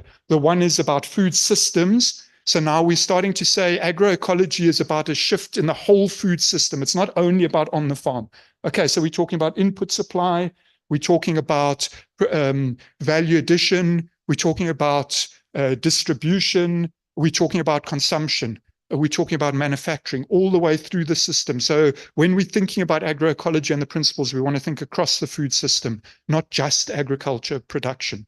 That's one. The second one is when I talked about biodiversity and land and natural resource governance, what we want to do is embed agricultural production in the landscape. Okay, so it's not like agricultural production stands on its own and it's like separate from everything, because you know very well that if you're poisoning your water on the land and that water runs off your land, it's going to be poisoning other people's water as well. If you're overusing fertilizers, for example, it leaches into the water, that affects other people elsewhere. Okay, so we want to try and say, how do we take an ecosystems approach? And I think there's a lot of talk around that as well in the countries and in the region about how do we broaden our view so that we're integrating these things. You have like a matrix of land uses, and you look at all of those land uses, you bring all of those land users together to say, how do we approach this landscape so that we're looking after it ecologically, but we're also meeting the livelihoods needs of the people who are living here. Okay, so that's just a very brief overview of that. Those things will be available. Okay, the next slide. This one now talks to the relationship between agroecology and some of the regional priorities, and it's very clear that there's a lot of overlaps here now. And the more we attend into these events at the regional level, it's very clear that this is potentially a very useful integrative approach to deal with climate, biodiversity, and I'll talk a little bit about the Global Biodiversity Framework and the NBSAPs just now, food security, gender equity, and food systems transition. So agroecology covers all of these elements. Okay, now to the extent that these are priorities at country and regional level, and I believe they are, agroecology is something that can be used here to both to assist in understanding what's happening and also to see where the gaps are and also to give some very positive things about this is what can be done to fill those gaps. All right. I'm not going to go into all that detail on these ones. You can do the next slide. I'm just going to talk a little bit to the climate aspects, just focusing a bit on climate and agroecology. Okay. Now, again, there's a lot here, and I'm not going to necessarily go through a lot of detail, but just to point to some things. So on the environmental ones, you have recycling. There's in the recycling, the kind of practices include things like renewable energy on farm, and off farm, and waste recycling. Now, when you start looking at greenhouse gas emissions, you see that energy and waste contribute to those emissions. Okay, so if we can try and figure out ecologically friendly systems for production and distribution of energy and for the recycling of waste, then we can also cut back on our emissions. Okay, at the same time. Water use efficiency, water cuts across a number of these things. Now, obviously, our region is going to be hit very hard, is already being hit very hard by climate change. One of the big things, obviously, is water. Okay, and a lack of sufficient water really to produce to the optimum. Okay, input reduction. Here, this is really talking about reduction of synthetic external inputs. And then also water. So synthetic fertilizers is another producer of greenhouse gas emissions. So if we can find alternatives to that, of course, the science is quite tricky because it's not to say that if you use manure, you're not producing emissions. So there needs to be some work on this. But the problem is there's no research. There's no one's doing a comparison of saying what are the impacts of these different things. We're just assuming the use of synthetic fertilizer, it doesn't matter. Okay, on soil health, again, this is about water, protecting soil from increasing evaporation in hot conditions. So some of the methodologies or some of the practices are things like permanent ground cover. I think this is something that even conservation agriculture talks about. Increasing your soil organic matter, because if you've got more organic matter in the soil, it's going to hold water in the soil for longer. Okay. And then also no-till or minimum till. So you don't want to, every time your soil starts building up a nice structure there, it's starting to work quite well, and then you come and you plow it all up. You basically destroy that structure and you have to start again the next time. So the conservation agriculture people also in South Africa, I mean, it's big amongst the commercial farmers as well. They basically like no-till. Okay, that's how they're moving now. So this is a thing which also has impacts on climate, because obviously nitrous oxide emissions from the land is one of the emissions, greenhouse gas emissions. Okay, animal health. Okay, the next, animal health. Okay, so grasslands as carbon sinks, a big question here, okay, or a big issue here, because grasslands, and I think many of our countries are part of the savanna, grasslands are major sinks for carbon. They store carbon, and they store carbon in the ground. To some extent, they're even better than forests, because forests, most of the biomass is above ground, whereas with grasslands, most of the biomass is underground. Okay, so very good carbon store. If we let the grasslands degrade, that carbon's going to escape. All right. Further, if you don't have animals on the land, there's going to be that grassland isn't going to be able to function properly. So you need animals as part of your grasslands. Okay. So when we start talking, when you hear people start saying, no, we must do away with the livestock and that kind of thing to reduce greenhouse gas emissions, there's a big problem, because that can have other effects elsewhere. So we must have a comprehensive and clear picture about the role of animals, the role of grasslands, how it connects to agriculture. Okay. There's a lot that's been done, especially in Zimbabwe, around holistic land management, and some very interesting and good examples there about tight herding of cattle in small areas for a period, and then rotational grazing, like intense grazing for short periods of time, which kind of mimics the ways that animals used to roam on the land prior to human settlement, or prior to the way that we've settled now. Okay. Yeah, there's so many. Okay, the next one. These are all just looking at the impacts or the potential for agroecology to respond to climate adaptation and mitigation. I'm not going to go through all of this because it's very long and time is going by. We can move to the next slide. Just to show, this is a graphic that was produced by BioVision. Now, this is the relationship between the Global Biodiversity Framework that was agreed in 2022. It's got a whole set of new targets. I think people here should know about it. The Global Biodiversity Framework is under the Convention for Biological Diversity, the UN. It's basically a treaty. And then it produced this global framework and then set some targets. And then those targets must come to the national level through the National Biodiversity Strategies and Action Plans, the NBSAP. So every country has got these, and they're meant to integrate these targets. So this graphic just basically shows the multiple interconnections between the Global Biodiversity Framework here on this side. So it's very small. And on that side, the 13 agroecology principles, and you can see that there's multiple interconnections. So when you adopt agroecology and you deploy agroecological practices, you discover that you're also resolving some of the biodiversity loss issues. You're also resolving some of the climate emissions issues and adaptation issues. Okay, you're also resolving some of the food system issues, especially in terms of healthy and quality food. Okay, so I'm not going to go too much. There's 1, 2, 3, 4, 5, 6, 7, 8, 9, 10, 11 targets that can be quickly identified amongst the Global Biodiversity Framework as related to agriculture. Okay. And these include things like reduction in pesticide use, because pesticide use, highly hazardous chemicals, are doing huge damage to biodiversity around the world, including in our region. So we need to move away from those methodologies. We need to have good alternatives, of course. We need investment in research and development of what those alternatives are going to be. Okay, the next one. Just again, talking very quickly, these again were relating to the climate change. I'm not going to go through all the details over there.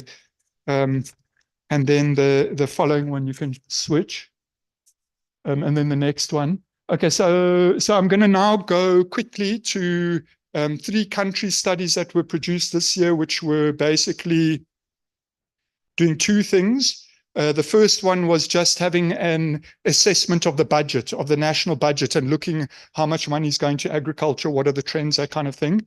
And the second one was then to say, what is the basis for agroecology in the existing programs, and how much of the resources could you allocate or could you say are being allocated to agroecological practices? You discover that there are some. It's not like you have to have an agroecology strategy clearly before you do any of these things. I mean, when you think of things like water resource management, you think about the grasslands programs, you think about there's a number of different things that countries are already doing that do relate to agroecology. And the argument really is to say, why don't we build on that base? That's good. That's a good start. Let's build and strengthen that, and then identify where the gaps are, and then fill in those gaps. Where we're seeing that there's certain missing elements. And that's why the 13 principles help a lot. Okay, so this is looking at Malawi. I won't speak to that right this minute. First, I will say just a little bit of background. Overall, agriculture is 22% of Malawi's GDP and 64% of employment, so a highly critical sector. The recent support focus has been on input supply. I think people know that. Especially fertilizer and maize seed. However, there have been difficulties, and there's been some reallocation to irrigation development in particular. Now, we need to also talk about irrigation in our region, because irrigation is now being seen as the panacea for smallholder production.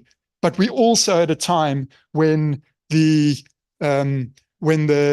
water resources in our region are really hard pressed.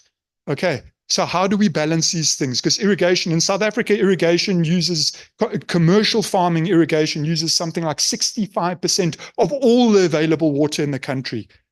And then a lot of those things like citrus and deciduous get exported.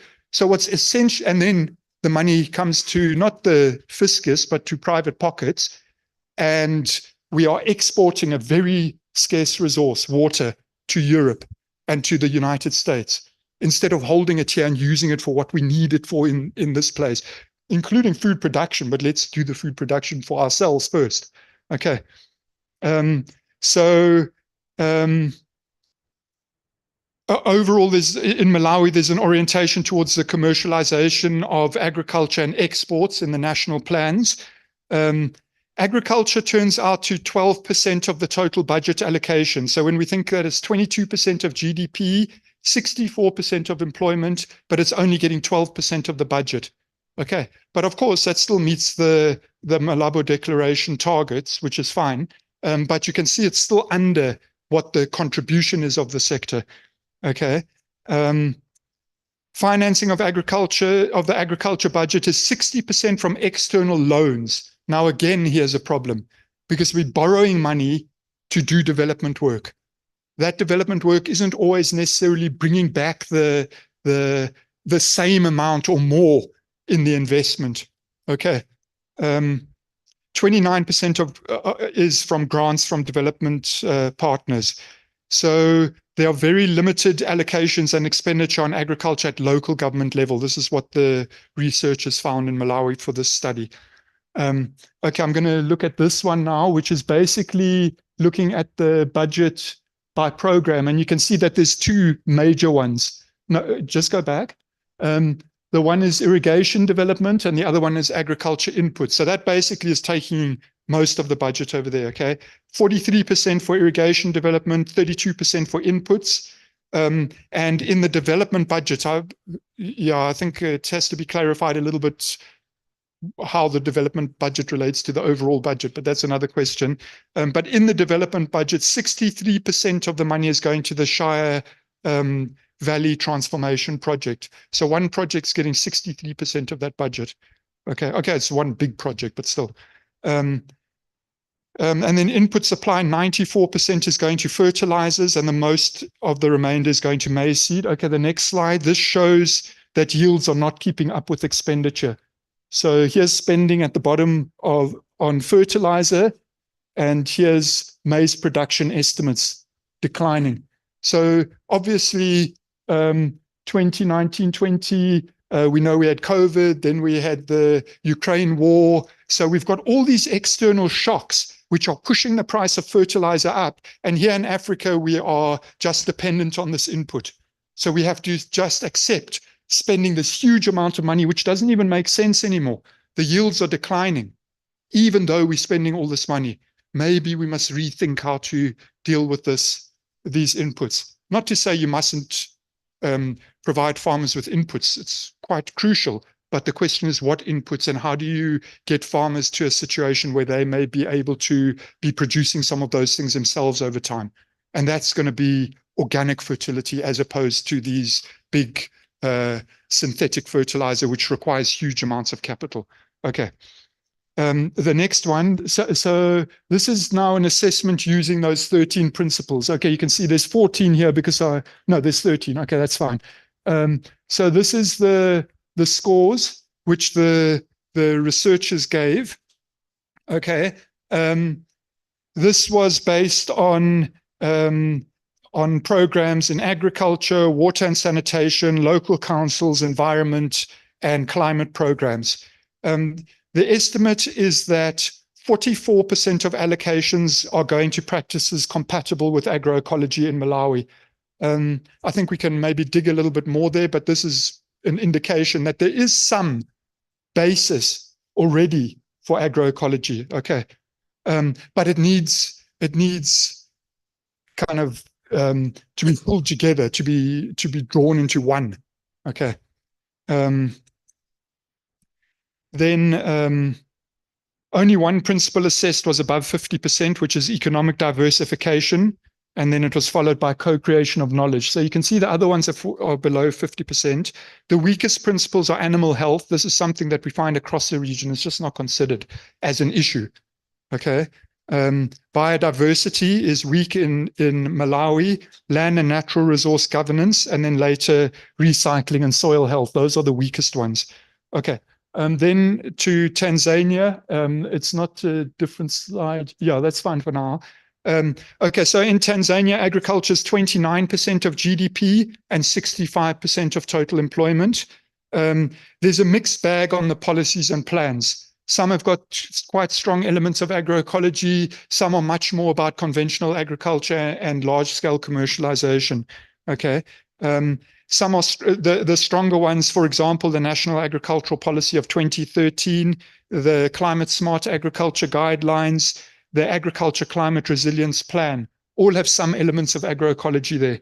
And then there's been the recent development of a national ecological organic agriculture strategy. So I think that that's not complete yet, but it's already gone through a number of iterations and it's already, yeah, it's on the table already. But overall, it looks like decision makers and stakeholders are convinced that intensification of input use, including synthetic fertilizer, is key for food security. So this is still a thing that people are still saying, we have to provide fertilizer in order for there to be food security, just straight. Okay, we need to have a little bit more nuance in this discussion, I think. Okay. The Agriculture Sector Development Plan, ASDP2, and the TAFSIP, the Tanzania Agriculture and Food Security Investment Plan, are assessed as the weakest in relation to agroecology. So they're much more firmly on the side of like the large-scale conventional. The policy assessment scores are higher than the budget allocations on support for agroecology. So it means that in the policies, you do see elements of agroecology, but when it comes to the budgets, it's less. Okay, so it means that those things are not being carried through into the budget. So it's nice to have the language and all, it sounds nice, but programmatically it's not happening, or it's happening less. Agriculture share of the national budget is 9%, according to the researchers. There's some discrepancies here and there. Delayed disbursements are leading to significant under-expenditure. So between 22% and 63% in the past 5 years, under-expenditure. Okay, so even though the money's there, it's not being used. Okay, or it's not being dispersed in time.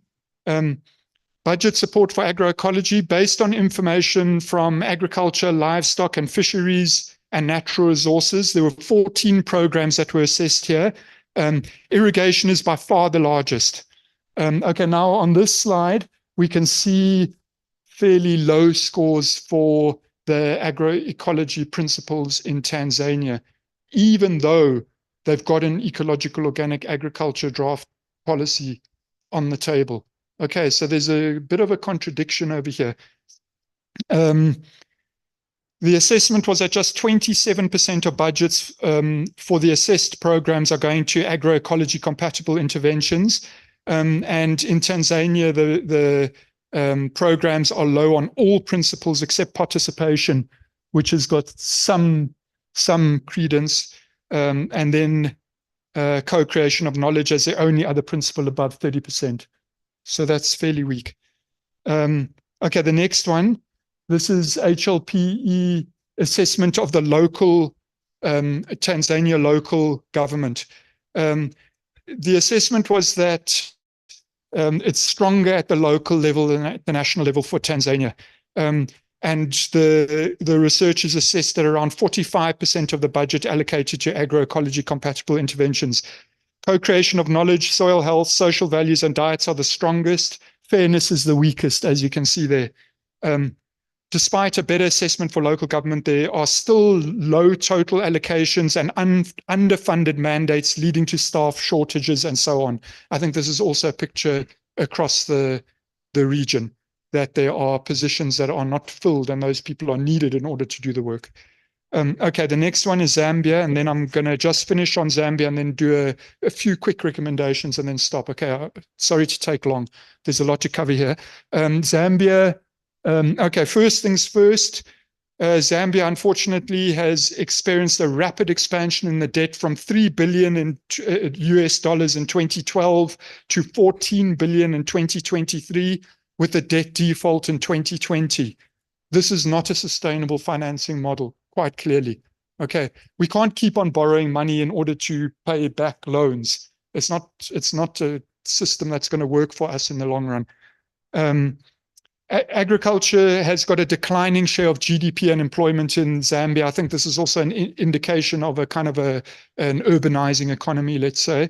In 2021, 3% of GDP only compared to the other countries, but still 59% of employment. So huge number of people still working in agriculture, even though the share of agriculture is very low. Down from 15% and 70%. I forgot to add the numbers, but I think it's early 2000s. So from 15% to 3% of GDP, and from 70% to 59% of employment. Okay. The next one, the policies are a mixed bag.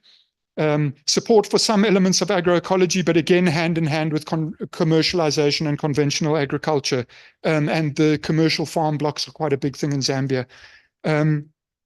Conservation agriculture is the main approach to sustainable agriculture. The key pillars of this, which include permanent ground cover, no-till, and crop rotation. Okay, that's basically the core of conservation agriculture. These are also elements of agroecology, but conservation agriculture stops there. Okay, so it's fine. It's one step, but it's a limited step, because you can see if we're talking about agroecology being environmental, social, and economic, this is only touching on a couple of the environmental elements. It's not talking about the social. It's not talking about the economic. Okay. When we talk about economic, we're talking more about economic democratization and much more agency for the mass of the population. Then there's lack of legislation to operationalize policies and weak implementation of key aspects of the policies. Now, again, to say that Zambia is entering into a process now of developing an agroecology strategy for the country, and that's something that will be worth watching to see how that develops. Okay, the next one. The budgets. This is for Zambia. Agroecology allocation of the national budget was 7.4% in 2023. It has been growing as a proportion of the overall budget in the past couple of years, but is still below the Malabo Declaration targets of 10%. 80% of agriculture budget is going to the input supply program. All right, mainly fertilizers and seeds again. there would be some value to dig into this and see what other types of support of inputs are being supported and whether there's any diversification. Because some of the countries did a couple of years ago start diversifying these programs a bit to make available different kinds of inputs. And this is one way that we could really treat these input supply programs. I'll quickly talk about that just now. There's both under and over expenditure in the past few years, and this it could indicate challenges with accurate budgeting. Because if you set up a budget and then you end up spending very low one year, the next year you're spending way over, the next year you spend over again, the next year you're spending way below, there's some issue about how you're doing your budgeting to be accurate. Okay. There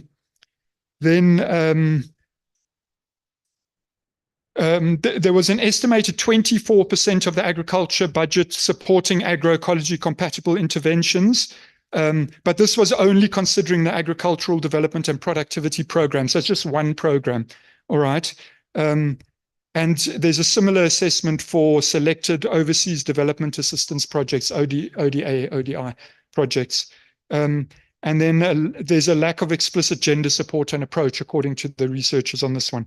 Okay, last one will just be on recommendations quickly. There's 5 things here. The first one is to say the idea of a national agroecology strategy, which can integrate interventions across agriculture, biodiversity, climate, water, natural resource management, food security, and other environment, using the HLPE principles as a monitoring framework to ensure comprehensive coverage of environmental, social, and economic dimensions. So this is one suggestion about how we could approach this thing. It's not to say that you must jettison your existing priorities. It's saying you integrate those priorities into an organized approach that can respond to multiple priorities at one time.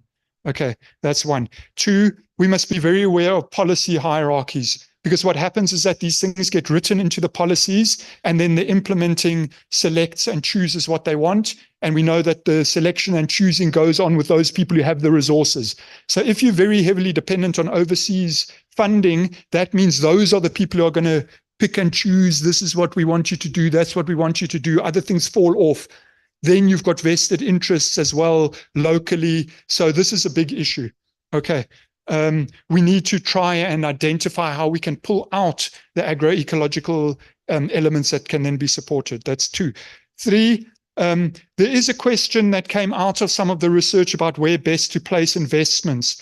For example, do you want to be spending most of your investment on seasonal production inputs? Or would you rather be investing in longer term public goods, things like research and development, education, extension services that can then stay there for longer and benefits multiple people as opposed to input supply for one individual at a time?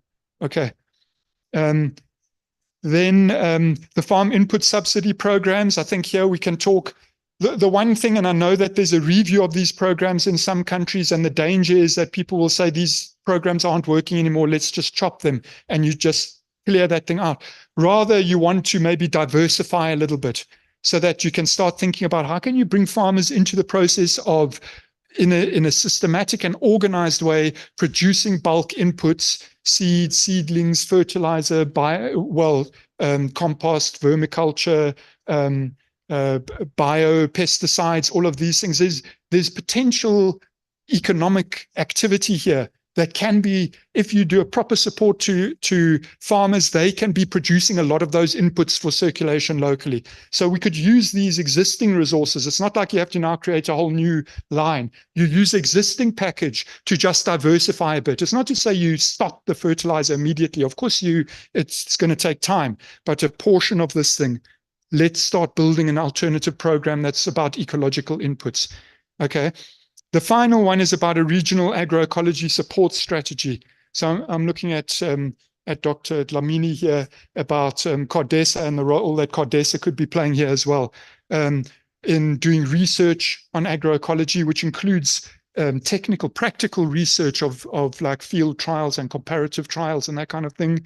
Multi-country projects are trying to bring together a number of countries around agroecology for learning and sharing like that.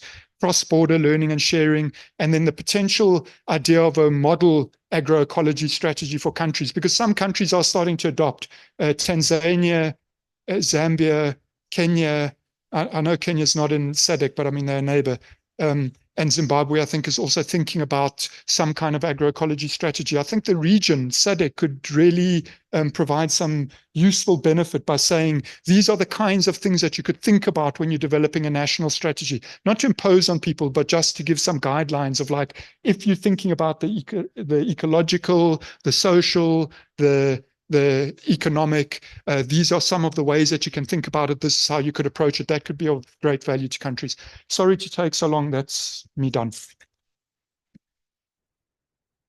Thank you very much, Doc.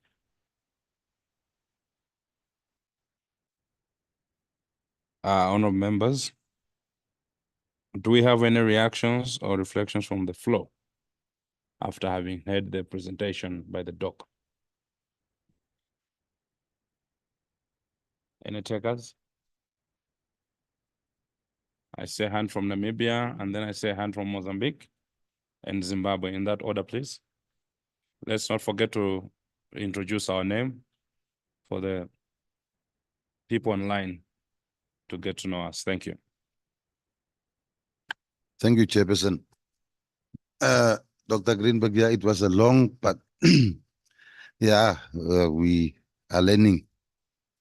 Mine is simple. There's a question also, and then maybe if I get the required answer, then I'll not follow up.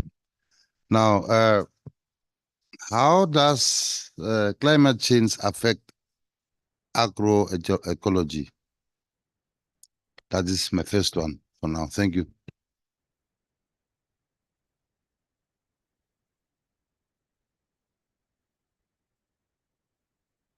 I'll give the floor to Mozambique. Bom, meu nome é Carlos Manuel, do Parlamento Moçambicano. Eu não sei se não seria melhor primeiro responder o Excelência Sr. Deputado ali, porque parece-me que ele tem mais algumas perguntas, com base à resposta de Vossa Excelência.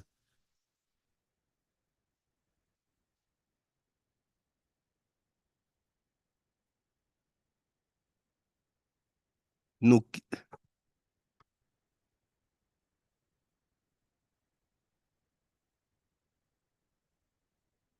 Yeah, let me do that. So the impact of climate change on farmers in Southern Africa, I think we're in a deep crisis here, to be honest. There's two things. The one is heat, rising temperatures, and we know that Southern Africa is going to be hit harder than most other parts of the world, and we're already experiencing that to an extent. So heat, extreme weather events, again, we know about this, cyclones, hurricanes, floods, we're having them all the time now.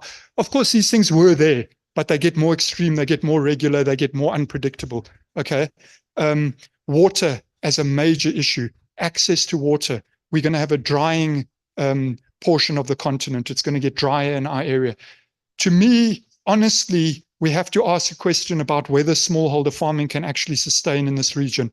We're in a deep problem here. So if we want smallholder farming as part of our production system, we're going to have to think about how do we provide support? What are the kind of adaptation options? That's a very big story, which I think we can get into if people want to. But a lot of the adaptation measures that you see are very much agroecological kind of actions. Look after the soil, protect the soil, keep as much water in the soil as possible, rainwater harvesting, recycling, using crops and varieties and livestock that is adapted to the local conditions, develop or do some research into that to see how you can do that, shorten your supply chain so that the emissions aren't happening so much. For me, honestly, in this region, emissions aren't our issue. Our issue is going to be adaptation, and it is adaptation. So we have to start thinking, what are the best ways for smallholder farmers to adapt? And I think that agroecology does offer some of the solutions. Not to say that, okay, adopt agroecology and everything's going to be fine. Of course, it's a challenge. But I think if we do it systematically and build on the base that's already there, it can happen like that.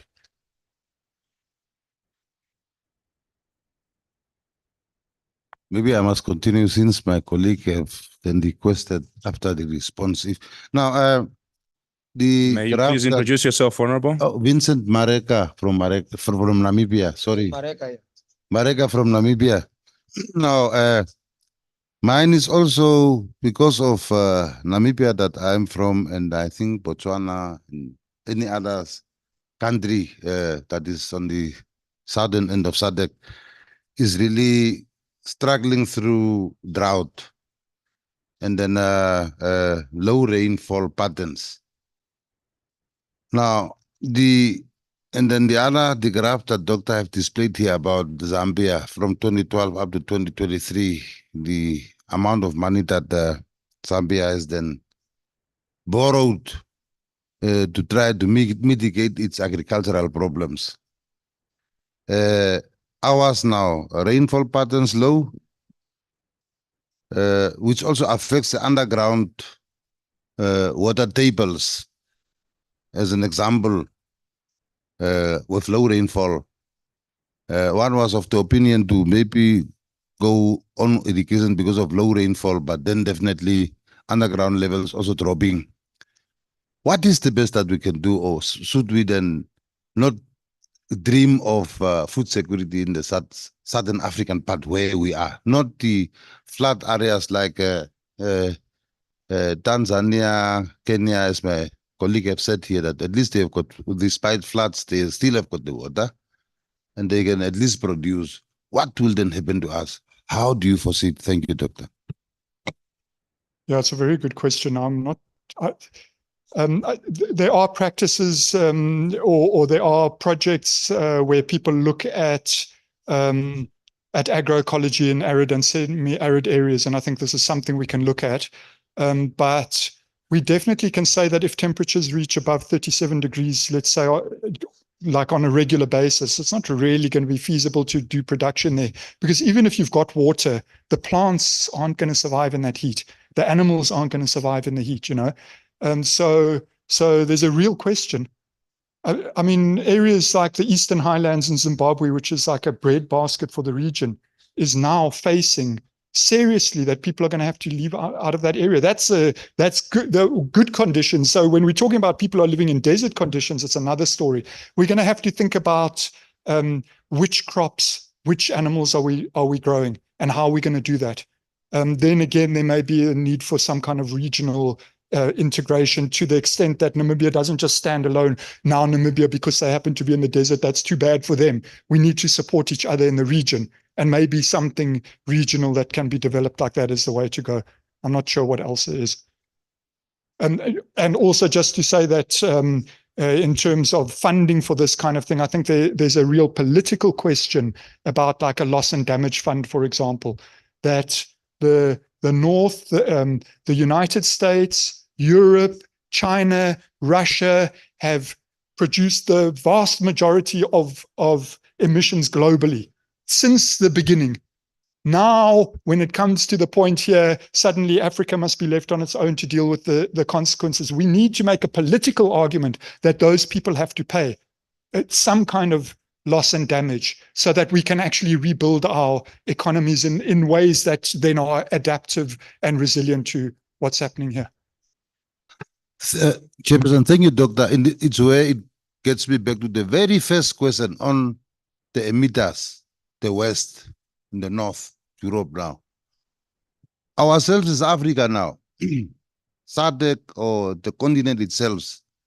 We must pay now that part that was played by those friends of us into causing maybe the biggest percentage of climate change that affects us. So I think in a way, we as politicians, because parliamentarians are politicians, equally to cabinet and whatsoever, must maybe also think of on platforms like this as to how are we then start to influence our region, And then, like I said, it's good that we have got also someone from the AU here, maybe African Union, up to the UN as to how does it also pay up or support to be supportive strongly into the sustenance of Africa and not to really get down to this scary pit that one is starting. Thank you. Thank you very much, Doc. Now, may I please invite the respondents, Esther Sharara, Action Aid International, and Dr. Cliff Dlamini. No. Yes, Honorable. Bom, obrigado, Sr. Presidente. Meu nome é Carlos Manuel, mais uma vez. Eu havia pedido a palavra, mas por causa da pergunta que o meu colega havia feito, então ele queria a interpretação, a resposta da primeira pergunta, por isso eu dei o espaço para ele. Foi nesse sentido que eu havia interrompido.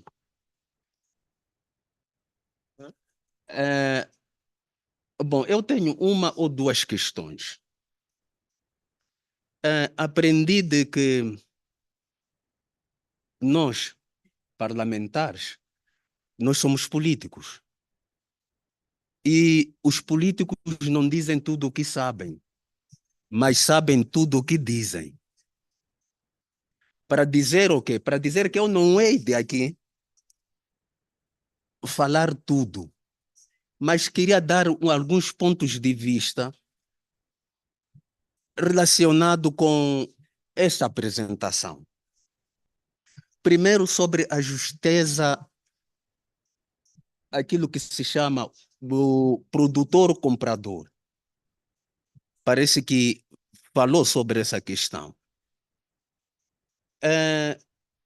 O que acontece nos nossos países, na maior parte dos nossos países da África Austral, é que tem havido problemas de vias de acesso. Eu estando num determinado lugar a produzir, vem alguém, eu precisando de algum recurso financeiro para poder, na próxima época, também poder produzir. Ele vem e impõe os preços. E eu, sem ter alternativa, o que eu faria? Essa é uma questão. Outro assunto é relacionado com a água, a irrigação dos campos. Há um tempo que há muita chuva e muita água não é aproveitada. Porque não temos condições suficientes para exatamente fazer a retenção dessa água. E muita água se perde, vai lá para o mar. Não sei se estou a fazer entender.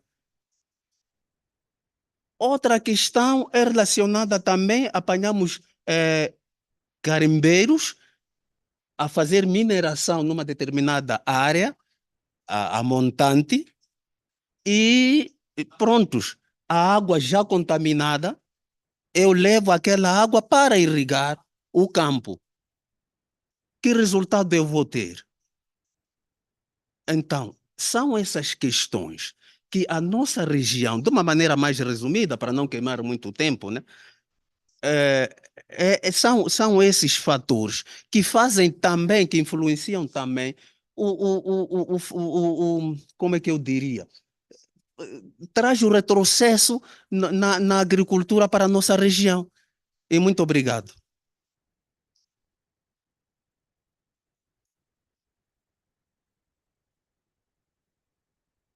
Yeah, thank you very much. May I please invite Dr. Greenberg? Would you want to intervene on that one before we move on to the respondents? All right. Honorable Manuel, I think it's going to be answered by the respondents. They're going to come in on that to give a response to your intervention. Thank you very much.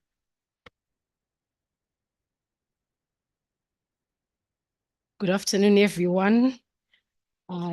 Thank you, Honorable Chair. Thank you, Honorable Members, for the opportunity to speak to you this afternoon. Firstly, I would like to introduce myself. My name is Esther Sharara. I'm the Regional Humanitarian Advisor for Southern Africa with Action Aid International. Action Aid International is a global federation that is working to achieve a world free from poverty and injustice. Our headquarters is here in South Africa, Johannesburg, but we work across Asia, Africa, the Americas, and Europe. We also have Julie Middleton, who's the Partnership for Social Accountability Alliance Consortium Project Manager, who's also part of Action Aid International. Within SADC, we work in 6 countries, namely Mozambique, Malawi, Zambia, Zimbabwe, Tanzania, and South Africa. We have a particular focus on women and women's rights. So you'll find that in everything that we do and all the inputs that we try to put into policy, there is a strong focus on women's rights within the submissions that we make. So my job was to react to Dr. Greenberg's presentation. I'll try to do that, buttress some points he has made and provide some practical examples. Buttress some points he has made and also provide some practical examples from the work that we have been implementing as Action Aid within agroecology, and also provide a few asks or key recommendations for you parliamentarians that you can take up. So I don't need to repeat this. Climate change has caused our weather to be, for us to face adverse weather events. Adverse weather events have become more frequent, they've become more intense, and they've also become more violent. And during disasters, we usually think about the humanitarian impacts of that. But, we talk about we need to provide people food, we need to provide people with water. But in times of climate-induced disasters, countries also face significant losses in their productive sectors, such as agriculture. I'll give an example. For example, when Tropical Cyclone Freddy hit in 2023, the government of Malawi, they did a post-disaster needs assessment, and then they reported that that cyclone had caused Malawi's economic that cyclone caused Malawi's economy to suffer widespread production losses equivalent to $36.4 million. That's about 47% of their production losses were in agriculture, forestry, and fishing. This is quite significant. Staying in the same country, Malawi, the El Nino-induced drought of 2015-2016, which was also declared a national disaster, agriculture was one of the sectors that was hardest hit. The sector, which accounts for a great portion of the country's GDP, estimated losses of about $240.7 million across rain-fed crops, fisheries, and livestock, and rendering 6.5 million people food insecure. So this is happening within a backdrop of challenges and hardships within the economy. So now we are talking about the El Nino drought. We know that Zimbabwe, Malawi, and Zambia have declared a national disaster. We also are hearing that other countries might be following suit because the drought is so adverse. So that means that for us, the climate change and climate-induced disasters are quite significant when it comes to planning. So I'll turn to Dr. Greenberg's presentation. He talked about the relevance and potential benefits of agroecology in the region. But also I'll talk as a woman, and I also talk as a woman who is coming from an organization that promotes women's leadership and women's rights in times of disaster and crisis. Some of them may be repetition, but from where I come from, we usually say repetition is powerful. So let's talk about gender equity in agroecology. We know that gender inequality is a pervasive barrier to economic development here in the region. But the climate crisis is adding another layer to the difficulty, which is also worsening inequality. So we've heard in the morning that we are having cases of child marriages. We are having that girls are dropping out of school, which is impacting on their right to education. And you know that when girls are not educated enough, in fact, anyone who's not educated enough, employment opportunities become lesser and lesser, and economic opportunities also become lesser and lesser. So for women and women-headed households who live in poverty, extreme weather events such as droughts, such as floods, such as tropical cyclones, they usually result in poor harvests and food insecurity in those households, and economic hardship for women. In addition, I'll go back to the post-disaster assessment that was done in Malawi for Cyclone Freddy. The report indicated that women owned most of the micro enterprises in that country which were damaged by tropical cyclone Freddy. Hence, they suffered significant loss in terms of income due to disruption in sale of their goods and services within their micro enterprises. So we find that really the issue of climate change is a significant issue when we're even talking about economic development, particularly for women as well. So the fact that people who have contributed less into the climate crisis are the ones who are suffering more is unjust. This is not acceptable, and we need to come together and push for the polluters, the people who are causing the most climate change, to pay up. So I'll go back to the issue of agroecology. For us to mitigate against the issues of climate change, let's implement agroecology, because agroecology really is an adaptation effort. It helps us to adapt to the effects of climate change. But whilst we're talking about the messages around us adapting, we also have to rally and talk about polluters to also pay up and pollute less. Agroecology can help us to adapt. How does agroecology help us to adapt, particularly the inclusion of women within adaptation efforts? So we heard that agroecology is about social participation. Everybody participates. We work with nature. We work with locally available resources.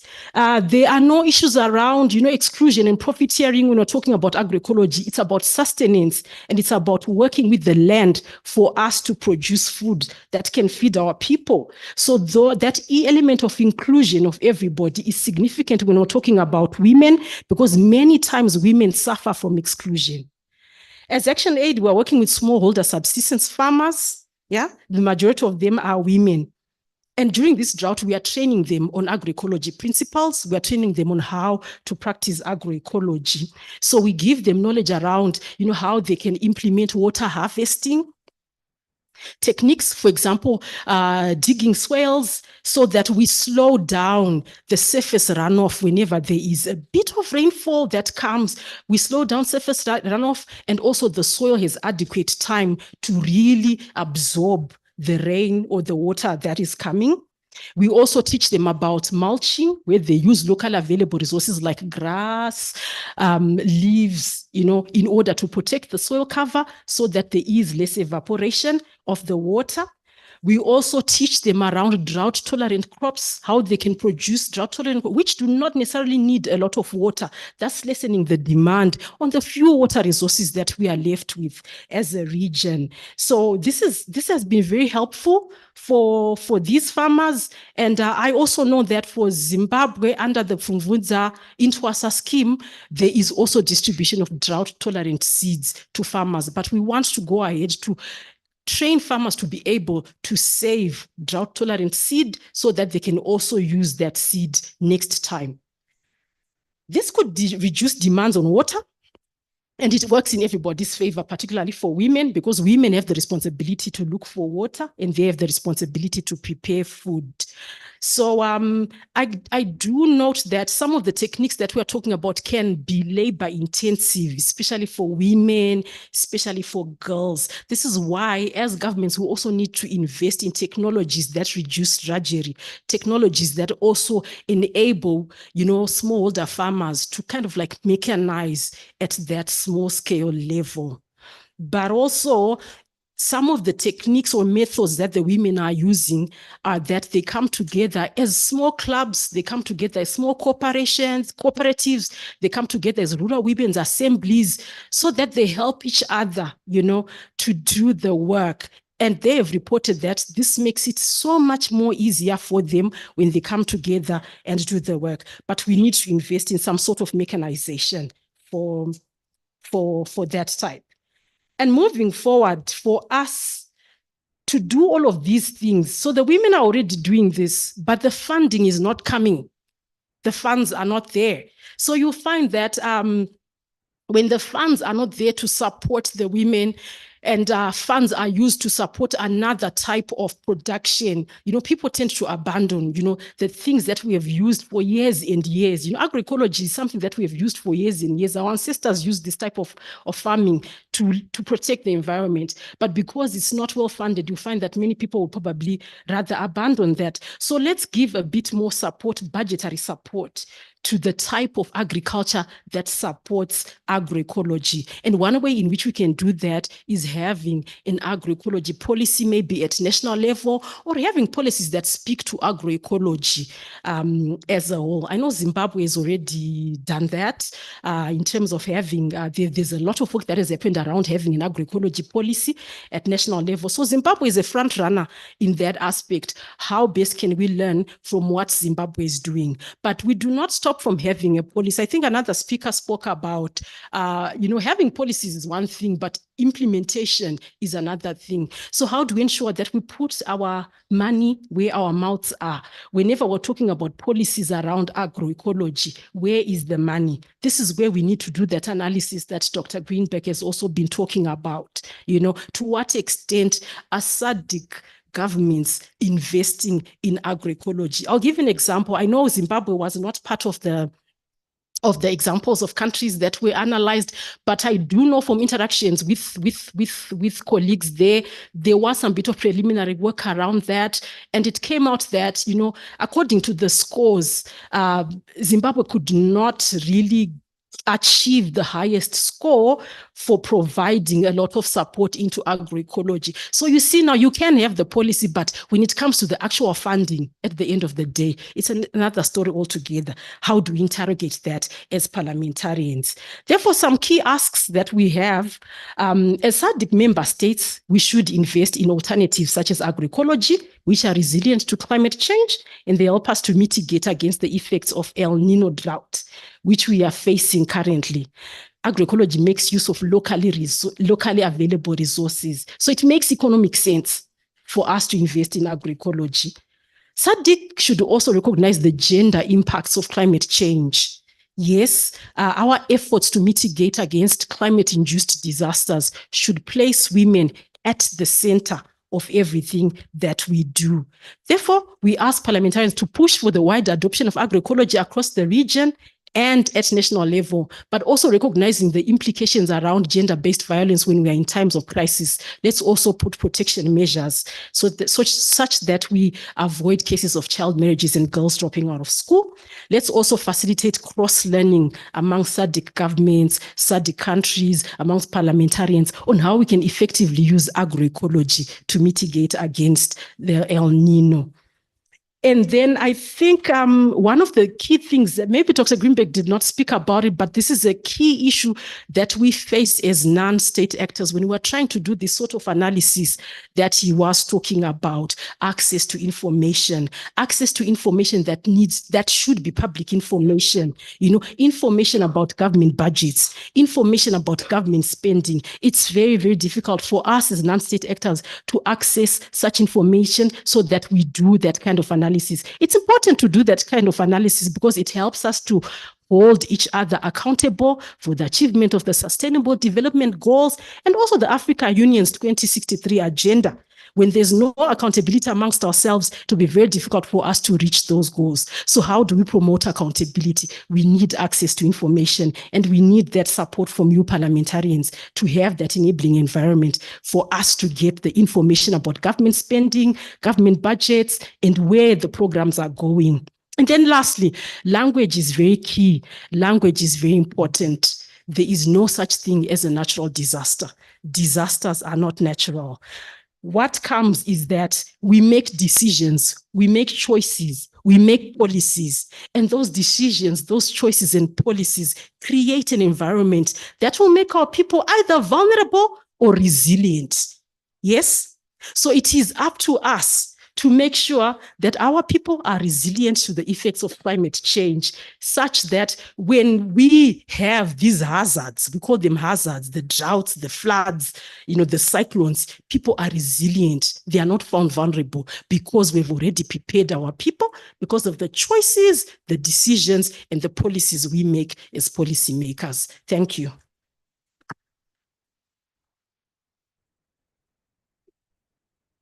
Thank you very much, Madam Esther. Dr. Cliff Mdamini, you have the floor. Thank you.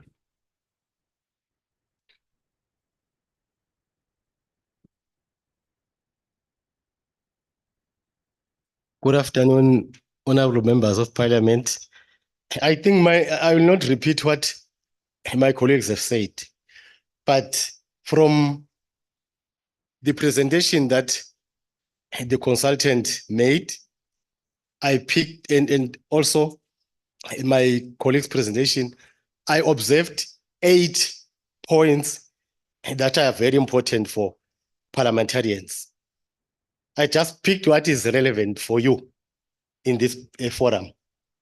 The first one, which parliamentarians will notice, that agroecology has practical benefits. That is the first one. The second one, it seems the SADC region doesn't have a harmonized definition of agroecology or even the practices that may be classified under agroecology. So there is a harmonization imperative that our parliamentarians should raise. Yes, agroecology is beneficial, but we do not have a standard or a universal definition of the practices for our region in order for us to say this is the extent of agroecology. If you go to Malawi, you find agroecology is this. Go to Mozambique. So those differences we should try to harmonize. Then the other issue which was raised is the issue of agroecology policies. My advice to parliamentarians coming from CADESA, which is a technical wing of SADC, is that the agroecology policies should be synchronized with existing policies. The existing policies in agriculture, some in forestry, agroforestry, a lot of policies. So let us not come with agroecology policies standalone. They should be synchronized because there is already a lot of agroecology in the existing policies. That is the third point to the parliamentarians. Then the other issue, which is an issue which is going to be with us for a long time, especially in our continent, is the issue of funding. Last week, I don't know how many funding requests were made to SADC member states. So I would urge our parliamentarians to be cognizant of the burden of funding that is being requested from member states. A lot of money is requested from member states. So parliamentarians have to note that. Then, again, on the same issue of funding, there are so many funding mechanisms that have come up now in recent times. The problem is, for ease of access to these funding mechanisms, good governance is mandatory. Most African countries are failing to access climate finance because of lack of good governance. I think our parliamentarians have to take note of that. It's not a matter of lack of funding. Some funding which is already available, we can't access it because of governance issues. So I'm putting it across to our parliamentarians to look at that. Then the other issue which parliamentarians raised already, how do we approach this agroecology issue? So for parliamentarians, the avenue is what we call the political economy of food. and the political economy of climate change. That's where parliamentarians will understand the politics around climate change, the politics around food. That is when then they can say, this is how we can approach this. CADESA is in a position to assist parliamentarians in understanding the nitty-gritty of the political economy of food and the political economy of climate change. Already there are some lock-ins for the transition towards agroecology, which we know. So parliamentarians can look at that lock-ins and see their recommendations, how to actually deal with them. That is political economy, because these are parliamentarians. So that is the approach. Then the last one, which is the eighth one, I have got good news for the parliamentarians. Yes, CADESA is establishing a center of excellence in agroecology. And we're going to work with all SADC member states. We're going to make sure that our research institutions, our universities, and our local or other organizations that are affected by agroecology converge under one roof and plan how we can tackle this transition to agroecology. The EU has actually given CADESA a grant of close to 5 million euros to coordinate this work. There was a call, and I think the Center of Excellence will be in one of the SADC member states, but will service the whole region. So those are the good news. The last thing to say, I invite our parliamentarians to also consider knocking at CADESA for information, because we established to coordinate agriculture research and development. We are not only about research, scientific, also development. Thank you very much.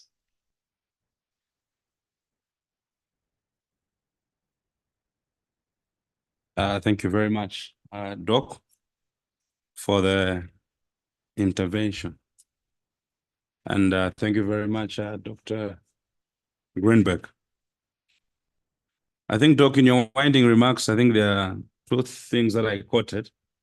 Issues to do with funding. And yet the funding comes with conditions. And now if we ask who is doing the funding, it is also coming from people that have got vested interest. They own these big fertilizer companies. They own these big seed companies. So I just don't know how we're going to be able to marry the two. Because for those people, when they look at Africa, they look at Africa as a market. That is why they were able to destabilize the program that was already there by our ancestors. I remember my grandmother, my grandfather, they never bought fertilizer when I was growing up. And they never bought seed. They could harvest and keep something on the corner for the next season. But that came when the people saw the market on Africa. So now it's like we're trying to kill their market. So I just don't know, maybe that's a food for thought. I don't know how that can be corroborated. However, honorable members, we are a little bit behind schedule. So I think we're going to go to the second presentation this afternoon, and it should look like the last. I now ask that we move into the next session, providing reflections on the SADC Regional Agriculture Investment Plan, 2017 to 2022, and recommendations for the next RIPE, 2025 to 2030 by Dr. Martin Muchero, who is a consultant. The respondent for this session is Irene Liborius Ngao, Eastern and Southern African Small Scale Farmers Forum. Descriptions of the session: SADC developed the Regional Agriculture Investment Plan 2017-2022 to implement the Regional Agriculture Policy 2024. The SADC RAP initially costed at $1.3 billion US, prioritized 8 programs. SADC Secretariat is currently developing the second generation, the RAP 2025 to 2030 to also coincide with the remaining 5 years of the SADC Regional Indicative Strategic Development Plan 2020 to 2030. The presentation will share the main findings and recommendations from a shadow review of the SADC RAP 2017 to 2022, as well as provide an update on plans for the development of the upcoming RAP. Doc, you have the floor.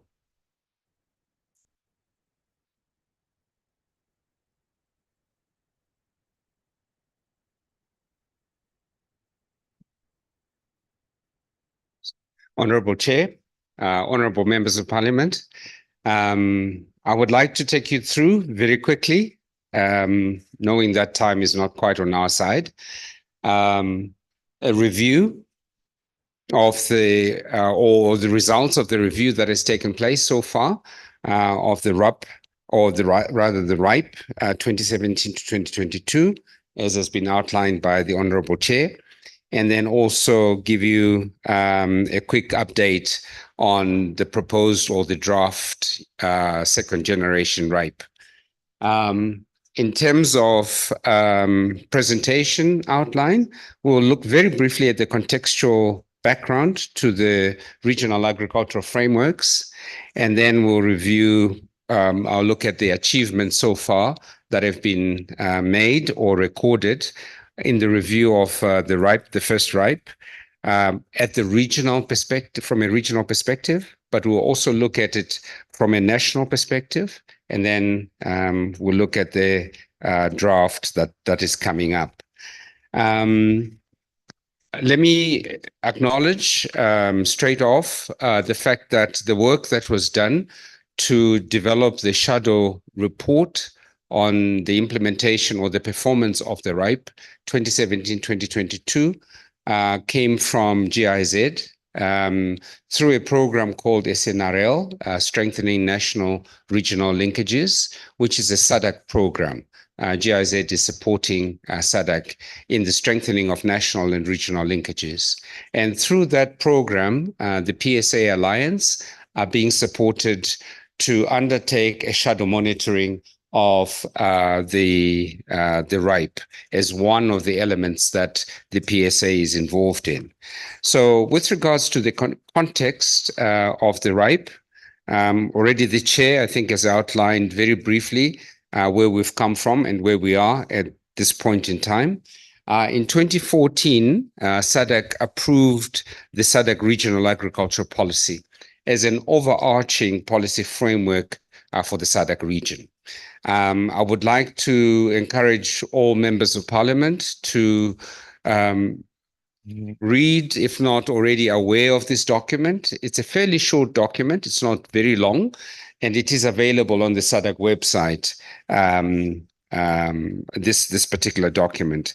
Now, the document, or in order to implement this long-term strategy, this decision was that a 5-year implementation plan or process be undertaken. And again, for some of you who may be aware of the CADAP process that is spearheaded from the African Union perspective, it follows the same principles. So the regional agriculture policy, to some degree, is what can be referred to as the regional agriculture compact. In other words, it's an agreement of member states and their stakeholders and partners on the pathway to agriculture development in the region. And the Regional Agriculture Investment Plan, therefore, implements the RUP in 5-year cycles. The first RIPE, therefore, came to an end in 2022, hence the review that is currently underway, and the potential and the development of the new program or the second generation RIPE that is also currently underway. And I'll talk a little bit about those two programs. The Honorable Chair outlined the fact that there were 8 programs that were prioritized through the RIPE 2017 to 2022. If we move to the next slide, these 8 programs pretty much match what is at the continental level, and they also prioritize activities within the RUP itself. Without going too much into detail on the, if it is possible to move to the next slide. Without going too much into detail on the 8 programs, I think it's important that I outline simply what these programs are intended to look at. The first talks to sustainable agriculture production, productivity, and competitiveness. And this is followed by looking at issues of international trade and access to markets. You all, I'm sure, honorable members, have been exposed to the ACE, the African Continental Trade Agreement. This is part and parcel of that agreement, or it contributes significantly to the AU Continental Trade Agreement. The third area that the RIPE was concerned with were improved private and public sector engagement and investment in agriculture, in agricultural value chains. Governments can't do it alone. They have to work with the private sector. There is money in the private sector, and the issue is how to leverage that funding. It's usually a matter that's commonly talked about, that there is lack of funding. But let me assure you, there's not lack of funding, it's lack of leveraging what funds are available. Private sector has a lot of money. If we don't leverage on it properly with the appropriate instruments, sure, that money will go elsewhere, but the money is available. So we need to leverage that funding. Therefore, the need to prioritize private sector engagement and investment in agriculture. The fourth area that the RIPE was concerned with was to facilitate and support reduced social and economic vulnerability. And I think the discussions that we've just had speak to a lot of those, both social and economic and climatic vulnerabilities that need to be addressed. The fifth area, or the fifth program that the RIPE talked to, was about enhanced development and management of the environment itself. You may not be fully aware, but the SADC Food, Agriculture, Natural Resources Directorate takes into account not just agriculture in its sense of crops and livestock, but it also caters for natural resources, and therefore the need to look at sustainable development and management of the environment. Similarly, the conservation of wildlife and transboundary natural resources is another major area that the RIPE is concerned with. More recently, this area has become of significant importance, and I think, honorable members, you may be fully aware of the importance of lots of our communities who live in and within what are generally referred to as transfrontier conservation areas. These are areas which generally have been wildlife associated areas, but most of our population live in those areas. And previous strategies have been to develop corridors, wildlife corridors, and as you well know, there's always been human-wildlife conflicts through and through, which I'm sure at one point or another, as parliamentarians, you've had to deal with. So the realization has come to the point that if you look after the communities that are in and around transfrontier conservation areas, they in turn will look after the wildlife and the natural resources. And therefore, there's a lot of funding and a lot of concentration of support that's going towards facilitating sustainable management and conservation of wildlife, but within the context of agriculture and supporting communities in those areas. The seventh area that the RIPE was concerned with was improved legal frameworks, effective stakeholder networks, and dialogue. Again, without belaboring the point, without stakeholder engagement, without the inclusivity of key stakeholders, and the young lady has just outlined the need for ensuring women are involved and are supported. Without that inclusivity, we do have difficulties. The last program, Enhanced Collaboration in Agriculture-Related Sectoral Program Implementation, this mainly talks to governance issues within that program and within the SADC region. So these are the 8 programs that therefore have been reviewed in terms of how effectively they have been implemented or how ineffectively they have been implemented. And some of the results I will share with you. Not a comprehensive set of results in the sense of all the 8 programs, but they are results that touch these various programs. Now, the results are being split. If we move to the next slide, please. Split into 2 sections, one in relation to from a regional perspective, and the second from a national perspective. The point being here that the SADC Secretariat, which is mandated by you as honorable members from member states, undertakes implementation of SADC programs from those 2 levels. One at the regional level. So some of the policies and strategies of the SADC Treaty or that implement the SADC Treaty are implemented at a regional level. In other words, those are programs that involve 2 or more members of SADC.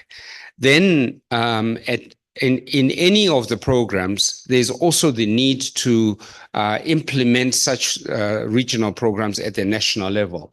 And therefore, the national level perspective also comes into play. So I will run through very quickly some of the achievements so far recorded from a regional level, from a regional perspective. We move to the next slide.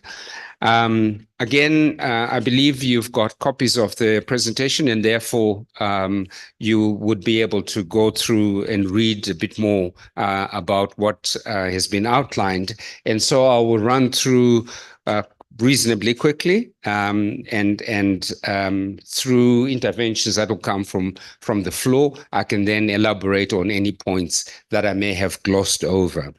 But one of the major achievements, and that relates to the vulnerability of our population in SADC, is about what is generally referred to as the RVAA.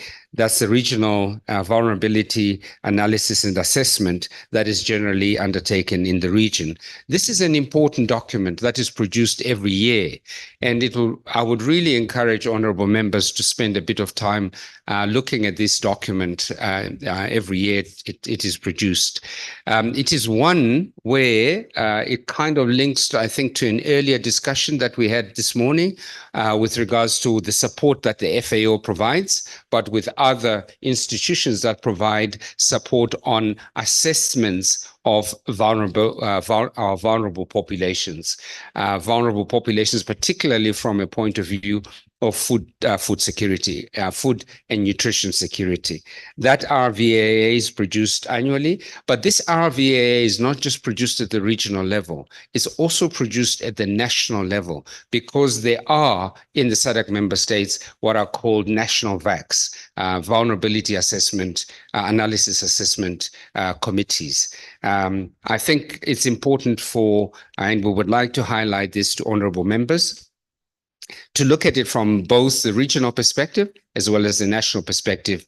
And these instruments are there to help you understand the level of vulnerability that exists in our region, and therefore how well we can be prepared to deal with such disasters as has been outlined by the young lady. So that's one major success factor that's currently can be recorded under the RIPE or the implementation of the RIPE. It has been a program that's been supported over the years by DFID. Subsequently, it was now being supported by SDC. But funding being what it is, there may be fewer or less and less funding that's coming on board. But what is interesting is that member states are beginning to take over the implementation of this or the running of this instrument at the national level themselves. And that's a very good plus. That's come out of the implementation through the RIPE. So there's buy-in, there's need to continue with that. Let me quickly move over to the next area that has been of significant, where there's been significant progress made. That is the Regional Crop Development Program. Now, I won't go into too much detail about each of the aspects, but some of them have already been outlined.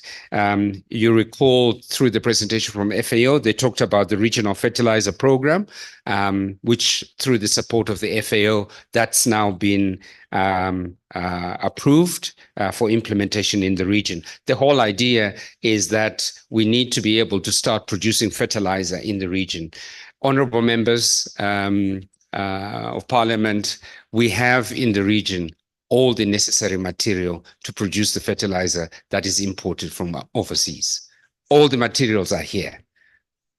And why we're not producing, let me leave it to you, honorable members.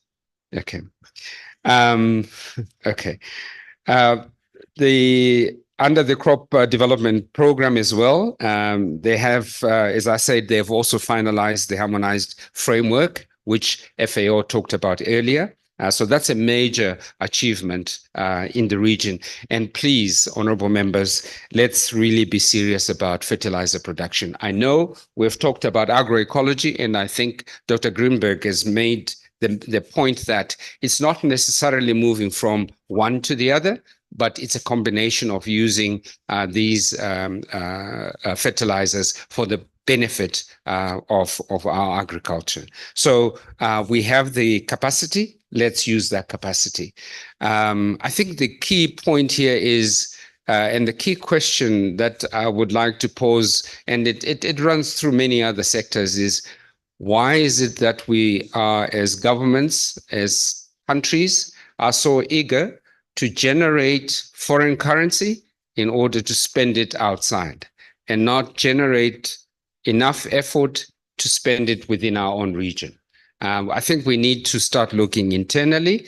This is not to say let's not look externally, but we need to look internally. Just to give a quick example, and I apologize for digressing, but just to heighten the point. In Southeast Asia, the ASEAN, they trade among themselves to the level of between 65 and 70%. In other words, 65% of their trade is among the 15 members of the ASEAN. The equivalent in SADC, we're lucky to reach 20%. In other words, we're only talking to each other as members to the level of 20-21%. The rest is with the rest of the world. Whereas in other areas, they talk to each other. Just imagine 400 million people in SADC, $1 per person per day, that's $400 million US dollars of business that can be done in SADC. And we prefer to do it externally and not internally. I leave that with you, honorable members. Another area that the regional crop program has achieved some impact has been to identify regional value chains where they would like to put a bit more concentration into, and the 4 crops, and there's been a process that's been undertaken, and I think there's been a lot of consultation with member states in this area. They've zeroed in on wheat, rice, soya, and cotton value chains as important areas that the region would like to concentrate on and try and develop those areas. The United Republic of Tanzania, which is part of the SADC region, has the capacity to grow all the rice that the region needs. it actually has the capacity to grow all the rice that Africa needs, the whole continent. But I leave that to you, honorable members. Where are we? We've got the representatives from United Republic of Tanzania. Maybe they can give us some answers. Soybeans, wheat, and cotton, those are important elements. We've got our kingdoms here who are so strong. Yes, but what are we doing about our value chains? I know we didn't talk about mohair and the others as important value chains, but those again are still important value chains. What are we doing about those? Irrigation, I think, is an important area that some achievement has been made in terms of a regional irrigation policy that has been developed. And our honorable members from Namibia have talked about both underground water and above ground water and methods of harvesting that water. I think that's a critical area that we need to look into. That the SADC Secretariat, through the implementation of the RIPE, have put regional policies in place. We still need to domesticate these at the national level, harmonize them, and make them effective. Another area is on mechanization of agriculture. And I think this is a fairly topical area with a number of countries that have got mechanization strategies and so on and so forth that are important. For me, mechanization as an agricultural economist and specialist in rural development, I always look at my grandmother who used to use a hoe. And a few years ago, I recently visited a farm here in South Africa where a tractor doesn't need a driver anymore. It can drive itself on GPS. Now, it's not about the tractor that drives itself on GPS because my grandmother can't afford that and she hasn't got the land anyway that kind of a tractor can operate on. But there's a whole host of technology in between, small technology. What are we doing about it? And you had the head of CADESA is here. He's got tons of those small technologies that we can make use of. What are we doing about those technologies? We really need to bring those on to bear. So when we talk about mechanization, what exactly are we talking about? I believe it's being able to move from the hoe, well, maybe to the tractor, but I think there's a whole host of things that we can do in between that is important. And you've got CADESA who are well vested in areas such as this. Another area, and very quickly, I am mindful of time, that the crop development program has attained some achievements is in the area of transboundary crop disease control. And they've been working with quite a number of institutions to put together control measures. You will recall some years back we had the fall armyworm. Now there's a whole host of instruments of how to deal with such a pandemic if it occurs again. So there's that. There's control and handling of pesticides. Pesticides are very important, and we heard also, I heard from one honorable member talking about mining in one area and how that may affect downstream. Similarly, with crop pesticides, that is the same impact and then therefore we need to handle that very carefully. There is, honorable members, what is referred to as the SADC Harmonized Seed Regulatory System that was introduced some time back, some 5 years, if I'm not mistaken, back, which has harmonized the way we deal with seeds in the region. In the past, seed trade across countries required that seed go through a whole process of research in the country of importation for various scientific reasons. But through the development of the Harmonized Seed Regulatory System, which is part of the implementation of the RIPE, we now have a situation where seed that is grown in an agroecological zone in one country that's similar to another agroecological zone in another country can be exported to that country without the need for further research. And that system exists through SADC. To show you how important and how well this was well received in the region, COMESA has actually adopted this as their system as well. So under the COMESA, they're also operating this harmonized seed regulatory system, which was developed by SADC and is now currently being implemented. That again is an achievement through the implementation of the RIPE.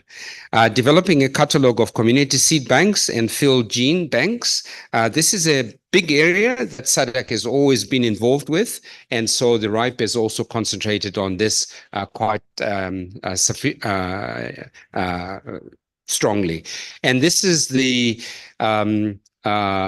preservation of our animal genetic material, germplasm material. There is a regional germplasm bank. We try not to call it a bank because at one point it was actually broken into because people thought that there was tons of money, only to discover that there were fridges full of genetic material. And the gene bank, which is called SPGRC, the SADC Plant Genetic Resource Center, is based in Lusaka.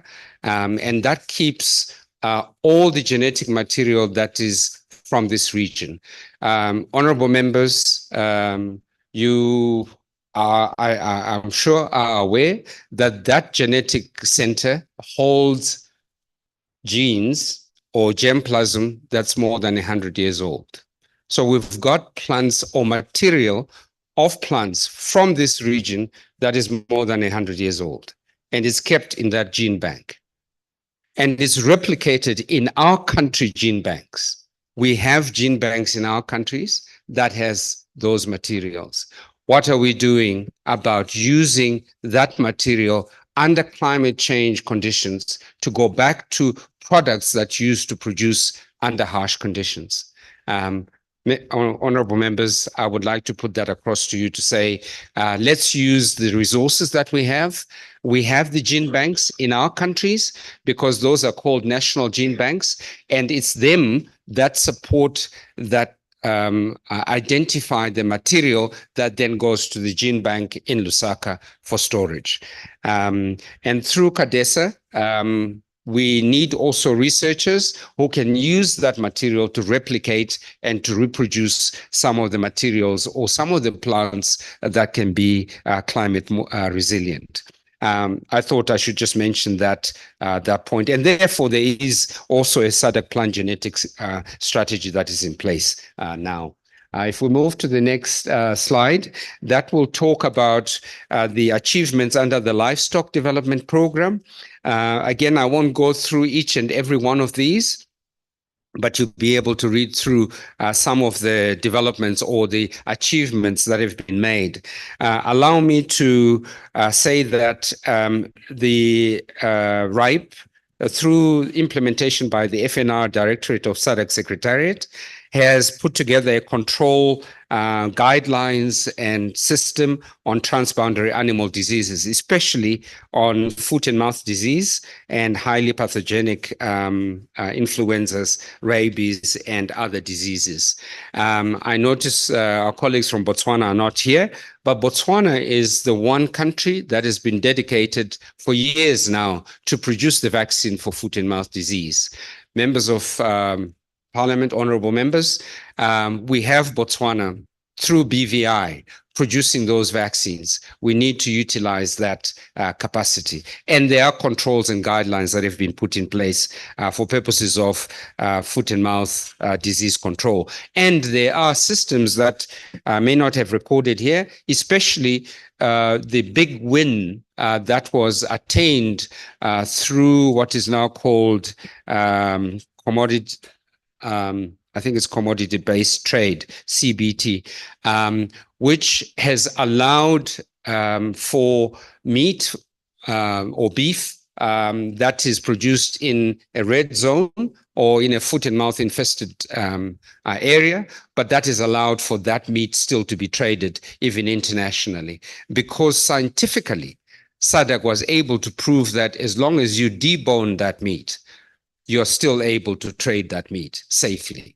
So these are things that have been implemented in the last few years through the implementation of the RIPE by the SADC Secretariat through the FNR Directorate that we can make use of. So we should no longer be afraid of foot and mouth disease zones as such, because there are mechanisms of how to go around them, how to deal with the disease, how to then deal with the product that comes from those areas. So again, I leave that, I present that as an achievement the RIPE has made. And similar to the plant genetic material being stored, a program is now underway towards storing animal genetic material in SADC.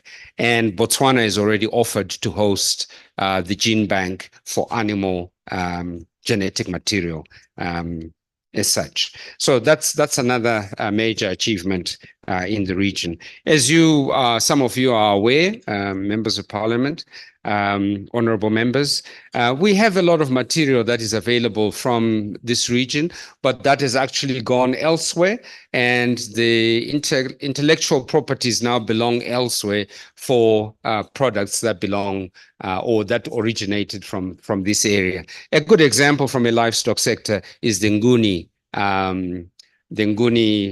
cattle breed. Just Google and find out who owns the intellectual property rights for the Nguni. We don't. Fisheries, if we move to the next region or the next area, fisheries, again, I won't go into detail about most of the achievements there, except maybe to mention the fact that a regional fisheries monitoring, control and surveillance coordination center has been operationalized in Mozambique, in Maputo, and its main purpose is to regulate and allow for marine control of fishing. By the way, we have a lot of marine land that we need to be in charge of. Mozambique, South Africa, Namibia, those coastal areas have got huge amounts of marine property that currently is just being fished away by other areas. So through this MCSCC center, they control who can do the fishing and who doesn't, who is allowed or not allowed to do the fishing in the area. There's been a lot of support and work that has also been done in aquaculture that is on the land, because it is quite important to ensure not just marine, but also land or inland rivers and water basins. And aquaculture is quite strong in that area. I will food and nutrition strategy, security strategy. Okay. First of all, the food and nutrition security strategy is by itself an achievement, or an achievement of the RIPE. You may recall I talked about one of the programs that was on social or reduction of social vulnerability. So the first activity that was generated from implementing that particular program was the development of the food and nutrition security strategy. The food and nutrition security strategy, I think, has made quite a lot of headway in being able to, or has been adopted in member states and has guided member states in developing their own national food and nutrition security strategies. In addition, with the support of the EU to the tune of 9 million euro, in fact, it was 7 million euro, the RIPE has been able to develop an agriculture information management system platform, which currently is now operational and I think is available in a number of our countries. This was through the support of the FAO. So again, the whole idea is to be able to bring forth information on agriculture, agriculture information. Honorable members, information or agriculture information has been a thorny issue for our member states. Generally, when we look for statistics and you Google and whatever, we normally end up with FAO stats or information from the United Nations group of institutions.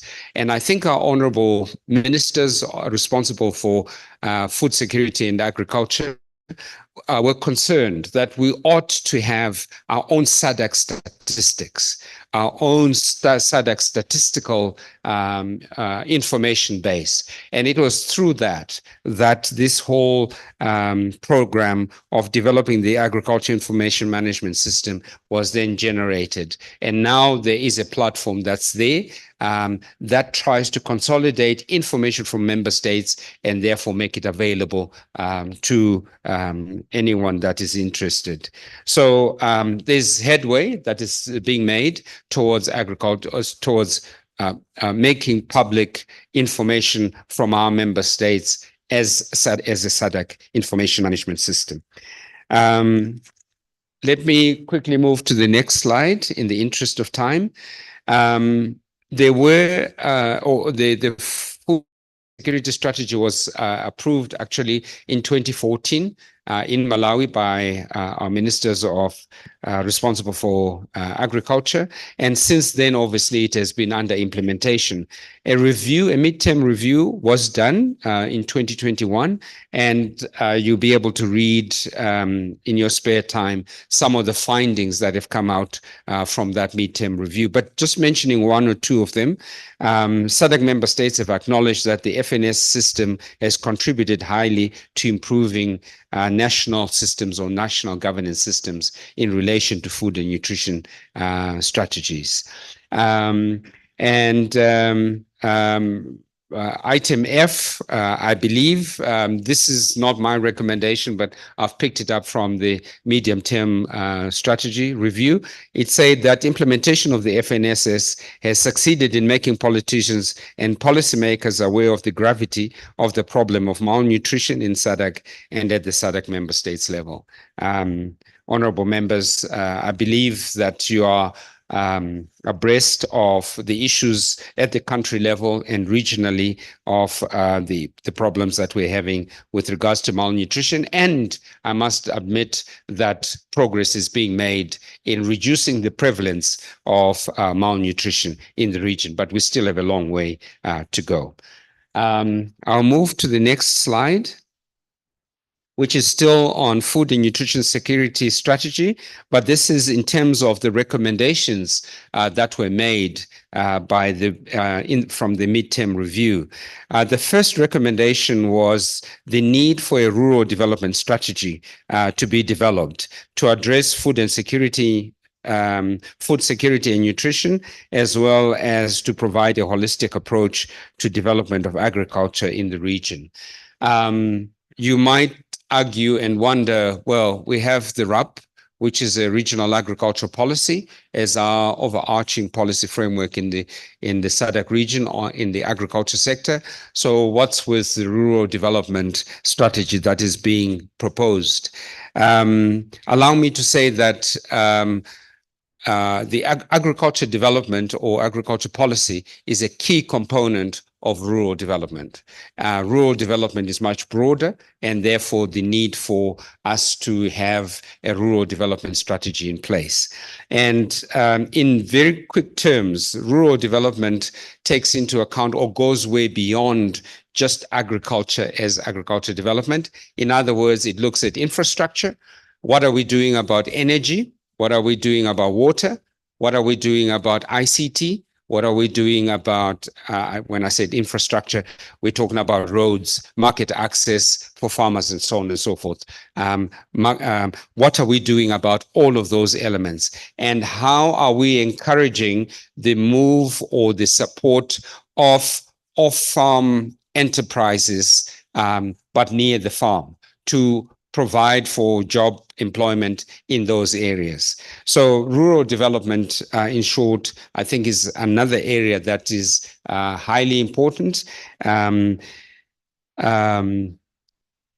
In East Africa, the EAC have a regional rural development strategy. They call it the Agriculture and Rural Development Strategy. In West Africa, in ECOWAS, they have the ECOWAP, the ECOWAS Agricultural Policy, but it is a specific chapter that deals with rural development.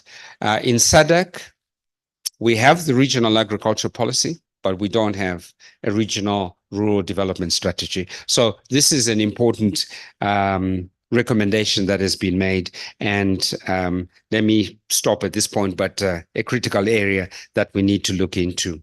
The need for, and obviously this at the national level, most countries in the region have looked at and have strategies that deal with rural development in link to poverty eradication or poverty reduction.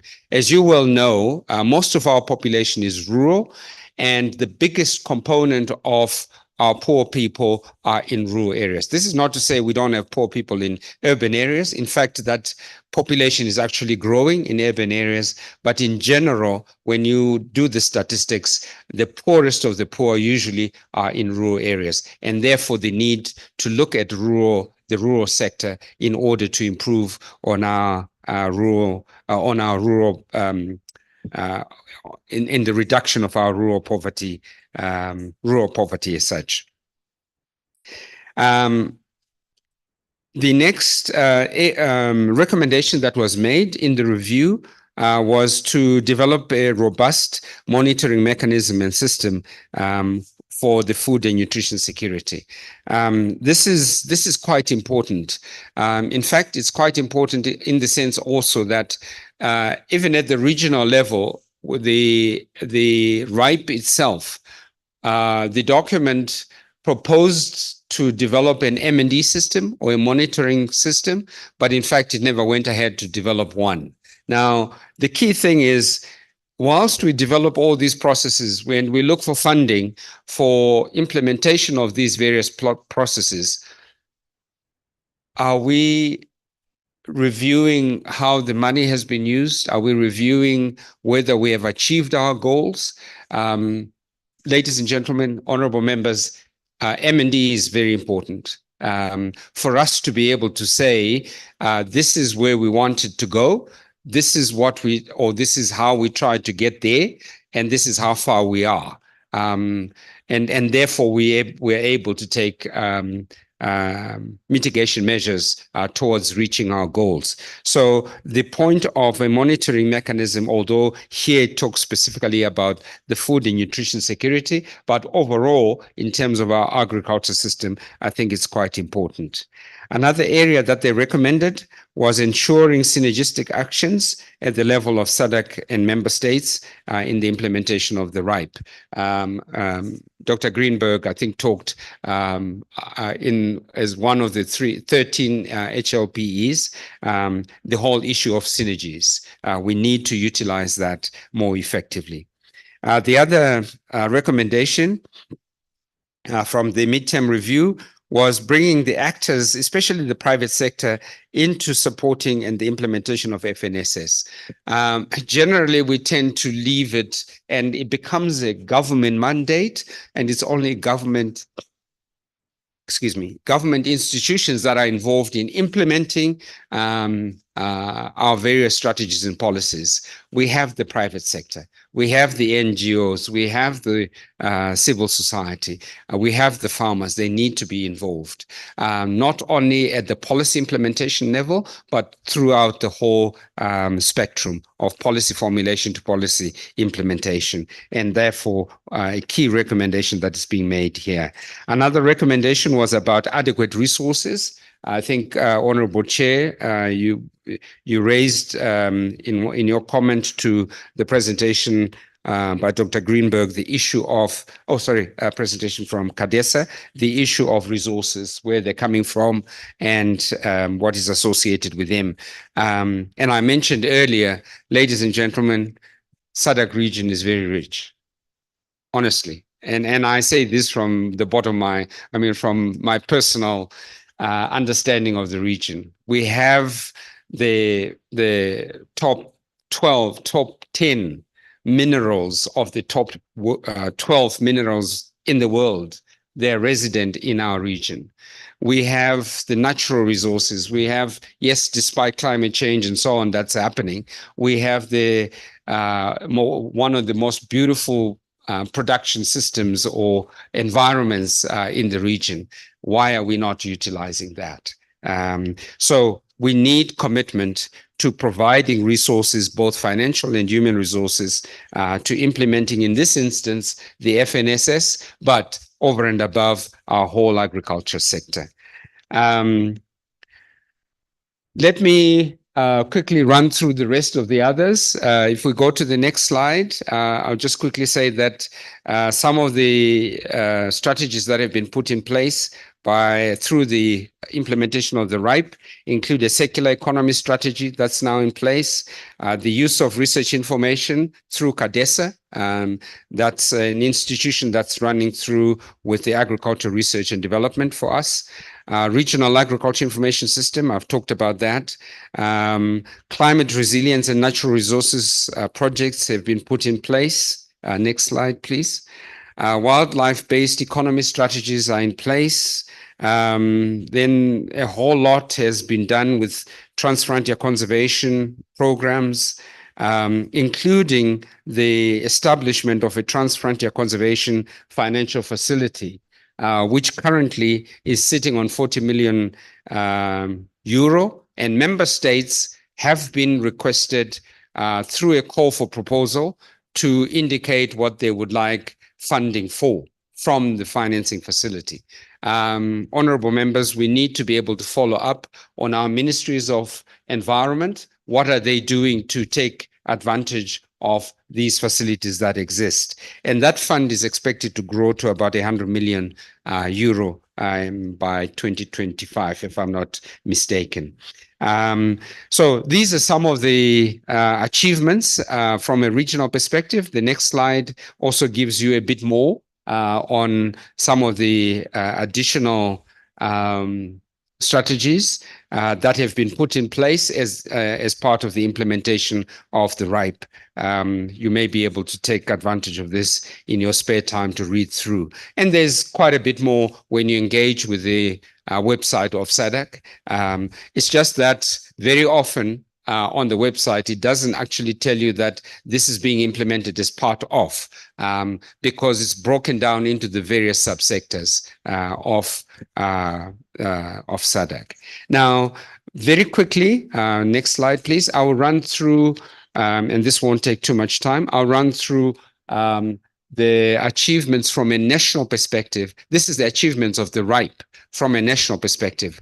Bear in mind that regional policies and strategies are not purely done for the regional purpose, but they are done for the purpose of guiding similar programs at the national level. And therefore, the need for domestication of regional at the national level is quite key. And so we can't run away from considering the performance of the RIPE at the regional level without looking at the performance of the RIPE at the national level, in not being recognized at the national level as an instrument that is guiding actions at the national level, or is it not? And so we did a quick exercise to look at to analyze the performance of the RIPE, but from a national perspective. And the results are such that there is alignment, to start with, between national policies and the regional policies. At the national level, I'm sure you have heard of NIPES. In Zimbabwe, we call it ZIPE. In other countries, it's NIPE, National Agriculture Investment Plans, and they go by different names. We're the first generation that was developed, and some countries are now developing their second generation NAPES. And these are all 5-year implementation plans in the agriculture sector. And similarly, at the regional level, the RIPE, which I've just gone through from a regional perspective, its performance, it expired in 2022, and the SADC Secretariat has embarked on the review of the 2022 program and the development of a new one, which will run from 2024, 25 to 2030. So we looked at the impact or the performance of the NIPES and extrapolated and said, if a NIPE performed well at the national level, what are the linkages? How does that translate to performance of the RIPE at the national level? And so the first port of call was to see if there is alignment between the two. We used 5 countries to analyze that. The 5 countries are Botswana, Tanzania, Zambia, Zimbabwe, and Malawi. Those were the 5 countries. The selection of those 5 countries was purely based from the point of view of where the PSA have been active. And they were, this work was commissioned by the PSA. So they used those countries as they selected those 5 countries. Botswana, the PSA has not been very active in Botswana, but Botswana is where SADC is. And so that's how also Botswana came into being in terms of these selected countries. Now, in terms of aligning the regional RIPE to the national agricultural investment plans, we found out that in all 5 countries, this alignment exists. But it actually exists by coincidence. It doesn't exist by deliberate effort by national governments to align to the regional commitments. It's deliberate, or it's by coincidence, purely from the point of view that at the national level, the NIPES are in alignment with the continental level CAADP, and the regional RIPE is in alignment with the continental CAADP. And because of that, they both meet at the continental level, and therefore they are aligned. But what SADC is really anxious of is the domestication of regional policies at the national level. So there's need for deliberate alignment between regional activities or regional strategies and national policies. And to that effect, there have been maybe two countries so far that have made that deliberate effort. Mozambique is one of them that sought assistance to ensure that their PEDSA and the PNISA that are currently operational as of last year are directly linked to the RAP and the RIPE at the SADC level. And Malawi has also done the same thing, especially on its 2nd generation RIPE. So this is encouraged, and it's a finding that says that, yes, while there is alignment, but actually it's more by coincidence. It's indirect, it's not been direct. And the issue is to try and make sure that there is that alignment. And it's not just a question of the alignment, but it's a question of domesticating and taking charge of the regional policies at the national level. There's a much broader aspect also that one can talk to with regards to the need for this alignment, and that goes into the realm of the SADC national committees that are part of what is called for from the SADC treaty under Article 16A. But we won't go into that debate or discussion right now. But it's an important area that is necessary. So next slide, please. What we did was to look at the common area where both the RIPE and the NIPES come together. And this is what is referred to as the African Union biannual review report. The biannual review report, it's a fairly extensive report that is done every 2 years, and we have done 4 biannual reviews so far. Members, honorable members, the biannual report is actually presented by our heads of state to the Assembly of the African Union every 2 years. So it's that important that this report is presented by our presidents at that meeting. Now, here I've given you the results of the 4th biannual report, which is the 2023 report. The first report was done in 2017. The second one was 2019. The third was in 2021. And the third is 2023.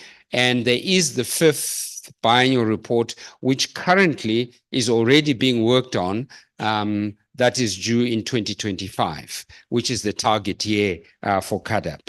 And so member states are already in the process of accumulating and collecting data and information to report on that biannual report, the fifth one. But the results of the fourth biannual report are such that with regards to Botswana, and these are the results of analysis of performance of implementation of SADC RIPE when we're measuring it based on the performance of the NIPE via the biannual report. The biannual report for Botswana says that Botswana is only 31.4% towards reaching the 7 commitments of the Malabo Declaration, to which we all member states committed and signed out. In Botswana, we're only 31.4% towards reaching the targets of Malabo Declaration 7 commitments by 2025. So, I mean, this is 2023. We only have 2 more years to go to 2025, and we're at 31%. What are the chances of us reaching the full targets? Malawi is at 52.2%. Tanzania is at 57.6%. Zambia is at 44.1%. Zimbabwe is at 54.5%. We do have the statistic for all the countries, but here I've just highlighted the ones for the countries that we were working on in this particular report. So what this is saying is that these 5 countries, but I can tell you that for the analysis that has been done for all the SADC 16 member countries, none of the SADC member countries are on track to meeting the Malabo commitments. We are not. And we really need to think through very carefully, not what we've committed to, but having committed to the Malabo commitments, what are we doing to reaching those targets? These are the targets such as ending hunger by 2030, reducing poverty by 50%, post-harvest losses reduced by 50%. I should have, but I didn't produce a table, but there are 45 indicators that the Malabo commitments is tracking. And in those 45 indicators, as member countries of SADC, we are not on track to meeting them. As Africa, which is because it's an African CAADP or continental issue, none of the member countries are also close to meeting it. So one can say, well, so we are all together in the same boat.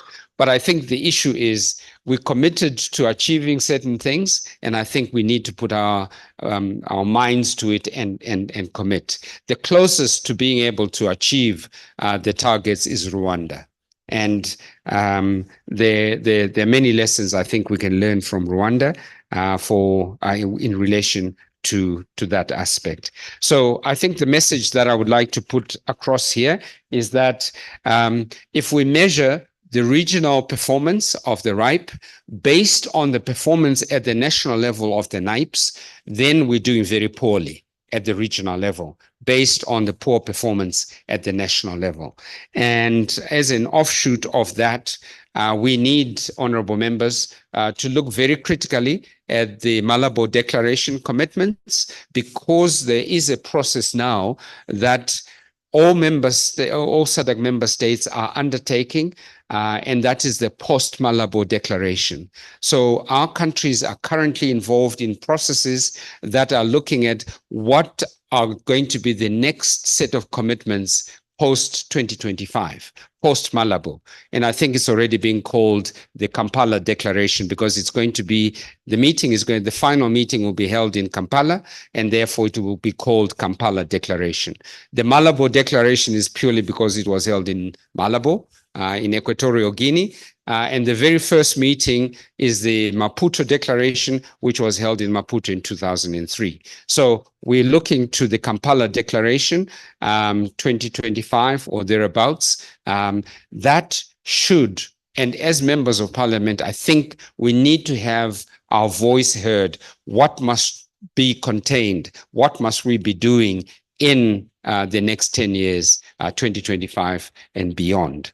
And that process has already started with working groups that are working in the countries. Last Monday, they met virtually, all countries in the SADC region, to discuss, under the auspices of SADC, to discuss what they would like to recommend for the post-Malabo commitments. And from the 3rd to the 5th of June, they're physically meeting in Lusaka to again consider recommendations for the post-Malabo henceforth. So I think it's an area that we need, as honorable members of parliament, to look into and ensure that our voices are heard, that we contribute to the next 10 years. Okay, let's skip to the next 2 slides. Okay, so I would like to just briefly take you through the draft RIPE 2024-2030. And this is what has so far been presented, or what will be presented to ministers of agriculture, who I think are meeting this week, as work in progress that is taking place. Now, there are a number of principles that have been adopted to developing the RIPE, the next RIPE. That's one, to focus on impactful implementation of strategies. I mean, I took you through, I don't know how many slides of strategies that have been developed. And this is one thing that we're very, very good at also, which is to develop strategies. The best blueprints that you can think of, we have, right? But implementation, zero. Okay, so the director, I was talking to the director of FANR, Domingos Gov, and he was saying, I think the next 5 years, we need not produce any more strategies. Let's implement what we already have, because we have a lot of very good strategies. So let's get on with the work. Let's get our hands dirty. So the focus, therefore, in the next RIPE is going to be more towards implementation of what has been developed. And therefore, the implementation of the various strategies and policies, rather than policy formulation and development. Then also taking account of post-Malabo declaration, as I mentioned. Obviously, we need to input into the post-Malabo declaration, but again, what is it that will make us move the needle from a practical perspective? Continuing with activities previously planned, but obviously not completed. That will be some of the programs will be a continuation of what we have had in the past. Taking account of emerging critical interventions, obviously as we implement, there are emerging issues that need to be taken into account. So certainly those will be taken into account. We need to focus on securing funding for implementation. And here, funding is not just from international cooperating partners or development partners. It's also our own funding. We need to begin to put more money of our own into our own activities. And so this is really where it ought to start from. We unfortunately and sadly, we go to look for funding from donors. And when we get the money, we always complain that the donors come with strings. I don't know about you, honorable members, but if I was going to give you my $5, it has to be with strings. I have to have an agenda in it. I know I'm being facetious in this process, but what it is, though, is that whatever comes, however many strings it has, we also need to be clever enough to make the best out of what comes our way. But the real critical element is that we need to start putting our own money. I think the lady mentioned it, put our money where our mouth is, our mouths are. Okay, right. Let's begin to prioritize, let's begin to commit our own resources for our own program. So there will be the need to secure funding for implementation, and that also involves leveraging our private sector and our key stakeholders to generate that kind of funding. Promoting partnerships, I think that's an absolute must.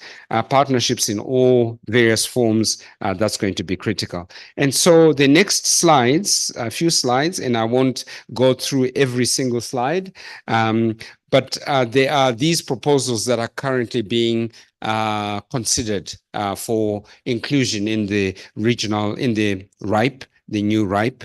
The formatting obviously will take its, I mean, they'll be formatted, maybe not the way they are presented here, but this just gives you an idea of some of the areas carry over, some of them new, and some of them innovative that need to be brought in. But I thought on this slide, and yes, you're correctly on this slide that I wanted to talk about, crop post-harvest loss management. It's so critical.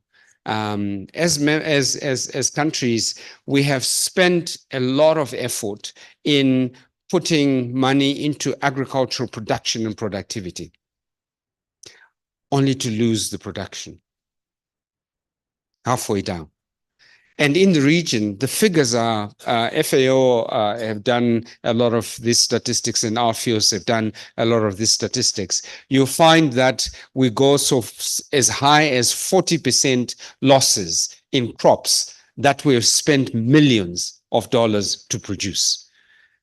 I was fortunate to have been a consultant who developed the post-harvest strategy for Ethiopia, the Ethiopian government. And we did the calculation for 2011, 2012 for the Ethiopian government, which then imported 1.5 million tons of grain that year. If they'd only reduced their post-harvest losses by 10% of the losses, they need not have imported anything. So it's so critical. We are not considering the losses that are happening on the way and just concentrating on producing more, and losing more. So post-harvest losses is going to be a major element. I was also very fortunate in being the consultant who produced the Africa Union post-harvest strategy, which also is currently under implementation, and SADC has decided to develop a post-harvest strategy that's also now currently in the making. Fertilizer production, regional integration projects, agroecological approaches, I think are going to need to feature a lot more in the next RIPE. Regional rural development strategy, yes. Then there is the Agriculture Development Fund, which I didn't talk much about. But the Agriculture Development Fund was actually approved by Council in 2017 in Pretoria in South Africa. The Agriculture Development Fund is intended to generate or to bring to provide a funding base for the agriculture sector in the SADC region. It's currently being operationalized. It's not yet operational, but this is supposed to be a domestic, if I could call it a regional domestic fund for agriculture. That is currently being operationalized, and we need urgently for our member countries to support that process. Now, that support for the operationalization of the Agriculture Development Fund is actually found in the broader fund, which is called the RDF, the Regional Development Fund. Honorable members, I think it was in 2016 in Ezulweni, where 7 member states signed the Regional Development Fund. In other words, they said, yes, we would like to go ahead with the Regional Development Fund. Up until it's still 7 members. The rest of our SADC member states have not signed off. And as you know, we need to sign off to reach a critical mass. We need to ratify, reach a 2/3 critical mass in order for that to come into effect. The RDF is one where member states set and already agreed what shares they were going to hold of the Regional Development Fund. It's not history or, sorry, a story, but it's on record. Country X said, we want to hold 2% of the bank. It's a bank virtually. 3%, 2.5%, 7%. I think the largest was South Africa, which I think was probably at about 6.7% of the holding of that RDF. And the idea was that we need, as member states, upon signing and upon ratifying that process, we pay out into the fund. And the amount was agreed of how much each share would cost. And the countries therefore decided, no, we can only do so many shares based on our capacity.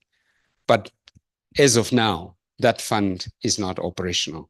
Now, the Agriculture Development Fund is developed under Article 8 of the RDF. So as a result, it's a bit difficult for the child to be born when the mother isn't born yet. So, so we really need to do something about the RDF. And may I put it across you as our honorable members to investigate and consider the importance of the RDF. It's an important instrument that would make the region move further. And that would allow us as a region to, again, put our money where our mouths are by self-commitment to the region. So that's one area that will come and feature quite highly in the next RIPE. The next slides, I won't go through them, but maybe we can just flick through the next 10 items, 21 to 30, are to do mainly with conservation, resource efficiency, the blue economy, environment. Okay, sorry, I'm on the next slide, 21 to 30.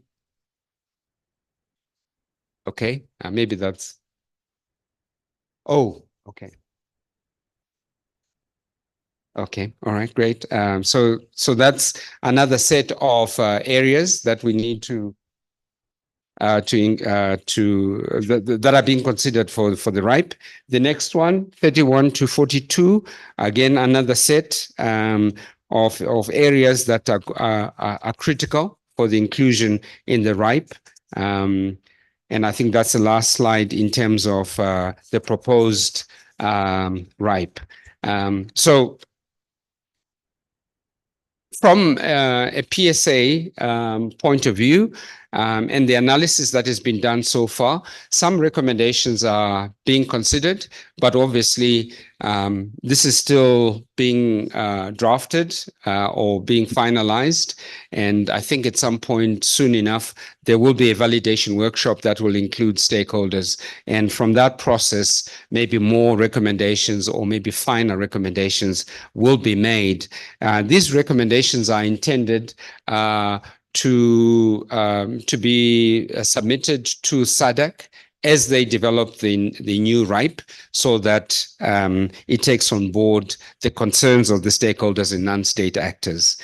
So next slide, please. We have outlined approximately 9 areas of particular interest that the PSA group or PSA Alliance and non-state actors would like to recommend to SADC. So these are recommendations to SADC as they develop the next RIPE. One is to support SADC member states in the review of their agricultural policies so that there is deliberate and direct linkage between regional and national policies. And that's the full domestication of the RIPE at the national of the RAP, as well as number 2 of the RIPE at the national level. But then also to operationalize the Agriculture Development Fund, which I've just talked a little bit about, but that has also a link to operationalizing the SADC Regional Development Fund. Because the intention is that through this, we should have a lot of funding commitment coming into the agriculture sector. But to also promote agroecological approaches in all programs and projects of the RIPE and broaden therefore the scope to include coverage of the full seed and food systems. So again, this derives from the presentation certainly that has been made by Dr. Greenberg. We need to enhance and increase our reach out on agroecological approaches. Promote partnerships and effective collaboration, including in the implementation of the RIPE. Again, we have a lot of strategies and so on, but we need to move further in terms of strategy implementation. Supporting the effective of resourcing for the RIPE. Again, funding for the RIPE is quite critical, and how can we do that better as we move forward. Next slide on 7. Support member states in the review of their agricultural policies. I think that's a repetition. 8 is to introduce and effectively implement joint sector reviews. Again, I talked about the whole issue of monitoring and evaluation.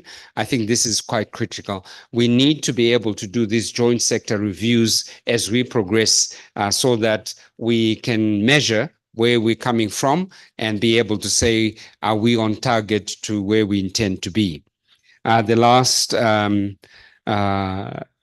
recommendation here is to develop and implement a rural development or transformation program at SADC. But obviously more recommendations will come from the validation of the work that has been done in the shadow report that I've just highlighted in this presentation.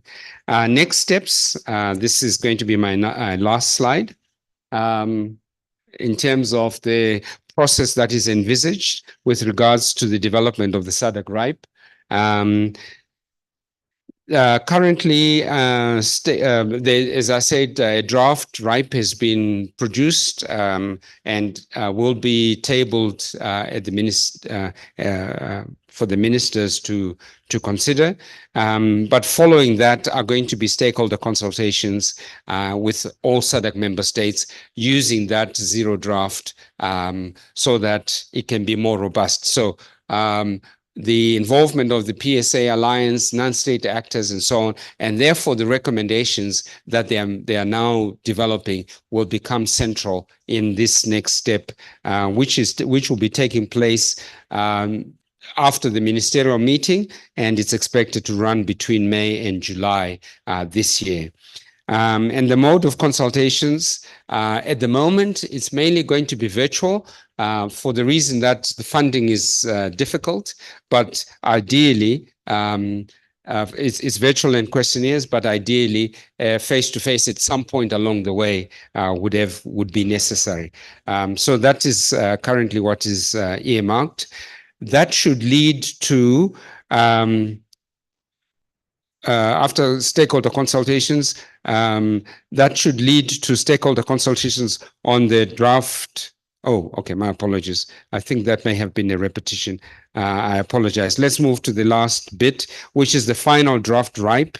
Will then be produced from the period June, July to say October. Again, it will go through iterations or iterative processes. And the idea is that before the end of the year, 2024, a final draft of the RIPE should have been produced so that it can be considered for approval at the March 2025 council meeting that will take place and then be implemented. So this is generally the next steps that are going to happen with regards to the development of the RIPE 2024 to 2030. Ladies and gentlemen, I do apologize for the lengthy presentation. I can only profusely apologize. But otherwise, thank you very much for your attention, and I'll be open to questions. But I think there are colleagues who are going to also talk about this whole process, if I'm not mistaken. But thank you very much indeed.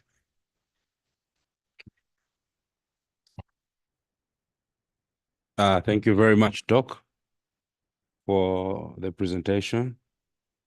And I think the respondents are going to respond tomorrow after tomorrow's morning presentation because the two presentations are quite similar. So having come this far and I can see your sugar levels have dropped, we would stop here for day one, and we're hoping to resume tomorrow 8:30 for 9, and we're going to start at 9 on the dot. So hopefully all members will have to be on time. If you are late, you're going to find us having gone into the discussions. Thank you very much.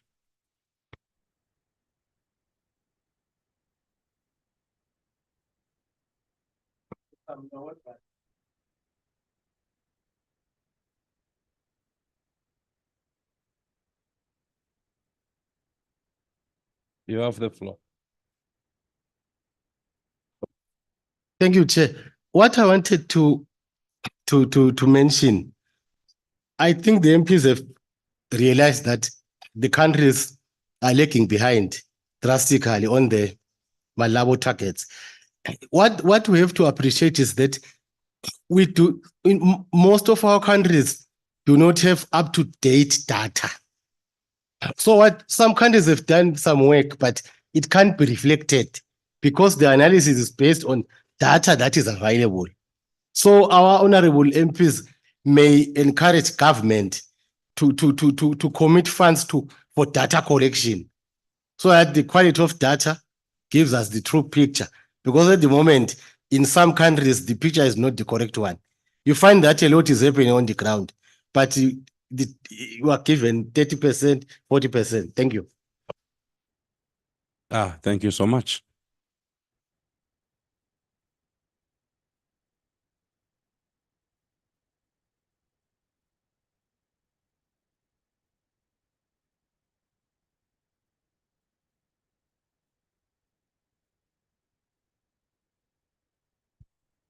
Two final announcements for all the honorable members who have not received their DSA.